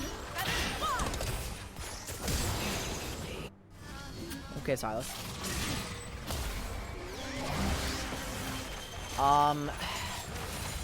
But the point is not to win games here. And I have to get myself out of that headspace too when we're doing something like this. The point is to discover what LeBlanc wants to do in the game. Discover how to use her distortion, her ultimate. I think Aiden has unbound his R key. You can't do that.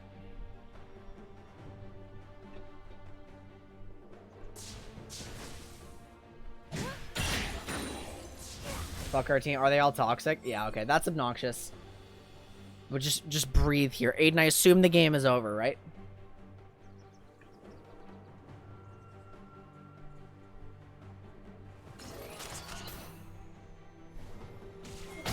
There's Silas, yeah. You can chain him maybe here, but there's a double distortion to escape. Good. We made a mistake. We were in too deep. We cannot deal with Silas. Maybe we could have thrown a chain there. I don't know. If we just need to leave, the double distortion is totally fine. Good, good, good. I'm seeing continual improvement. It's not good yet, but there was like this. I think you probably heard me already, Aiden. There was this one moment where you made a play so mind-bogglingly good that I'm like, holy shit, we need to just get this guy more LeBlanc practice. Because we're gonna see some crazy shit out of this guy if we can teach him LeBlanc. You have to mute them. We're focusing on learning LeBlanc, and people flaming you for stuff is not going to help.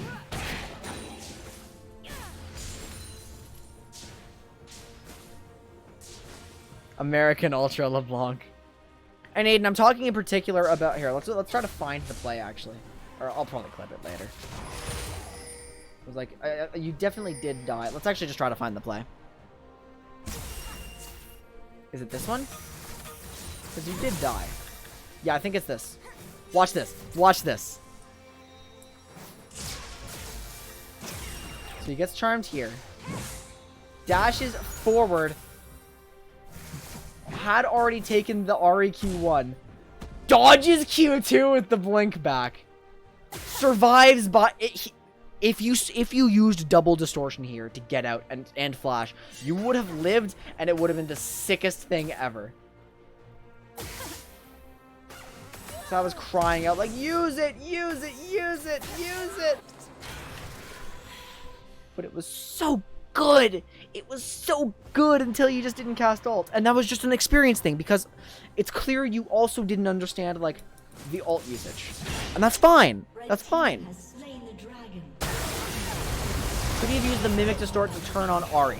Absolutely not. Ahri's using ultimate. She has so much more damage to kill there. Absolutely not. You do not turn on that.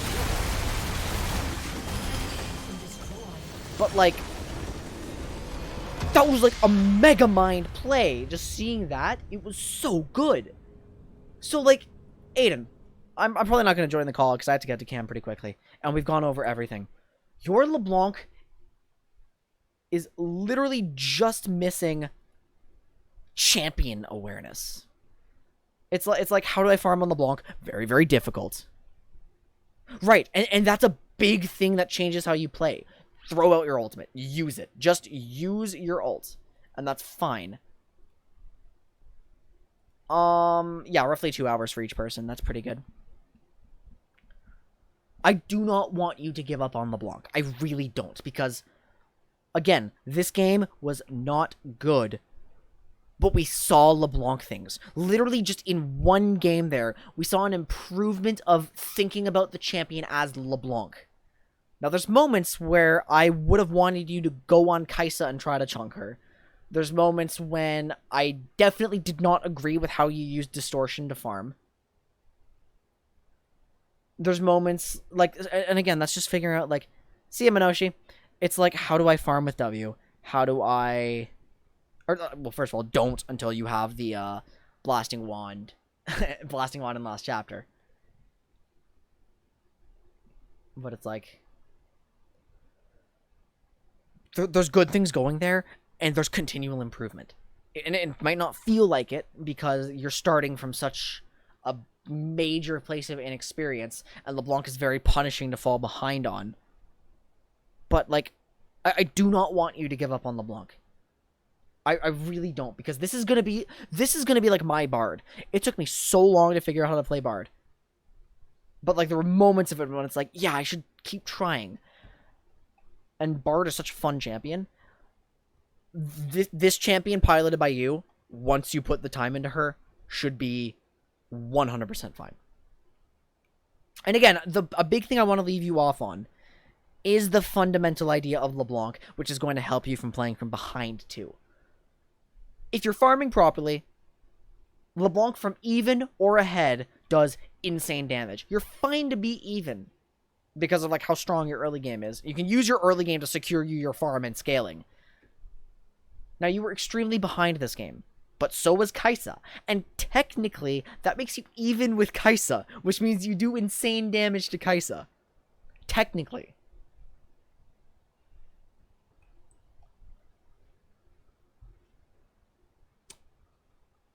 I am happy with some things I saw there.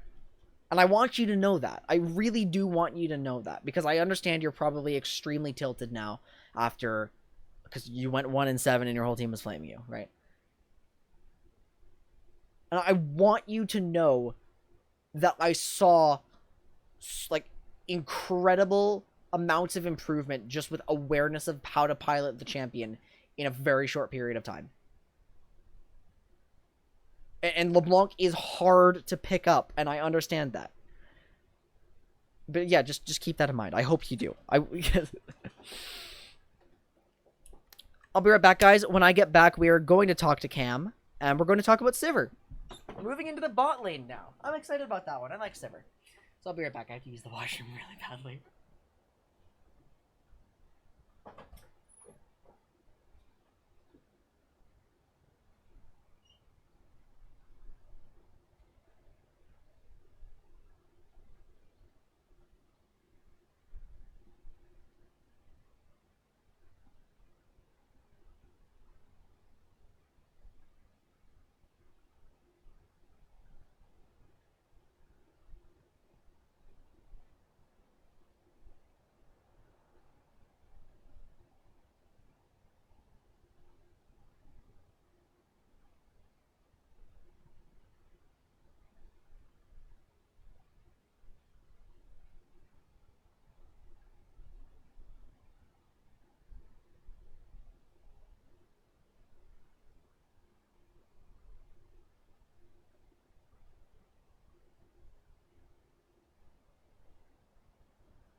Honestly, I learned things about LeBlanc watching that game. Okay, let's see what the hell this is. Fucking... There's Bear Cum. What in God's name is that? Should I just play this on my phone instead?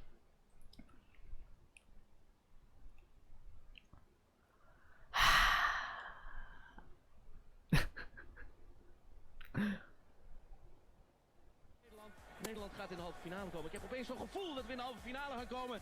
Met het balbezit voor Frank de Boer. Frank de Boer speelt de bal. Heel goed naar Dennis Bergkamp. Dennis Bergkamp. Dennis Bergkamp neemt de bal aan. Dennis Bergkamp. Dennis Bergkamp. Dennis Bergkamp. Dennis Bergkamp. Oh my fucking God. Are you serious? All right, now I know what you're talking about. Okay, one moment here. I'm going to go give Cam stream access.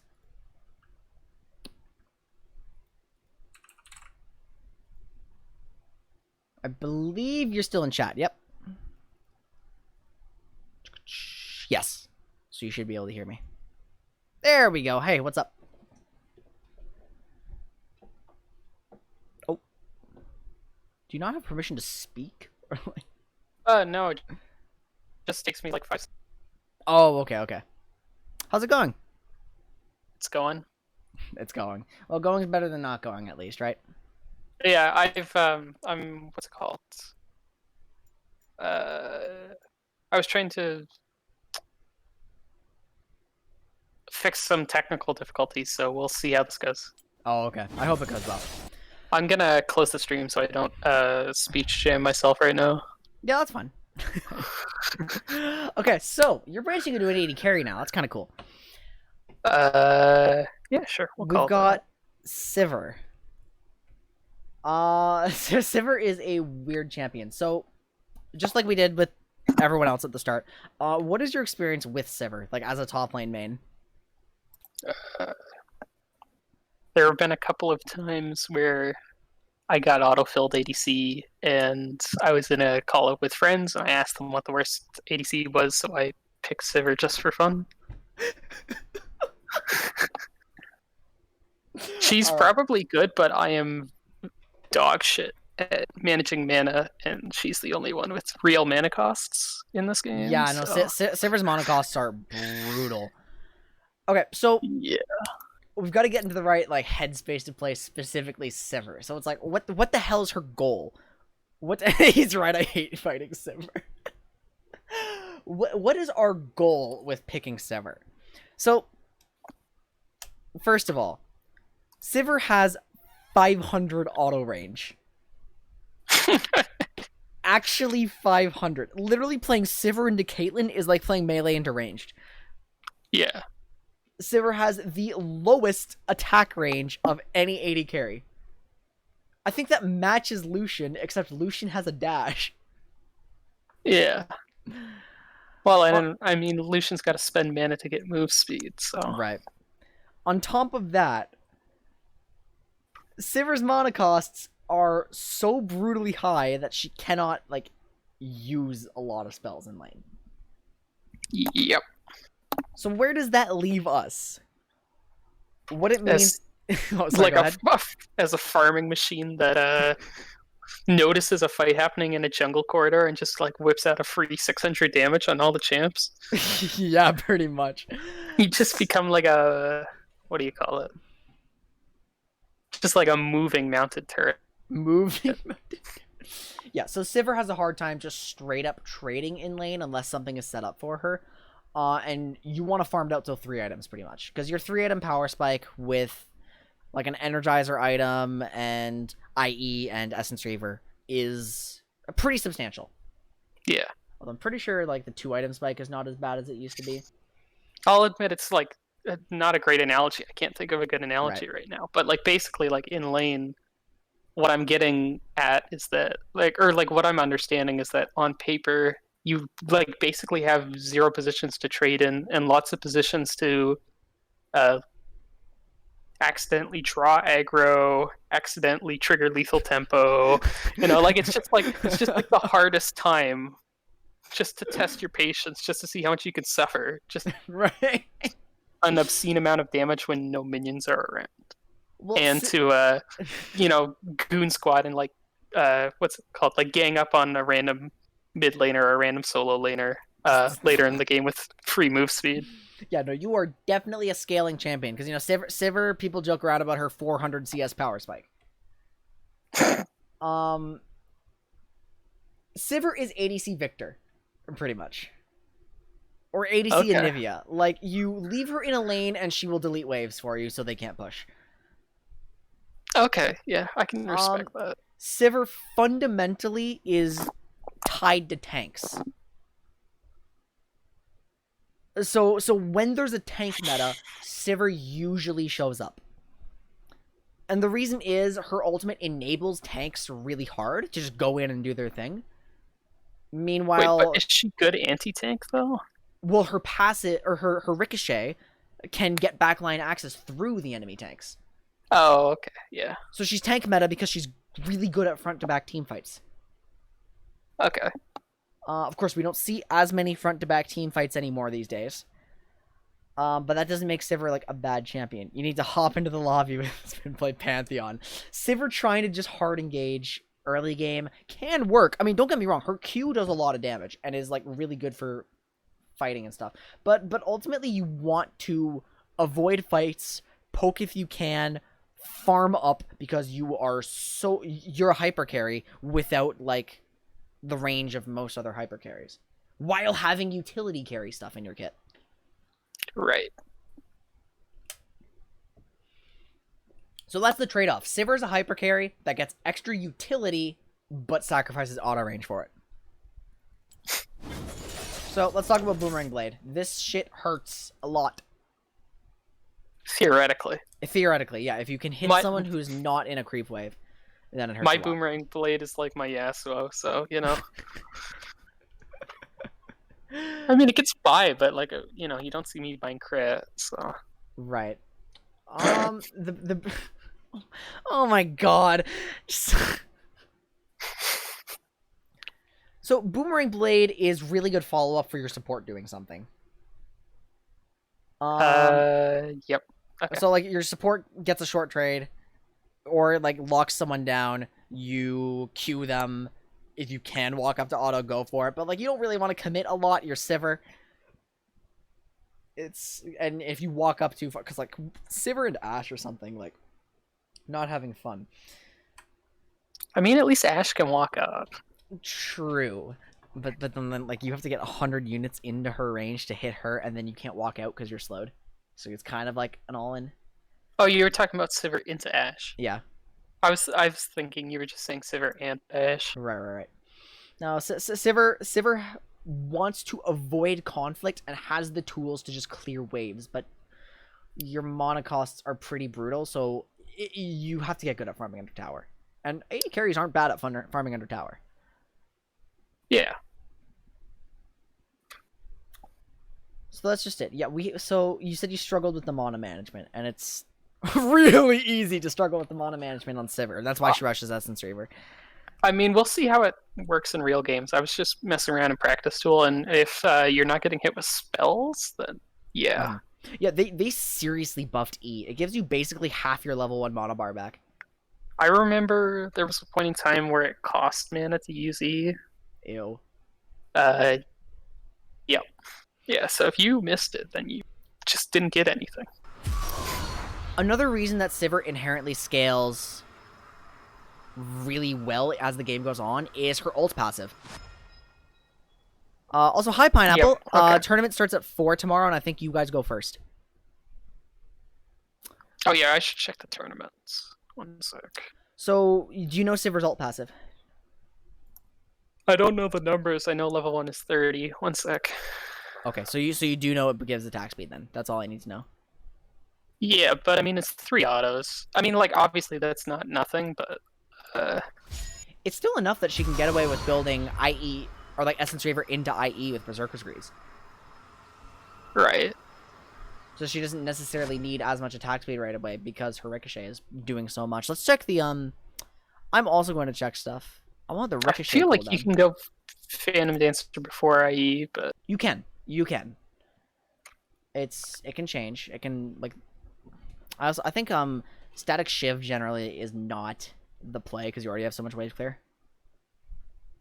Well, I mean, that's the thing, is if you're an ADC, you only get to pick one wave clear option, which is hit all the minions, or... Sorry, you cut it a little bit. Just on the last sentence. Okay, so your 2 options is ADC for wave clear, Shiv and Runons, but she's already got Ricochet. Right, so you don't need either of them. Okay, it's 30, 45, 60. Pretty good. And then the actual Ricochet cooldown... Ricochet cooldown goes down to 6 seconds. Oh, okay. I did not notice this. Wow. So that's like really goddamn good. Okay. Yeah. So you asked like to go over really just like some of the more intricate stuff about Sivir. She really doesn't have much outside of Ricochet being an auto reset. Okay. It's like, your Q is very straightforward. Everything's really straightforward. Yeah, and she So- doesn't have any real like on hits to abuse because it's not like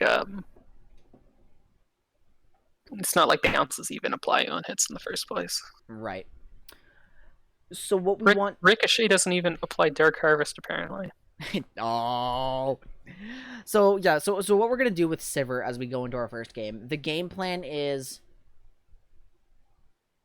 avoid fights and farm. How we avoid fights can vary on the lane. We might need to use our Q to thin the wave and then they can't get to us. We might need to use Q to hit them so they don't want to walk up and hit us. But that's pretty much the game plan. Like, just be aware that you are the lowest range AD carry, and we'll go from there. So I'm gonna ask you to start sharing your screen. I almost just opened a game on my own. Wait, did you say thin the wave for farm or thin the wave for minion damage? Thin the way for like to farm it pretty much, because like. Wait, hold on. I'm zoning out. I want if you need to use your Q on the wave to farm the wave, then that is fine. But sometimes we don't need to. Like, we don't want to throw it or Q for like 2 minions. Yeah. Well, I mean, if there's like 3 or 4 people want to siege and you can just remove the minions from under them, then Right. like you can just no interact. Okay, let's let's see if it works.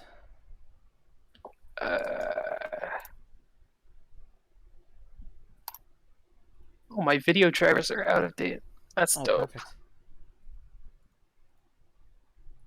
Full screen that. There we go. It's working. Okay, one sec. Wait, does it stream my cursor too? Yes. Oh, okay, cool.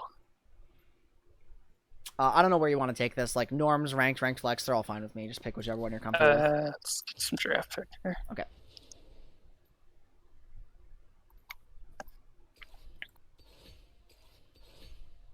You're I'll completely do bot serious mid. about playing Pantheon. I'll do fine. bot That's fine. mid so I can get bot. Who's Okay, playing Pantheon? 1 second. We have Mel, who I've been showing the ropes of Pantheon support. Oh, nice. And yeah, no, but Cam's got a friend here, so he doesn't have to suffer through a rando support already.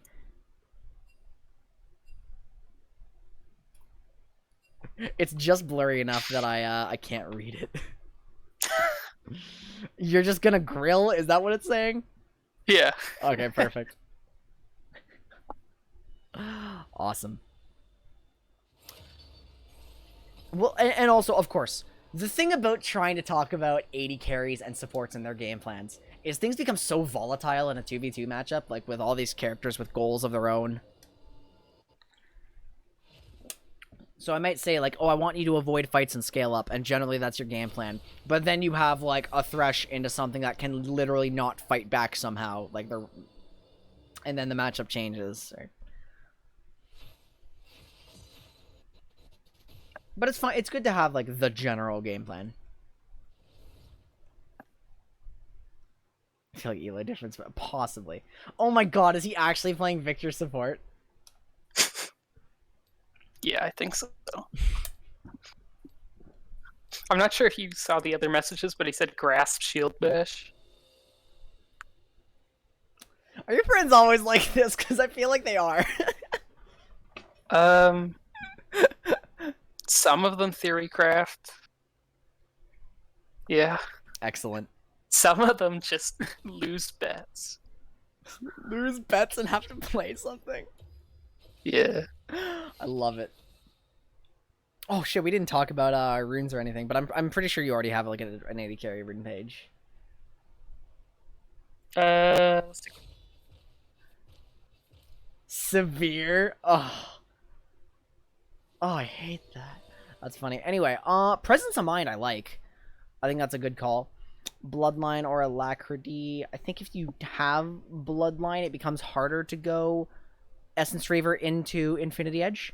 So you probably will need the Zeal item, and that's fine. You just need to know about it. You're going. Yeah, I mean, I'm copying the items and runes from a person who goes Reaver into PT. Okay. You are going the sorcery setup for 80 carries. That's fine, but it does give you less mana sustain. I mean, I could just take mana flow if I really wanted to. You could actually. Gee, this matchup's fine for you. You there's so much stuff to spell shield. So many rune pages. Oh yeah, and 80 carries just got buffed this patch, right? So you have a little more health to play around with and a little more move speed with Zeal. Do you want the support in your stream chat here? That's okay. I mean, like, he can come if he wants to. I'm mostly talking to you about things, though. Okay, he's asking for VCs, though. Oh, then probably not this time. Oh, okay.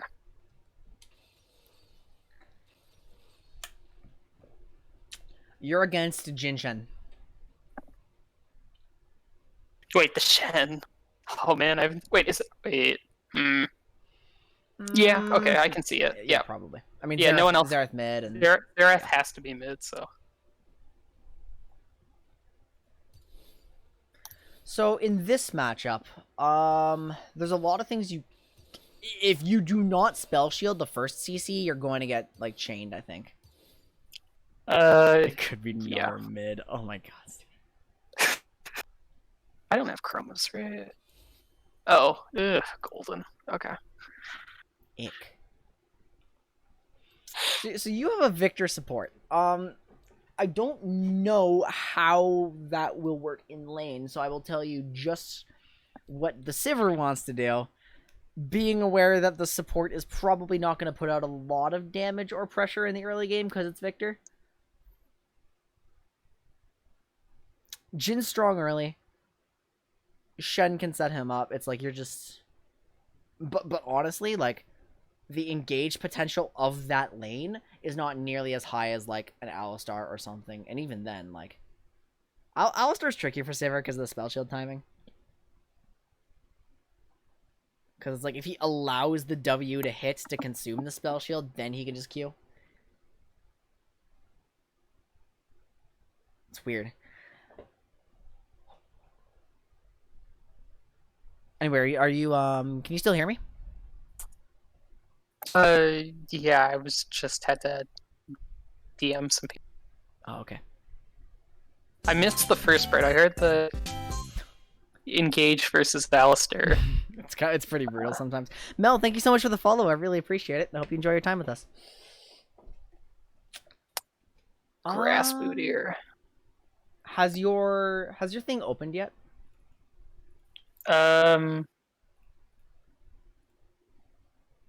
It is like 98%. Okay, if I'm on the load screen, should I like unstream it? One sec. Yeah, try unstreaming and restreaming. Cricket noise. Oh, your followers are gone because you lost your old dude. No! Damn it, that sucks. At least it shouldn't be too hard to find them again, right?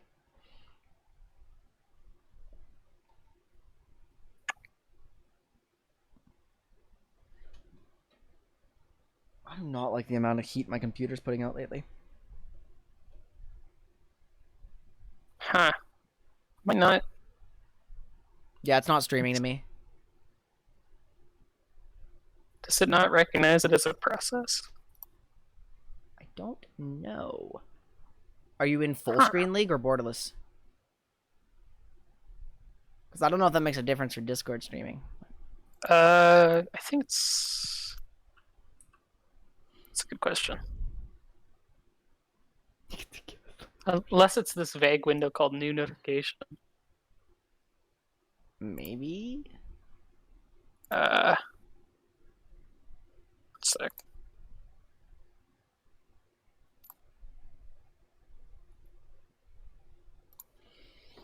Never really used Twitch and they started watching Quinn's stream. Oh god. Twitch is fun. I don't watch a lot of streams, but when I do. It is exciting. Oh. Oh. Is this it? Are you getting anything? It's still loading for me. Okay, so it's really not that then. Are you in game right now? Yeah. Okay, don't worry too much about it. I might do the same thing I did with Aiden then.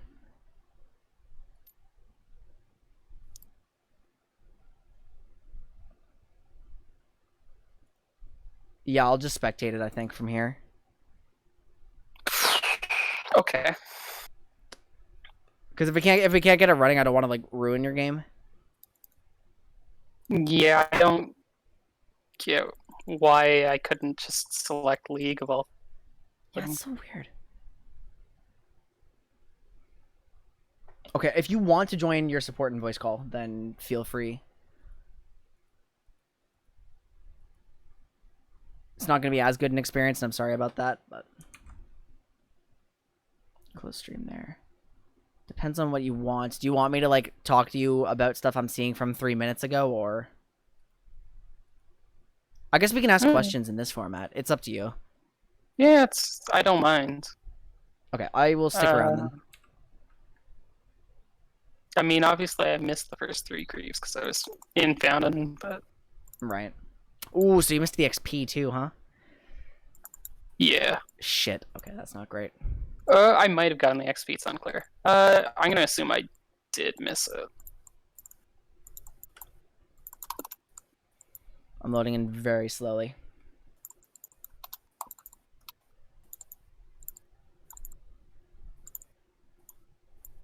Gotta do what you gotta do for the PCs. Yeah. There's a lot of like waterfall word streams, but honestly sometimes those streams like are actually kind of fine to be in because there's no pressure to talk. If you know what I mean? Okay, you are red side. Water what? The waterfall of words in Twitch chat. Seconds until minions spawn.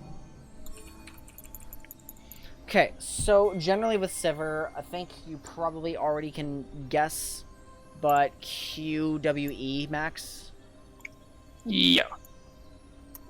Yeah, because Spell Shield gives like 10 mana on level. Yeah. True. That's very true. So we have Victor Support who did go Relic Shield. It is Grasp Shield Dash. We will see what's going on here. If I see anything like I need to bring your attention to, it'll be like Aiden, where Aiden just like was messing some stuff up. He heard me say it on stream. He started doing it differently. Right. Because I'm not like synced up with your game, which is a damn shame. But... Okay. Oh, I should have healed him. I see you walking Okay. the lane now. Jhin got first blood, and I forgot to heal my support here. Okay, that's a general AD carry thing. Well, I mean, if I'm quote-unquote branching to ADC. Oh, okay. Completely overextended. Okay, yeah, I'll catch up to that, I'm sure. Okay, yeah. Yeah, so me you double check. definitely missed the XP on those first few creeps, unfortunately. Yeah. But right away you're playing the lane. Oh my god, I don't care about top. You're playing the lane like pretty far. You're going to allow Jhin to shove a little bit into you, and you're generally fine with that because it's so easy for you to clear the wave.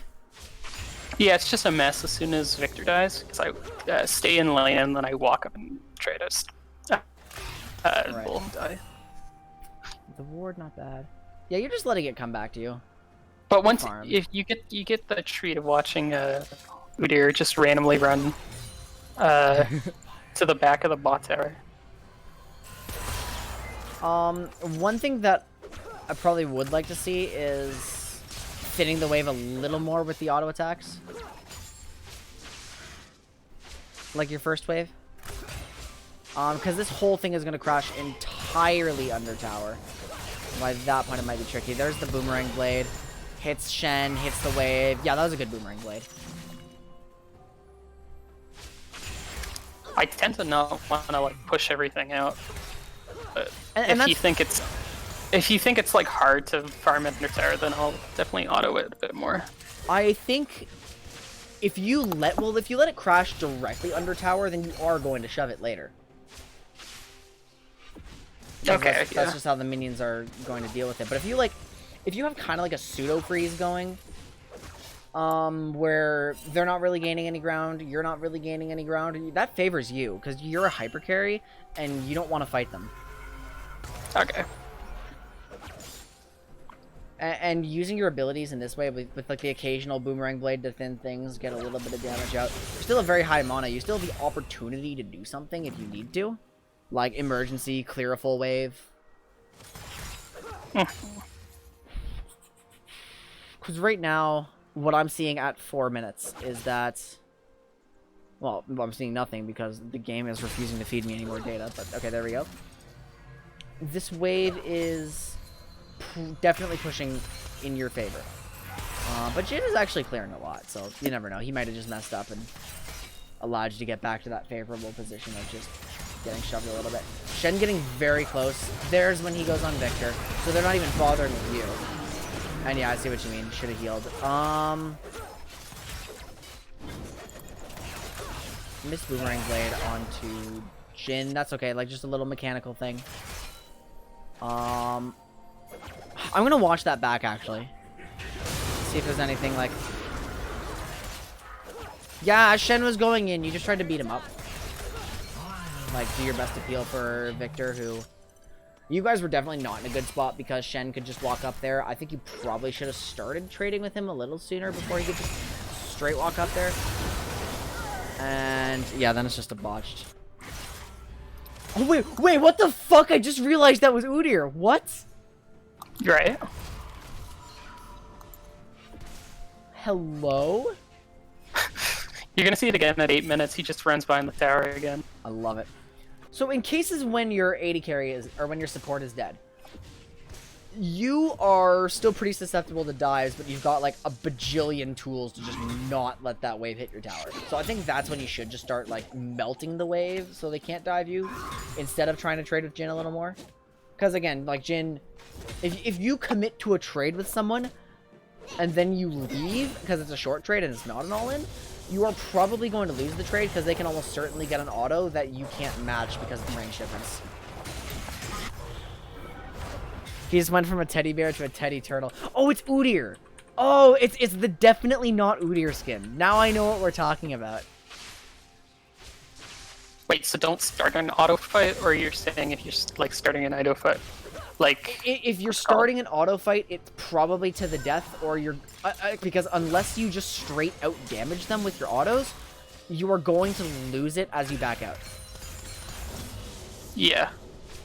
Because they, no matter what AD carry you're dealing with, they're going to outrange you as Sivir.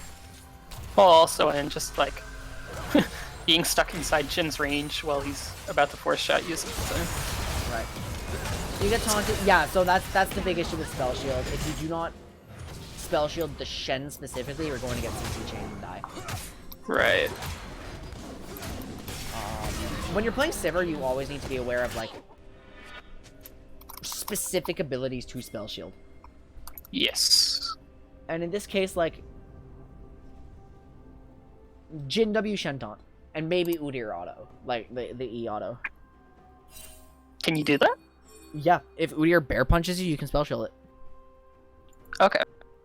Because we want to think about it like Morgana Black Shield, pretty much. And Morgana does the same thing. She takes inventory of what abilities she may need to block from someone. Okay. I do like the call fields. It's going to make it easier for you to just keep up. Blue team has slain the dragon. When you're already shoving, that's a good time to just, like, use your abilities to get it under their tower. Because you want it close to you again. And so when you're shoving, you want to shove fast. Wait, when were you saying it's good to shove? When the wave is already shoving. Oh, okay. If yeah. the wave is already shoving for you, why not just do it really, really fast so you can get it back into a position you like, because then you don't have to fight them. You pick Sivir for non-interactive AD carry gameplay. You do not care what your lane opponent's doing. You do not want to see your lane opponent until you have several items. Okay, I can vibe with that. It's like Malzahar, but an AD carry. Just like a lot of things. Sivir does have a lot of weird matchups. Okay, so here you're just getting ganked by Shenjin. I like the Boomerang Blade. He misses the Flash Taunt. Yeah, they miss all the CC. Do you live this one?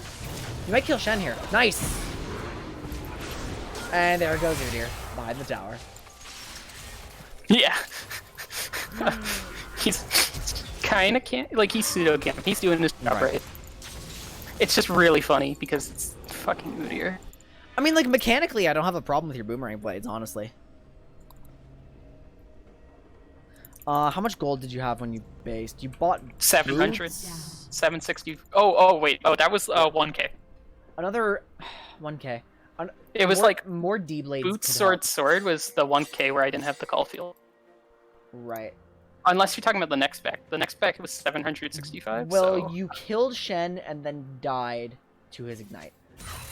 I'm gonna assume that's the 765 back then. Right. Yeah, it looked like it. Where I think you just bought nothing, right? Yeah. I think picking up a D-Blade would have helped. D-Blade. Yeah. See, I think if you're late enough, then you just go for call. And Sivir does farm a lot. Okay, call would have been a good option too then. I just know, like, stacking D-Blades gives you a lot of extra early game power. Okay. It gives you extra sustain, it gives you just a bit of extra damage. It's really cheap and its resale value is not awful. It's not great, but, like, you stack them because it's so strong early game.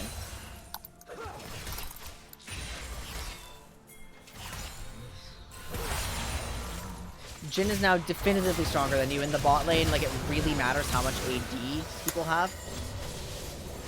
Get the auto trade. Yeah, the spell shields are a little wild, but it's not the end of the world. So I'm seeing an even wave. Victor has lasered it and basically caused it to shove here. So I think you just ignore them, shove the wave, and... Because what are you at now? You're at 57 CS compared to Jhin's 56. Not awful. Your Boomerang Blades are trading a lot of damage back in. You use your spell shield excellently. Yeah, no, and I like what I'm seeing here.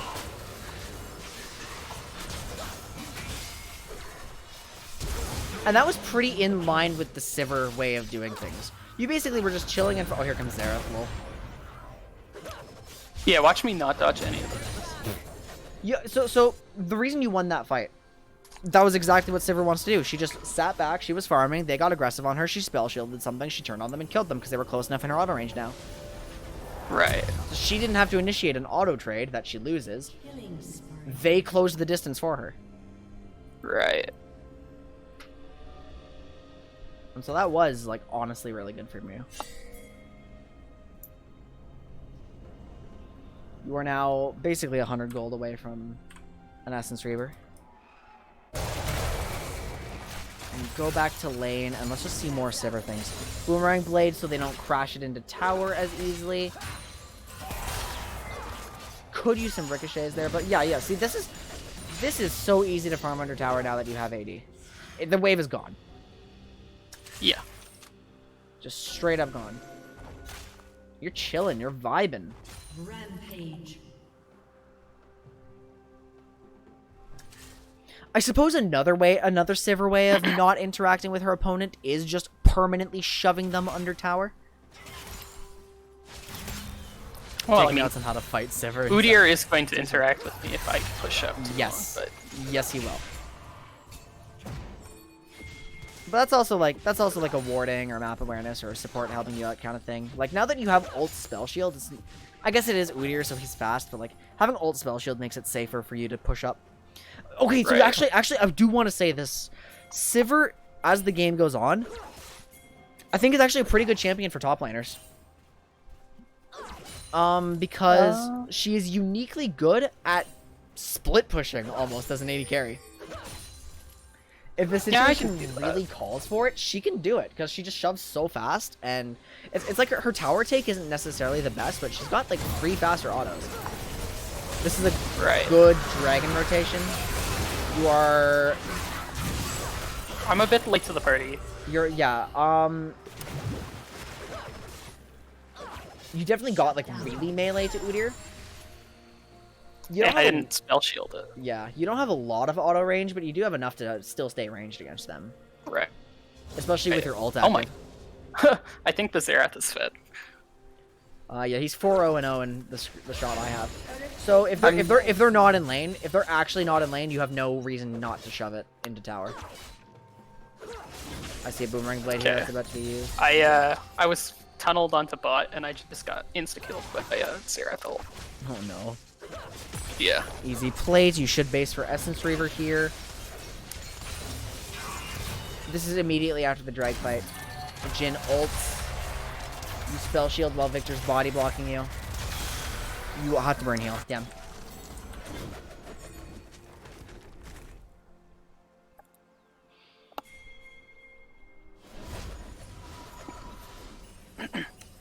Excuse.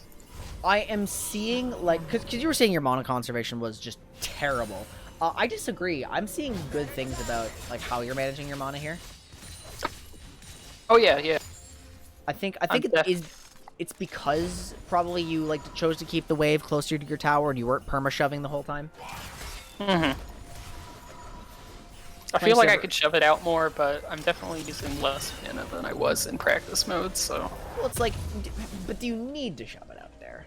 Essence Reaver Berserker's Greaves is an excellent back. Once you're level 9, you do want the Farsight, and 80 carries take Farsight because it's just useful to have a Farsight on the team, so it may as well go on the person who can face check for vision the least. Okay. Yeah, I don't pay attention to level 9 enough. I do buy a lot of Farsights on everyone, I just don't, I keep forgetting to time it for level. It's all good. But yeah, I agree that Farsight's good.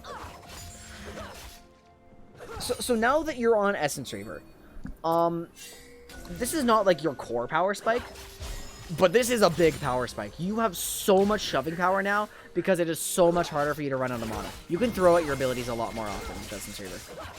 Especially since you have takedowns with Presence of Mind too. I have... Oh yeah, I've got all of... Shen's way too close. You tried to predict his... Yeah, okay, good. Okay, why are they all in our jungle here?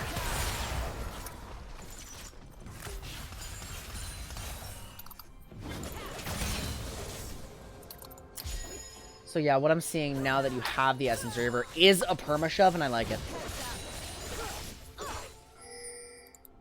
The thing about the perma shove is Jhin can still farm this, but then you're just gonna get tower pressure. Like, you should easily be able to get the tower before he can. Especially with Shen's limited engage, like... Gotcha. You can spell shield stuff. You're trying to trade with him a little bit. Victor's trying to trade. You spell shield the taunt excellently. Shen... Oh my god! I see when you mentioned Zerath is fed. Yeah.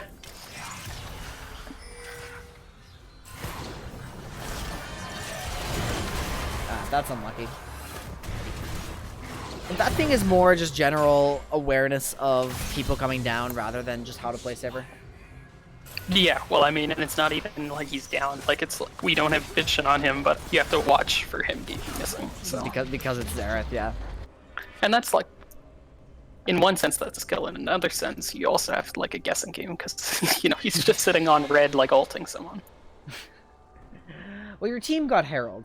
Your team took advantage of Zerath being there. I am seeing like a lot. There are quite a lot of deaths, and it is like the soft camping, and it is Shen getting some like good stuff on you. They did get tower first, unfortunately. Oh yeah, I'm probably dying a lot more than you expect from like Plat Diamond.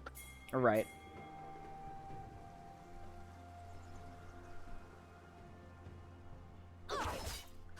So it's almost like I'm starting to believe again that Sivir just wants to be totally non-interactive at this stage of the game. I can feel that. I definitely am vibing with the idea of not interacting with people while they're fit. And if you're really behind on Sivir, honestly, split pushing is an excellent option. Like, I've been playing 80 carry on land lately. And I've come to realize that the teams play kind of weird. Like, so you can't get farm mid necessarily. But me just going bot to pick up waves just works all the time. Yeah, Right. Sivir has, like, the best wave clear of any 80 carry. If you are lacking wave clear elsewhere in your team comp, Sivir fills it. It's like if the mid is, like, Yasuo or something with low wave clear. Now, you rotate mid here. Your support is already here. That's where the pressure... Yeah, you can basically just go wherever the pressure is and try to nullify it because you're clearing waves. Right. Mel, wait until you see a single Sivir crit bouncing through caster minions, killing all of them in one hit. It is the most satisfying thing to watch in the game. They're doing dragon, you're shoving out mid, you have ultimate. Aurelia's coming mid. I do this too, where I use my ricochet for more tower damage before the wave hits. Probably better to, like, hold it if you know the wave is coming. You are dueling Gnar and Xerath. Pretty stationary. I like the flash. You win the fight with Gnar. Okay. The Gnar fight is good. When I walk into their jungle and like just overstay for like 30 seconds, that's... Oh, yeah, you are definitely overstaying. You're welcome now. Because, like, the Gnar fight's getting you quite a bit of gold now. Like, that's PD, I think. Or not quite. It's the Zeal at the very least. It's like 100 away from PD. And PD is so good on you because you're just inherently going to be closer range to everyone else. Yeah. Udyr is here. You're out of ultimate. Yeah, you're dead. You're 100% dead. Maybe Aurelia can clean up, though? Aurelia Bolivar? Nope. Shen gets Aurelia's gonna get one, I think. Okay.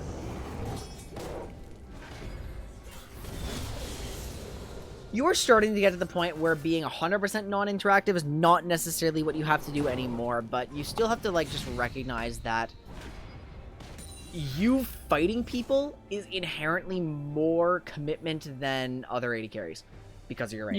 Yeah. So I it's think like- I leave mids in like a weird siege state over the next 2 or 3 minutes for way too long. Like, Victor is forced to rotate to answer things because I'm not going there to like wave clear, Right. which is kind of awkward. I mean, it looks like you're about to get an absolute shit ton of CS from bot lane. Like, just... Oh yeah. I'm picking up money, but it's kind of awkward to watch.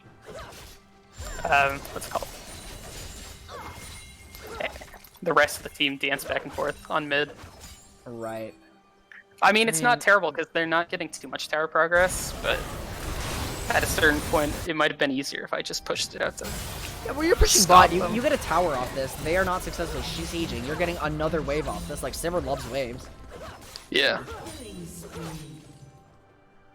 Yeah, I'm thinking the jungle fight maybe would have worked a little better if you were Caitlyn or something. You're pushing tier 2 now. This is pretty good. Still no Farsight to cover your flanks. You have decided to trade tier 2s, and that is... no, they TP. That's Gnar, who you're not, like, super scared of. You get the whole wave, you get half the tower. Your presence... Well, you are Sivir, so your presence might have mitigated that mid lane. You might not have lost tower, because your wave clear is just so good. You also have a Victor there, though, who you expect to be able to wave clear. And then Gnar leaves you alone, so you can just keep slip pushing, which is actually hilarious. What the hell? Yeah. And see, that is a good ricochet. If you're hitting the tower and the wave walks up, and then you ricochet and you just clear it while hitting the tower. Gotcha. More. Yeah, Sivir split push. It's hilarious how often this works. That being said, if your split push is losing you substantial towers elsewhere because you're the primary wave clear, then it is a bad decision. The Sivir flank is definitely a little more questionable, but somehow this just worked out. I think you're dead to clear now. Yeah, you are. Oh, true. No, you're dead to... No, you're running, actually. Your team is just diving in while you're absorbing random pressure from Gnar. Alright, yeah, no, the Sivir flank is ballsy.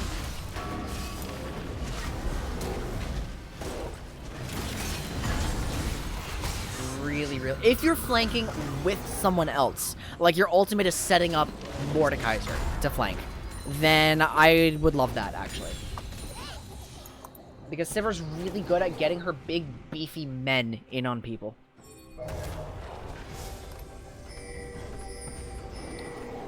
I think it was like 2016 TSM where they ran the most vile Sivir comp I've ever seen in my life, where it was just... It was... Maokai, Zac, Zillion, Sivir, Taric.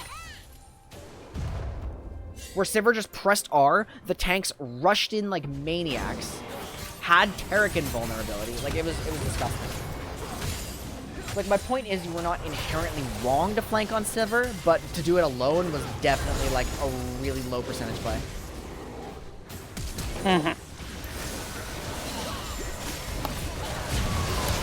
Yeah, and I'm finding you just getting so close to fights that you do not want. Do you play artillery mages ever?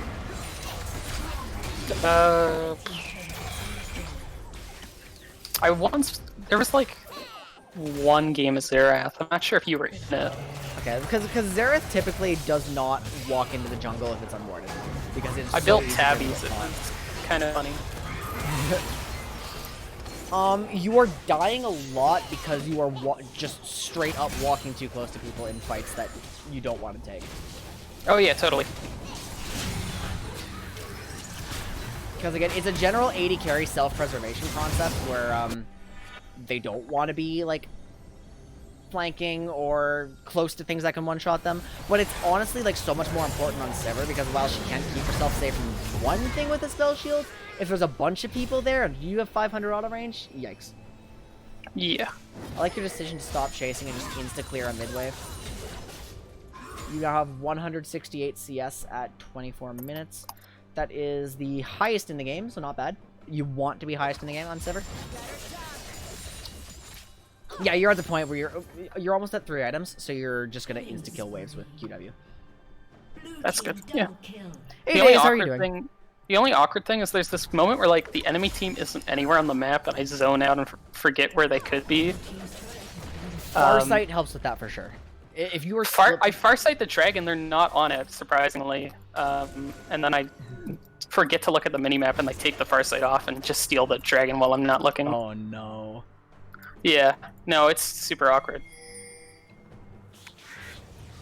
So I'll definitely not play this when I'm tired, but otherwise, honestly, like, I don't hate how you're playing Sivir, but it is like a little too much like a top laner, I think, where you're just like running it. You have so much move speed and damage that you're like, yeah, I can like flank or I can like make this play or something. But then you just load up because you're AD carry. I'm a Shinshin fighting right now.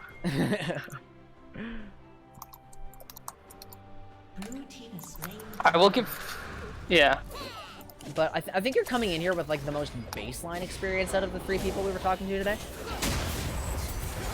Probably. Oh yeah, and then you just got caught out again. There's a lot of getting caught out. Oh yeah, totally.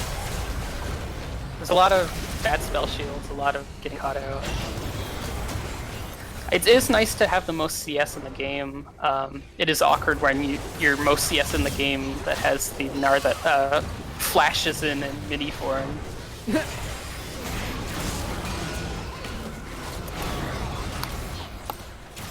fuck. I feel like you definitely had a really golden opportunity to get a lot done in this game, but it's kind of slipped out of your grasp just because we're opting into like really poor fights before 3-item spike.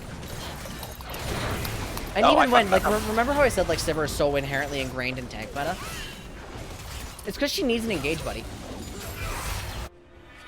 And your engage buddy this game is Mordekaiser or Volibear. Right. They're thick. Or Aurelia even, because she's not tanky, but she can engage. It's like, you want to be alone if you're AFK clearing waves or just actually getting a split off in the rare opportunity you can do so, but you want to be around your dudes to augment their abilities and because you need their protection to put out damage with your low auto range. Right. I think Victor is an odd support for Sivir. I think it'd be alright with Caitlyn. I do like spell shielding the Jhin traps. Also, hey again, Days. Welcome back.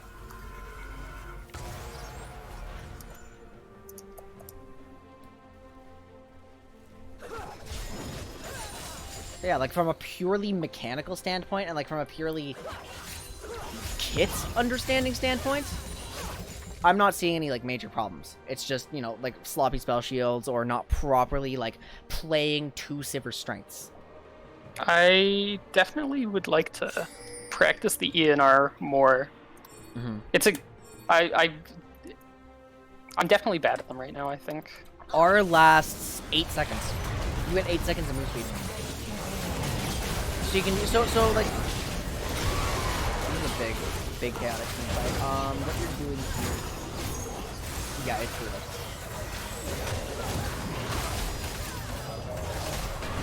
Is the air on? Oh, that sucks. Touch the glass. Touch the glass. I am like right there. I turned it off. I turned it off like a few minutes. It is brutal. Yep.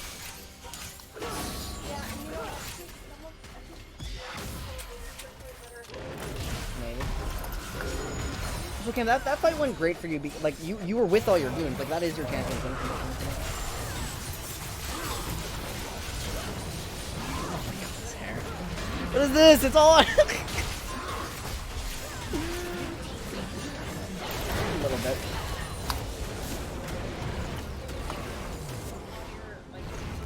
Let's try it. Yeah, you know what? You may be onto something. Oh yeah, that's an overstay. That's a definite overstay. Have a good night. You're out. See, your thick boy Mordekaiser made it so you didn't die. He's going to die, but putting out damage. Your Goon Squad is doing stuff for you. Yeah, you're getting peeled for now. It's so much more effective. Also, Daze, I will do another one. Yeah, good kiting back. F flashing. Oh no. No.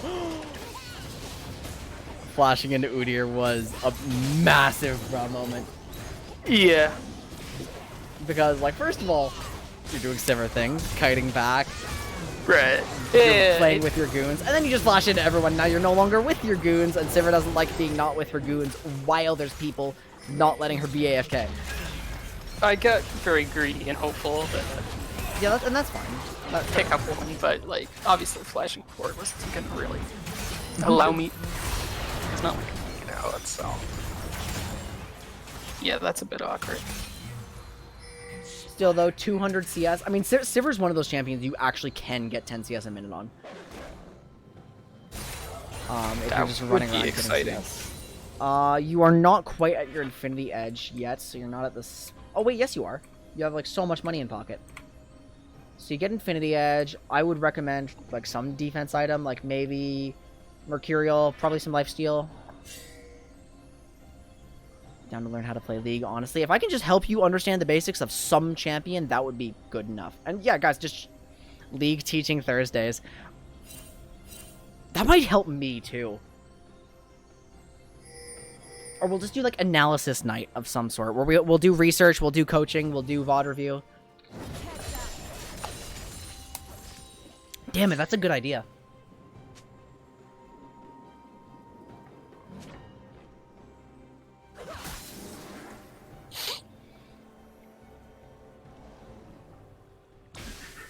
It's like yeah. Udyr was all health and armor. I just noticed that. It's funny because like I'm watching this and all I can think of like inside your brain are two monkeys. One is a Sivir player, one is a top laner. And they're fighting for control.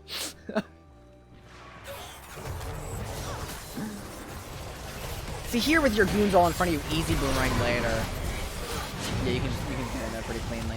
I'll definitely have to you focus did not on actually cast Q though. Goon mentality. And now your goons are just letting Gnar get on top of you, so you back out. Good. Boomerang Blade. You wait on the back end of here a little bit. Your aura was wasted in that one because your goons were already on them. Yes. And you could have contributed with a Boomerang Blade instead of running straight up and taking so much damage. Is this... Wait, is this from Blue Raptor Camp? Yes. Yeah, okay. So that one, Aurelia, Volibear were already on Xerath. You didn't have to R. You could have thrown a Q there. You got chunked by Xerath because he decided to turn on you, knowing he was dead already. Now they probably just end here, yeah? I think so. Yeah, so this is not... There might be like one more fight, but it's like super awkward, and it's like Victor is stuck in the middle of nowhere, and I don't want to ditch him, but he's not running away, so I just die. This is not a situation where you have to be taught Sivir mechanics. This is a situation where you have to be taught Sivir mindset. To a certain degree, yeah. Yeah. It's a little hard to multitask, so while I'm talking with you, I just sort of default to just doing top lane stuff. And that's... I understand, like, having someone, like, talking in your ear the whole game definitely, like, changes dynamic and how it feels. It's not terrible. I do appreciate it, because, I mean, we're basically just doing a little mindset podcast here. Pretty much, yeah. It works for me. I'm also... Every time I'm doing one with one of these champions and I say something and then I get to see if, like, the hypothesis pans out. I'm tired and just vibing. Honestly, it would be You kind of disappointing if vibing. it would be kind of disappointing if I just won. It is up to you if you want to talk more about things or do one more. Because we did do 2 games with everyone else, but if you're, like, tired and it is midnight... No, I wouldn't mind playing another. Okay. So, I'm gonna use the washroom, actually. So just give me a moment. I'll be right back. When I get back, if you have any, like, extra questions to go over. Like, I think what we talked about is pretty straightforward, and there's only, like, one thing, really. But, yeah, I'll be right back. Quintessential School of League. Oh my god. I like that one a lot. Yours the worst.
Alright.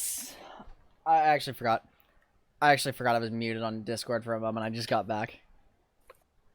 But so I shall propose the following Sivir strategy, okay? It is called We Vibin. One sec. Oh, okay. You're the worst. Praise me more. Good.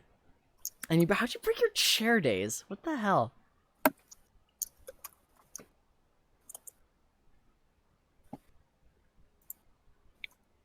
Okay. Lay it on me. Our strategy when we play Sivir is to vibe. We wanna vibe in lane. We're farming, killing minions is just vibing. Interacting with the enemy team is not vibing. Now, getting dove is not vibing because that's interaction. Shoving them under tower is vibing until you get ganked, and then it's interaction, so it's not vibing. If your support makes a play that you think looks good, throwing in a boomerang blade and a couple of auto attacks is still vibing because you didn't start it. That is how you play Sivir until you have 3 items. And then you move into Goon Squad mentality.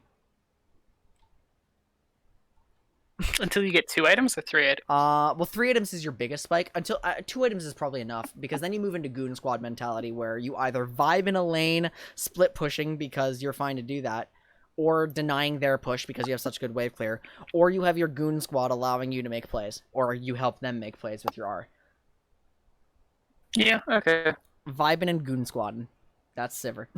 I like it. Do you want to try to fix the screen share for a moment? Because if we go into a practice tool, maybe we can make it work. Let me double check something. Usually if you just stream League in a call, that works. I don't know why it didn't for you. Strategy 1, we vibe in. Strategy 2, Goon Squad. That is literally how to play Sivir, though. Like, and it's so funny that I can say that now. What a dumb way.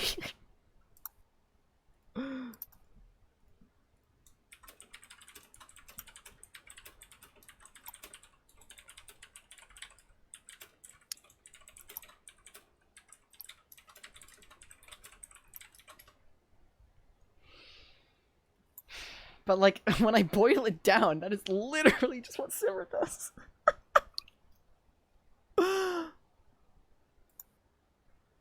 Yeah, flanking with a friend is goon squatting, so it's okay.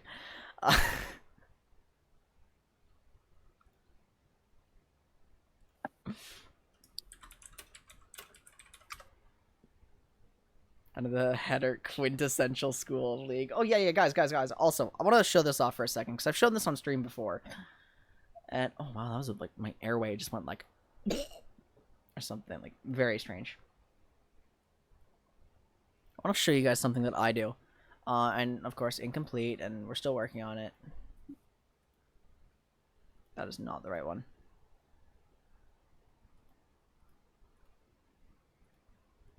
Where it's like, I've got my OneNote where I write down, like, everything I am trying to keep track of with certain champions. And, like, certain champions have very little, and I've worked a lot on Nautilus trying to figure out my leveling orders. And definitely need to, like, beef this thing up. I'm adding matchup stuff. Where's Nami? There was something about... Wait, where'd the Nami page go? Hello? There was a Nami page in here. What happened to it? There it is. Why is it there? Where it's like, how do you ward against Nami? Well, there's stuff that Nami's always going to kill you if you do it. Or, like, trying to start writing matchup pages. But, you know, I haven't actually played Ranked in forever, so... I tried AP Galio support and made notes on it. Okay, so what's the deal? If I start a game and then try to screen share, you think it's going to work? Maybe? I mean, like, just streaming League should be fine. Well, I mean, that's the thing, is I'm in the client right now, so if I stream the client and if it dies again, then... Yeah, usually what happens is if you stream a League of Legends and you're in the client and then you go into game, Discord should automatically swap it, and I don't know why it didn't for you.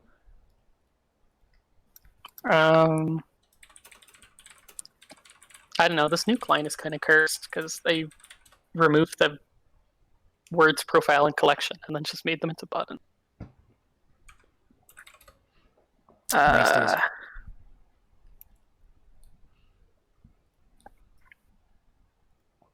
I just think it'd be a lot more helpful if I was watching your game in real time instead of whatever was happening. Yeah, let me see. Thanks so much for the host. I really appreciate it.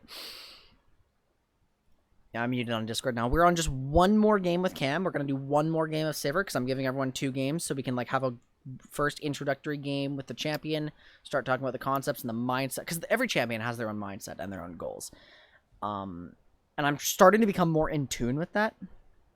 Where you feel like the spectator delay for norms matches is dumb. There's competitive integrity issues, and I get that it's normals, but like, I don't think it should be on custom games. I really don't think it should be on customs, but it is what it is. I just think it's a shame that so many people are struggling with the Discord screen share right now because, like, there's just some PC issue. Frank, that's fine. That Victor was such a... Why do I get the feeling that the Victor is in my Twitch chat right now? What?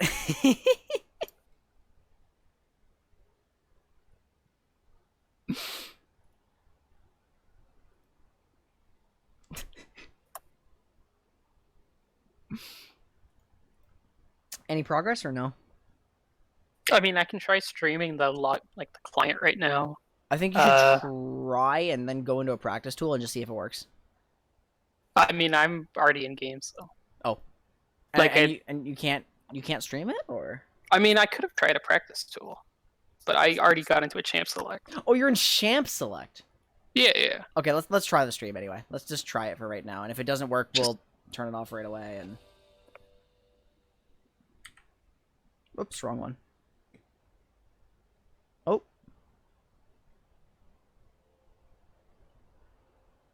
Oh, there we go. We have Bard instead this time. Actually, that's a vibin' combo. Bard gets a Q, you get a boomerang blade, we vibin'. Yeah, and I don't feel bad about not roaming to gank any of this. Mm-hmm. I mean, don't even worry about, like... Oriana. Don't even worry about roaming. Like...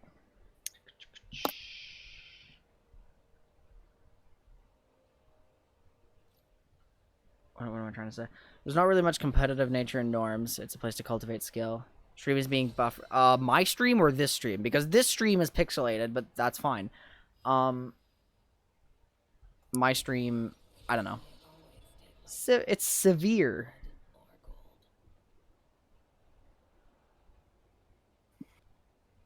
This is also potentially a vibe and combo, but you may have to interact a little bit more. Just be selective about how you interact with them if Thresh decides that you will.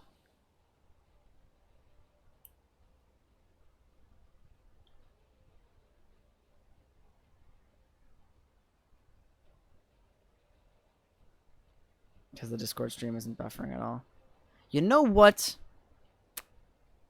That is a very good assessment. I think I may need to get my brain checked. What the fuck are they running? Hello? What is happening? Wow. Okay, you are getting some scary cheese. Cheese is scary. Don't interact with it.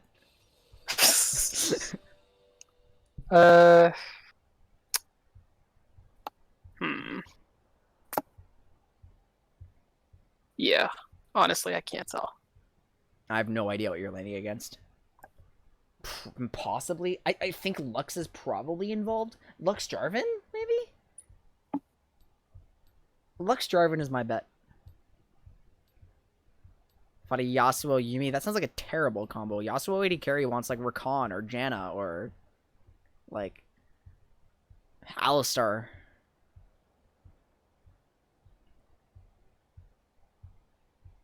Okay, let's see. Let's see if it works. I hope it works. It should be in like 2 seconds.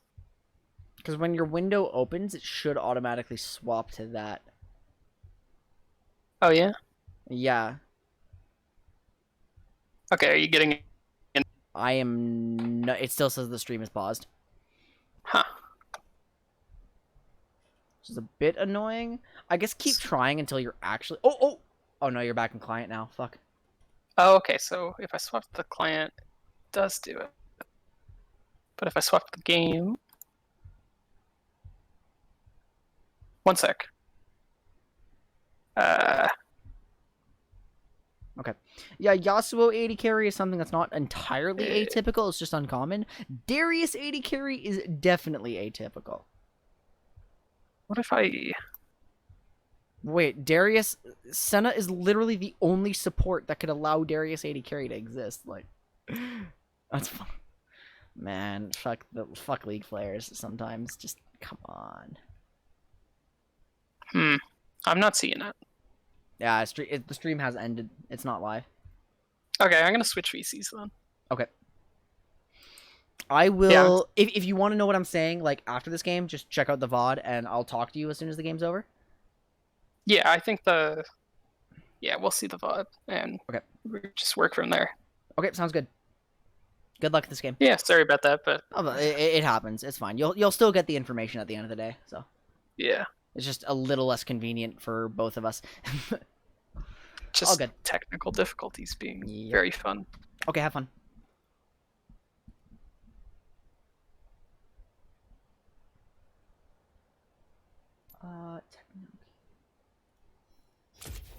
We're going to spectate game. There we go. Okay, so yeah, we'll just speak as though Cam is in the game or in our chat, and then he will watch the VOD later and agree or disagree or like just get something. So I don't know what the hell is happening on their team. Kept asking why you were pushing when you're just trying to poke some people. It is hard to tell whether he was right or not. Because he probably totally misread the situation, but your cues were probably a little off or something, and then he like rage quit, and then just immediately became wrong about everything because he rage quit.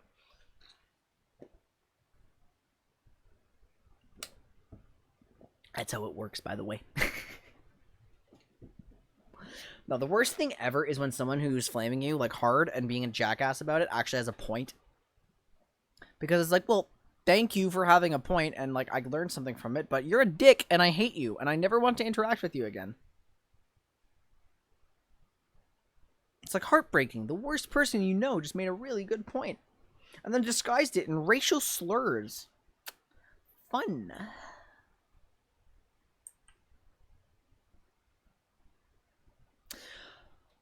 I have been... No, that is very strange days. I have been watching... I was right! I was right! It's Lux Jarvan! It's Lux Jarvan bot. I was right. I'm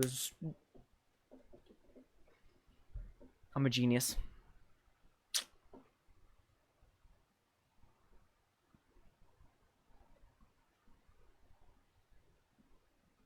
I've been watching LS lately, and I'm finding myself agreeing with a lot of things he's saying lately, because we have very similar styles of wanting to play the game, where he prefers a very, like, controlled style. He likes Soraka, he likes Ivern, he likes a lot of defensive champions, and, like, just thinking about draft more with, like, situational counter picks, and just, it's fun, and he broke the game down into periods of its history. And season 1 to 3 is when mechanical skill was everything and you could win games just off mechanics alone.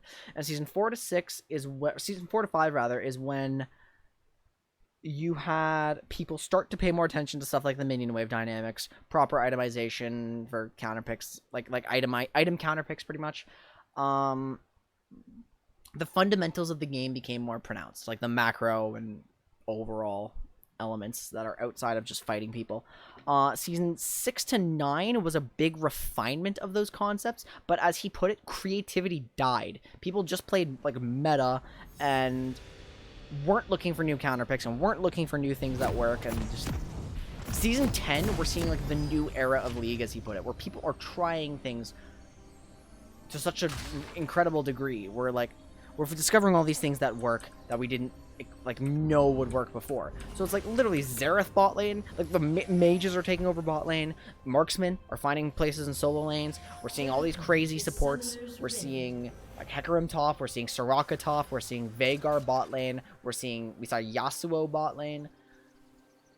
We're seeing people like actually start to shift. I mean, probably pro teams are not like in the weird part of their drafts yet, because like we want to see creative drafts like that, but like I agree, and this season of League is one of the most fun seasons in that it just feels like there's so much happening with the game evolving, but it's also one of the worst seasons because the community is so fucking toxic this season. It's unbelievable. At the very least, people are becoming more accepting of odd picks, so off-meta players are having fun with that, but you know, the flames pretty absurd. Anyway, Sivir, we want to vibe and we want a goon squad. That's Cam's goal this game, and we're going to see if he's able to do that. He's into Lux Jarvan bot lane. He can vibe into that. He has Thresh to peel the Jarvan off him. He can vibe. And we'll see if he continues to vibe. I love how I've now like boiled Sivir down to a science like this. It's so funny. And of course, we will find different matchups where vibing means being more interactive. But like from a general sense, you haven't had anyone flame me for picking Pantheon support. Yeah, see, that's awesome. They're just like, yeah, that could engage. I think that works. Jarvan has a steel shoulder guard, so he's not going the stupid. This is a flank without the boys. That is not a goon squad. That is not vibing. He could have gotten punished for that. But of course, it was level 1, so it's a little scary.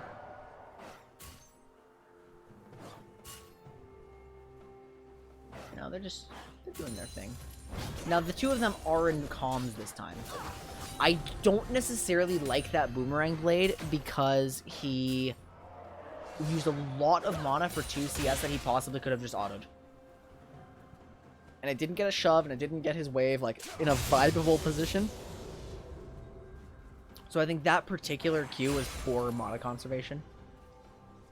You're finding his E is awesome. Pantheon E is amazing. And I think we mentioned this before, but one of the funniest things about Pantheon E is if you're getting Karthus ulted and you know where he's ulting from, just point towards him and you don't take damage. So this is considered vibing. He is not interacting. However, it is vibing that once he's out of mana, he can no longer vibe. It is hard to vibe.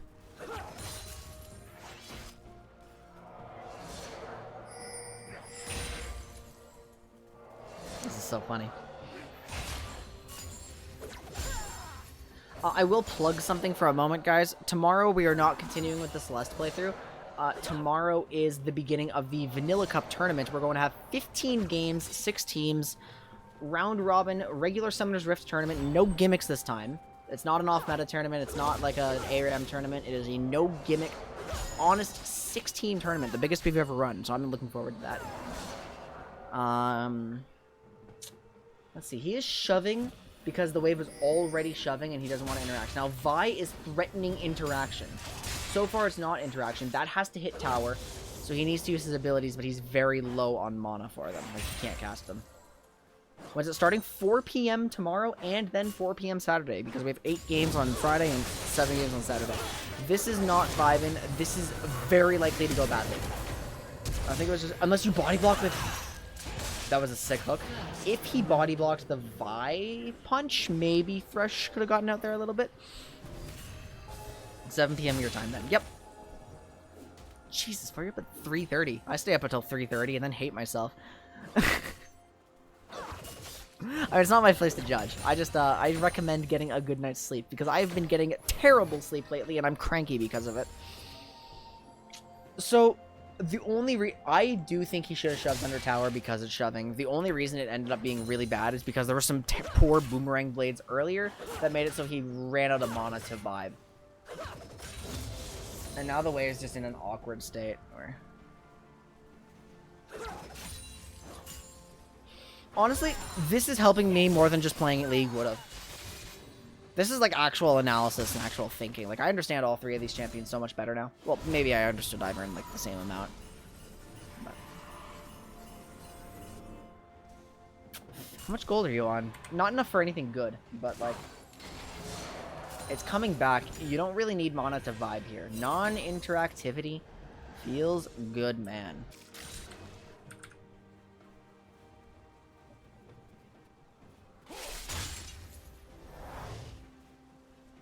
I want the Zyra skin, but I also want Senna's. It's hard. They released 2 good support prestiges. I do like I mean, Lux has based for a weird back. She based for Blasting Wand when she would have preferred to have Lost Chapter, so this is favorable for Cam.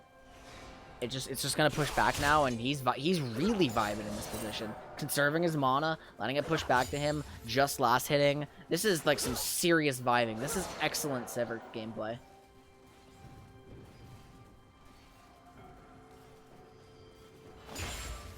That was an early cannon from Thresh. Could end up pushing now. Ooh, it's pushing. That is not what we want to see. But he's full mana. Actually, yeah, shove this in base. Shove this in base, and that's super vibing. We talked about how you may as well just shove it if it's already shoving. He's full mana.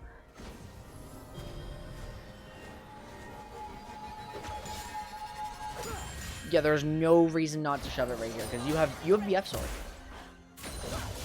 BF sword is so good. It's your best friend sword.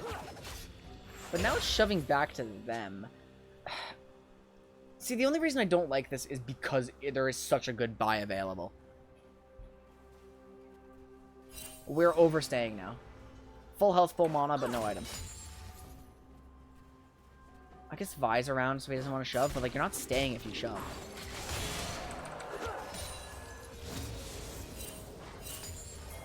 Jarvan's building Cleaver. Senna's the best partner and the worst enemies of Lucian. They're so funny. Their dialogue is so good. So I like this. You are vibing. They are threatening to interact with you, so you are clearing the wave so they cannot interact with you. That is how you play Sivir. It's beautiful. This is kind of a goon squad. But, like, it's a weird one. So.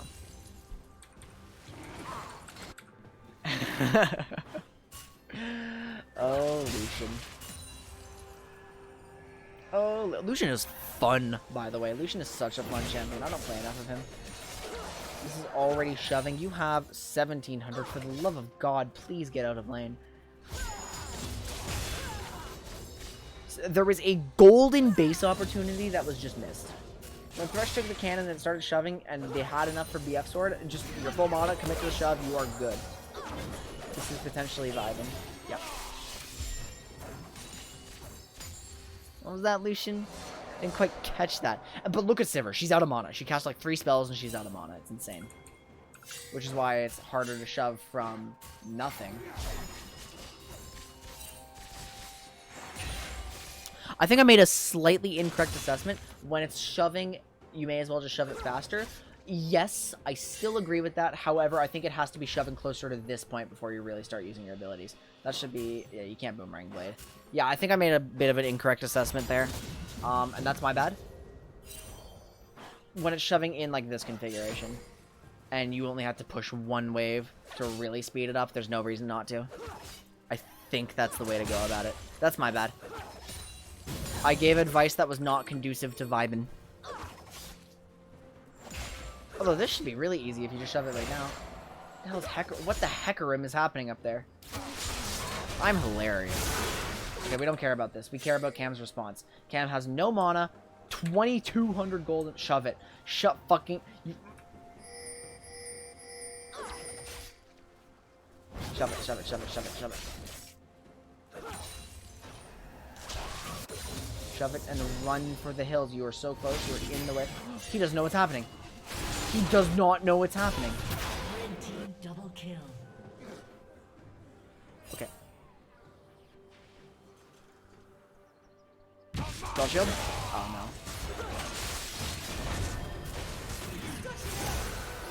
That is not vibing because they're interacting. Wait, what the fuck? He didn't interact with Jarvan after Jarvan tried to tower dive. That's vibing. No, but for real, that is like that's like Jarvan just walked into Sivir's auto range, so you don't have to start anything, so then it's a better situation for you. You didn't start it. Anyway, so he finally gets the cash out on his items. I think some of this was so greedy. Still, I do regret giving the bad advice. But that being said, Cam, because I know you're going to be watching this, that is just what went wrong. We have a slight adjustment to make to the vibing policy about how we shove our waves. Vibing is not even going to sound like a word. That's ridiculous. So let's just base here, and we have like we have presence of mind, right? Yeah. So Cam is going to have 626 mana here, and by the way, 626 base mana with like presence of mind. This costs 100. This costs 75. Like, it is brutal. Sivir's mana costs are so high. This gets shoved. Lux gets denied. I like it. Oh, also blue buff is online. So yeah, free shoves. And I think Cam's stronger than Lux right now. But still, it is a little risky to test that hypothesis. You know, we can just establish more of a lead by not interacting. And besides, Sivir doesn't get the fight started there. Sivir enables a goon squad to get the fight started. So if you want to ult and have Thresh run in, that would still follow our rules of Sivir. Nice spell shield.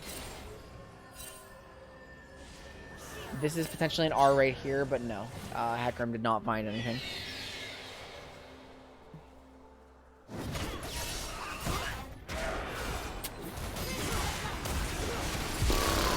The Goon Squad's up here. 1 second. We're gonna check this out again. Because look, now, this very much looks like interaction. The Goon Squad is way the hell up here. You run out alone against all these people. Vibin would be walking down here and ignoring them. Or Thresh Lanterns you, but he does not have it. So, this then breaks the rules of Sivir and you can get caught out. The Goon Squad can be, like, on your screen, but if they're not, like, able to peel through that all, then they're not your Goon Squad. They're just... Shut down. a little unfortunate. But, so far, everything we've talked about is consistent with our philosophy, so that at least, like, means we've got a good mindset for playing the champion. That's also just... I'm playing it up, but, like, that honestly just is 80 carry positioning, too. Like, any 80 carry would have died there, I think. Not just Sivir. Well, maybe Xayah could have gotten out with Ult Flash. Is this... Boots Dagger, okay. I don't have a problem with that. Something's about to happen here. I don't know if it's bot lane or not, so I'm going to slow it down. We are farming. That cost 175 mana just to do that. Okay, it wasn't... Whoa, whoa, whoa, whoa. I sped up too much. So, Thresh lands a hook. Commit a Boomerang Blade there. Spell Shield. That late Spell Shield, unfortunately. That's just what happened there. Honestly, it was a good Sivir exchange if the ults got Spell Shielded. Because, again, you didn't start anything. Your support gave you a great follow-up. Any 80 carry wants to follow up that. Turret plating will soon fall. You being specifically Sivir could have taken less damage, though. Red team's turret has been destroyed. This is not vibing.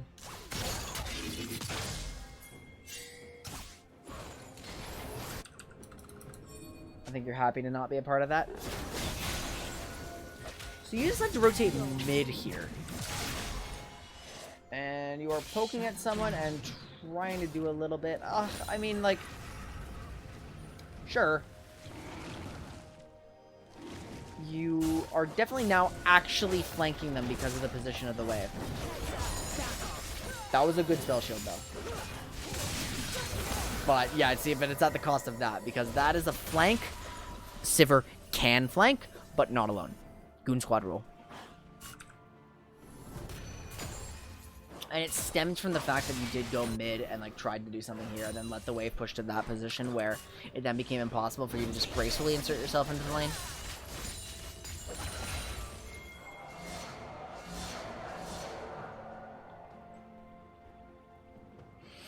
I am overheating.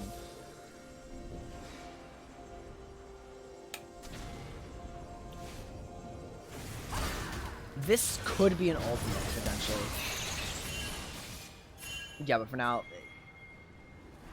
Goon Squad rule number 1. Sivir can flank, but not alone. Exactly. As the later game hits.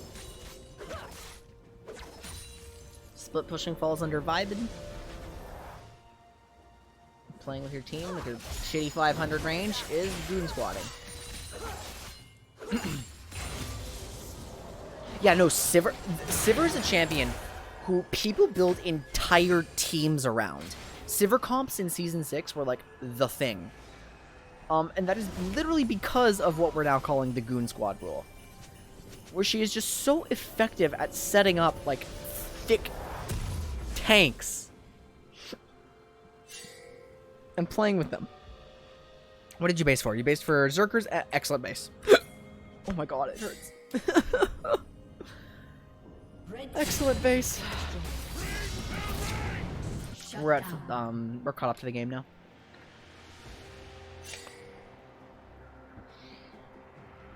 Oh boy.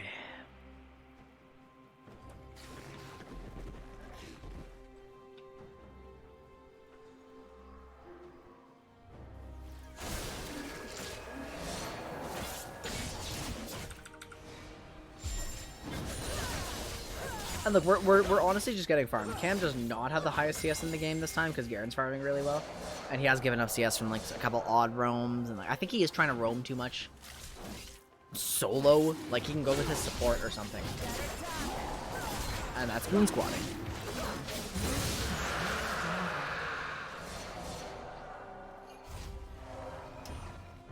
Rotates with the squad for a dragon. Still not interacting with the enemy team. He has Essence Reaver, so he's allowed to interact less by shoving. Because Essence Reaver is the first major power spike for Sivir. However, Lux has... I don't know. I wonder about Lux's viability in the bot lane, actually, because there's a shift in mindset with mages, and yeah, this is definitely a vibe situation because the entire team shoots on after. Anyway, I wonder about the viability of Lux bot, because like the mages who can lane bot lane, and they're like levels, of course. For ages, people say, "Oh, you can push this. You can push this." Oh, vision. Yes, of course. My bad. I'm trolling. I'm tired too now. But like, just look at this. It's awesome. I don't care about what's happening mid. I care about what's happening here with the tower. And now it's a ricochet. I like what I am seeing.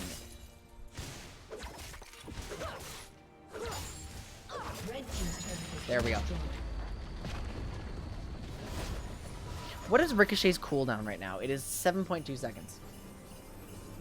Sivir just got a lot of value out of being there on the map. Not going to be able to afford a Zeal. I think Cam does prefer... Yeah, he does prefer going Phantom Dancer. But those are like all the Zeal components, and he's got it perfectly, like with that amount of money. I think he's rotating mid now. Thresh is already there. I think that's fine. He can ignore Sylas if he's far back enough. Sylas can't get to the tower. Sylas is going to have to go somewhere else. It's like, Sivir's one of those champions that just walls you out, and it's so annoying.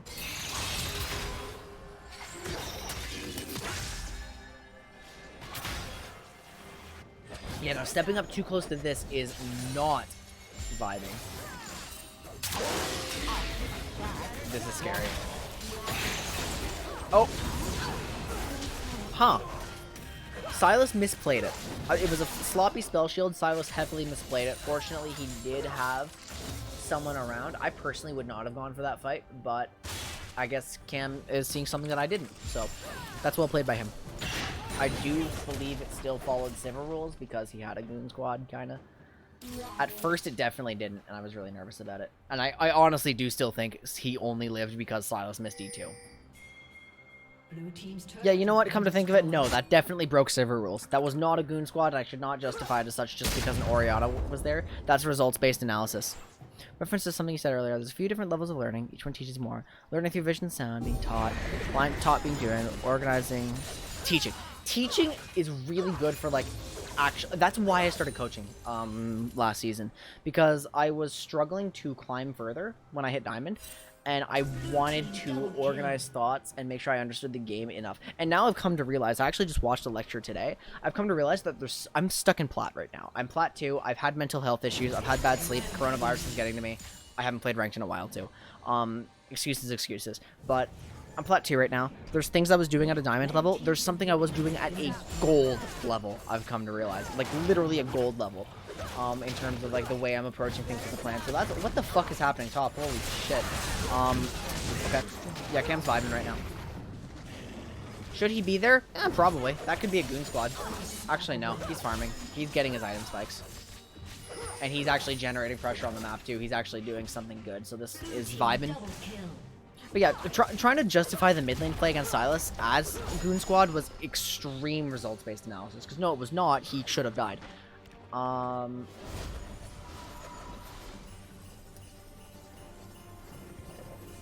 but I'm mixing up a bunch of thoughts right now. I was approaching matchups and game sense and trading, especially. My trading fundamentals were gold. Even though I knew how to lane and I knew how to do a bunch of things, because I came to realize, like, I'm throwing out my Soraka Qs for no goddamn reason, just to try to get damage, but they're not going to get hit by it because I'm throwing them out for no goddamn reason. I'm not taking deliberate trades for a reason. And now I need to work on, like, explicitly doing trading stance for Soraka Q. And applying pressure when they're trying to CS, so I can reliably land it. Which is hard, but... There are so many levels of knowledge in this game. And if I can teach something, I can get my lacking areas of knowledge to a better spot. And then help someone along the way. And isn't that like what support is about? Feels so good. This is definitely... You know what? One Boomerang Blade is like, and stay out. This is a Goon Squad configuration. If he is behind these two, he can put out damage. That being said, I would not like to take an outnumbered Goon Squad fight. The more you distance yourself from the Goon Squad, the more dangerous it is. That is distance from Goon Squad. So, like, Vi could have potentially ulted. Although you do have Spell Shield, so... No! Goon Squad saves the day, though. Okay, Cam's going to die. No! Good flash. Yeah, he's going to die, but the Goon Squad gets so much here. Okay. Tragic fight. It was a mechanically misplayed fight. But it was a fight that started under Sivir principles, and we have a Fed team, so... You know, I still think it's a good outcome.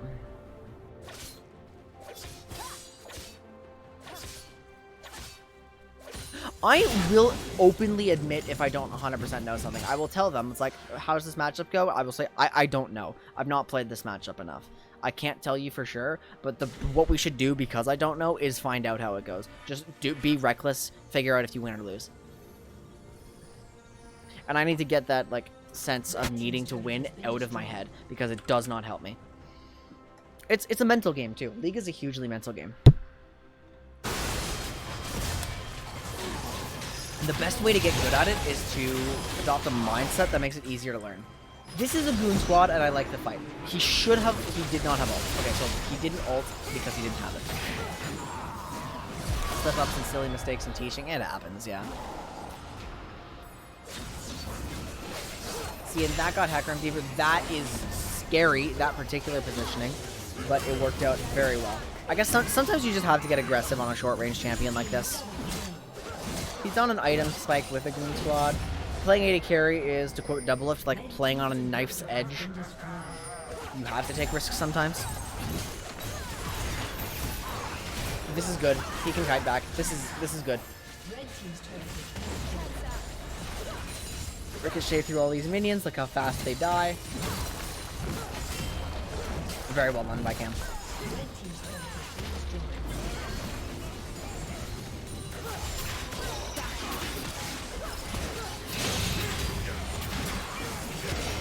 Very well done, actually. As soon as we, like, made that plan for Sivir, he started popping off. And every time he died was because he broke the plan. They don't end here, do they? Oh my god, they don't end here. Wait! Akaram! Oh my god. I'm gonna go chat with them for a minute.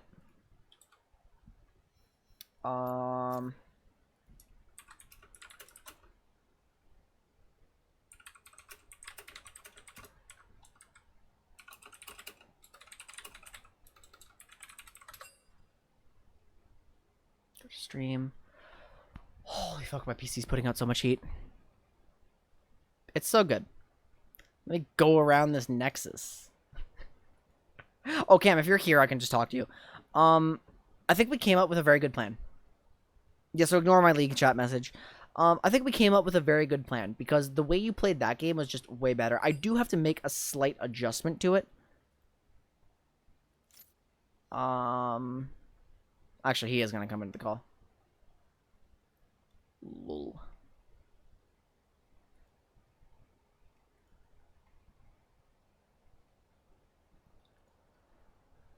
Whew.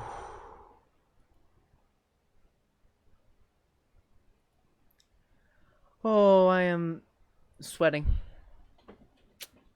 This is miserable in my room right now.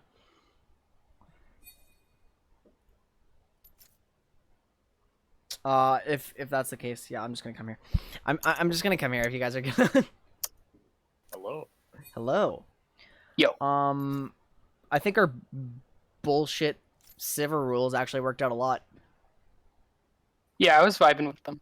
Because it's like we're vibing or goon squatting, and when you weren't vibing or goon squatting, you died.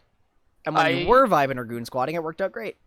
I was swearing a little bit at the start because I missed like 4 or 5 CS in a row, but otherwise it was pretty good. But there's one thing I said while doing the VOD review that I realized I had made a mistake while telling you something.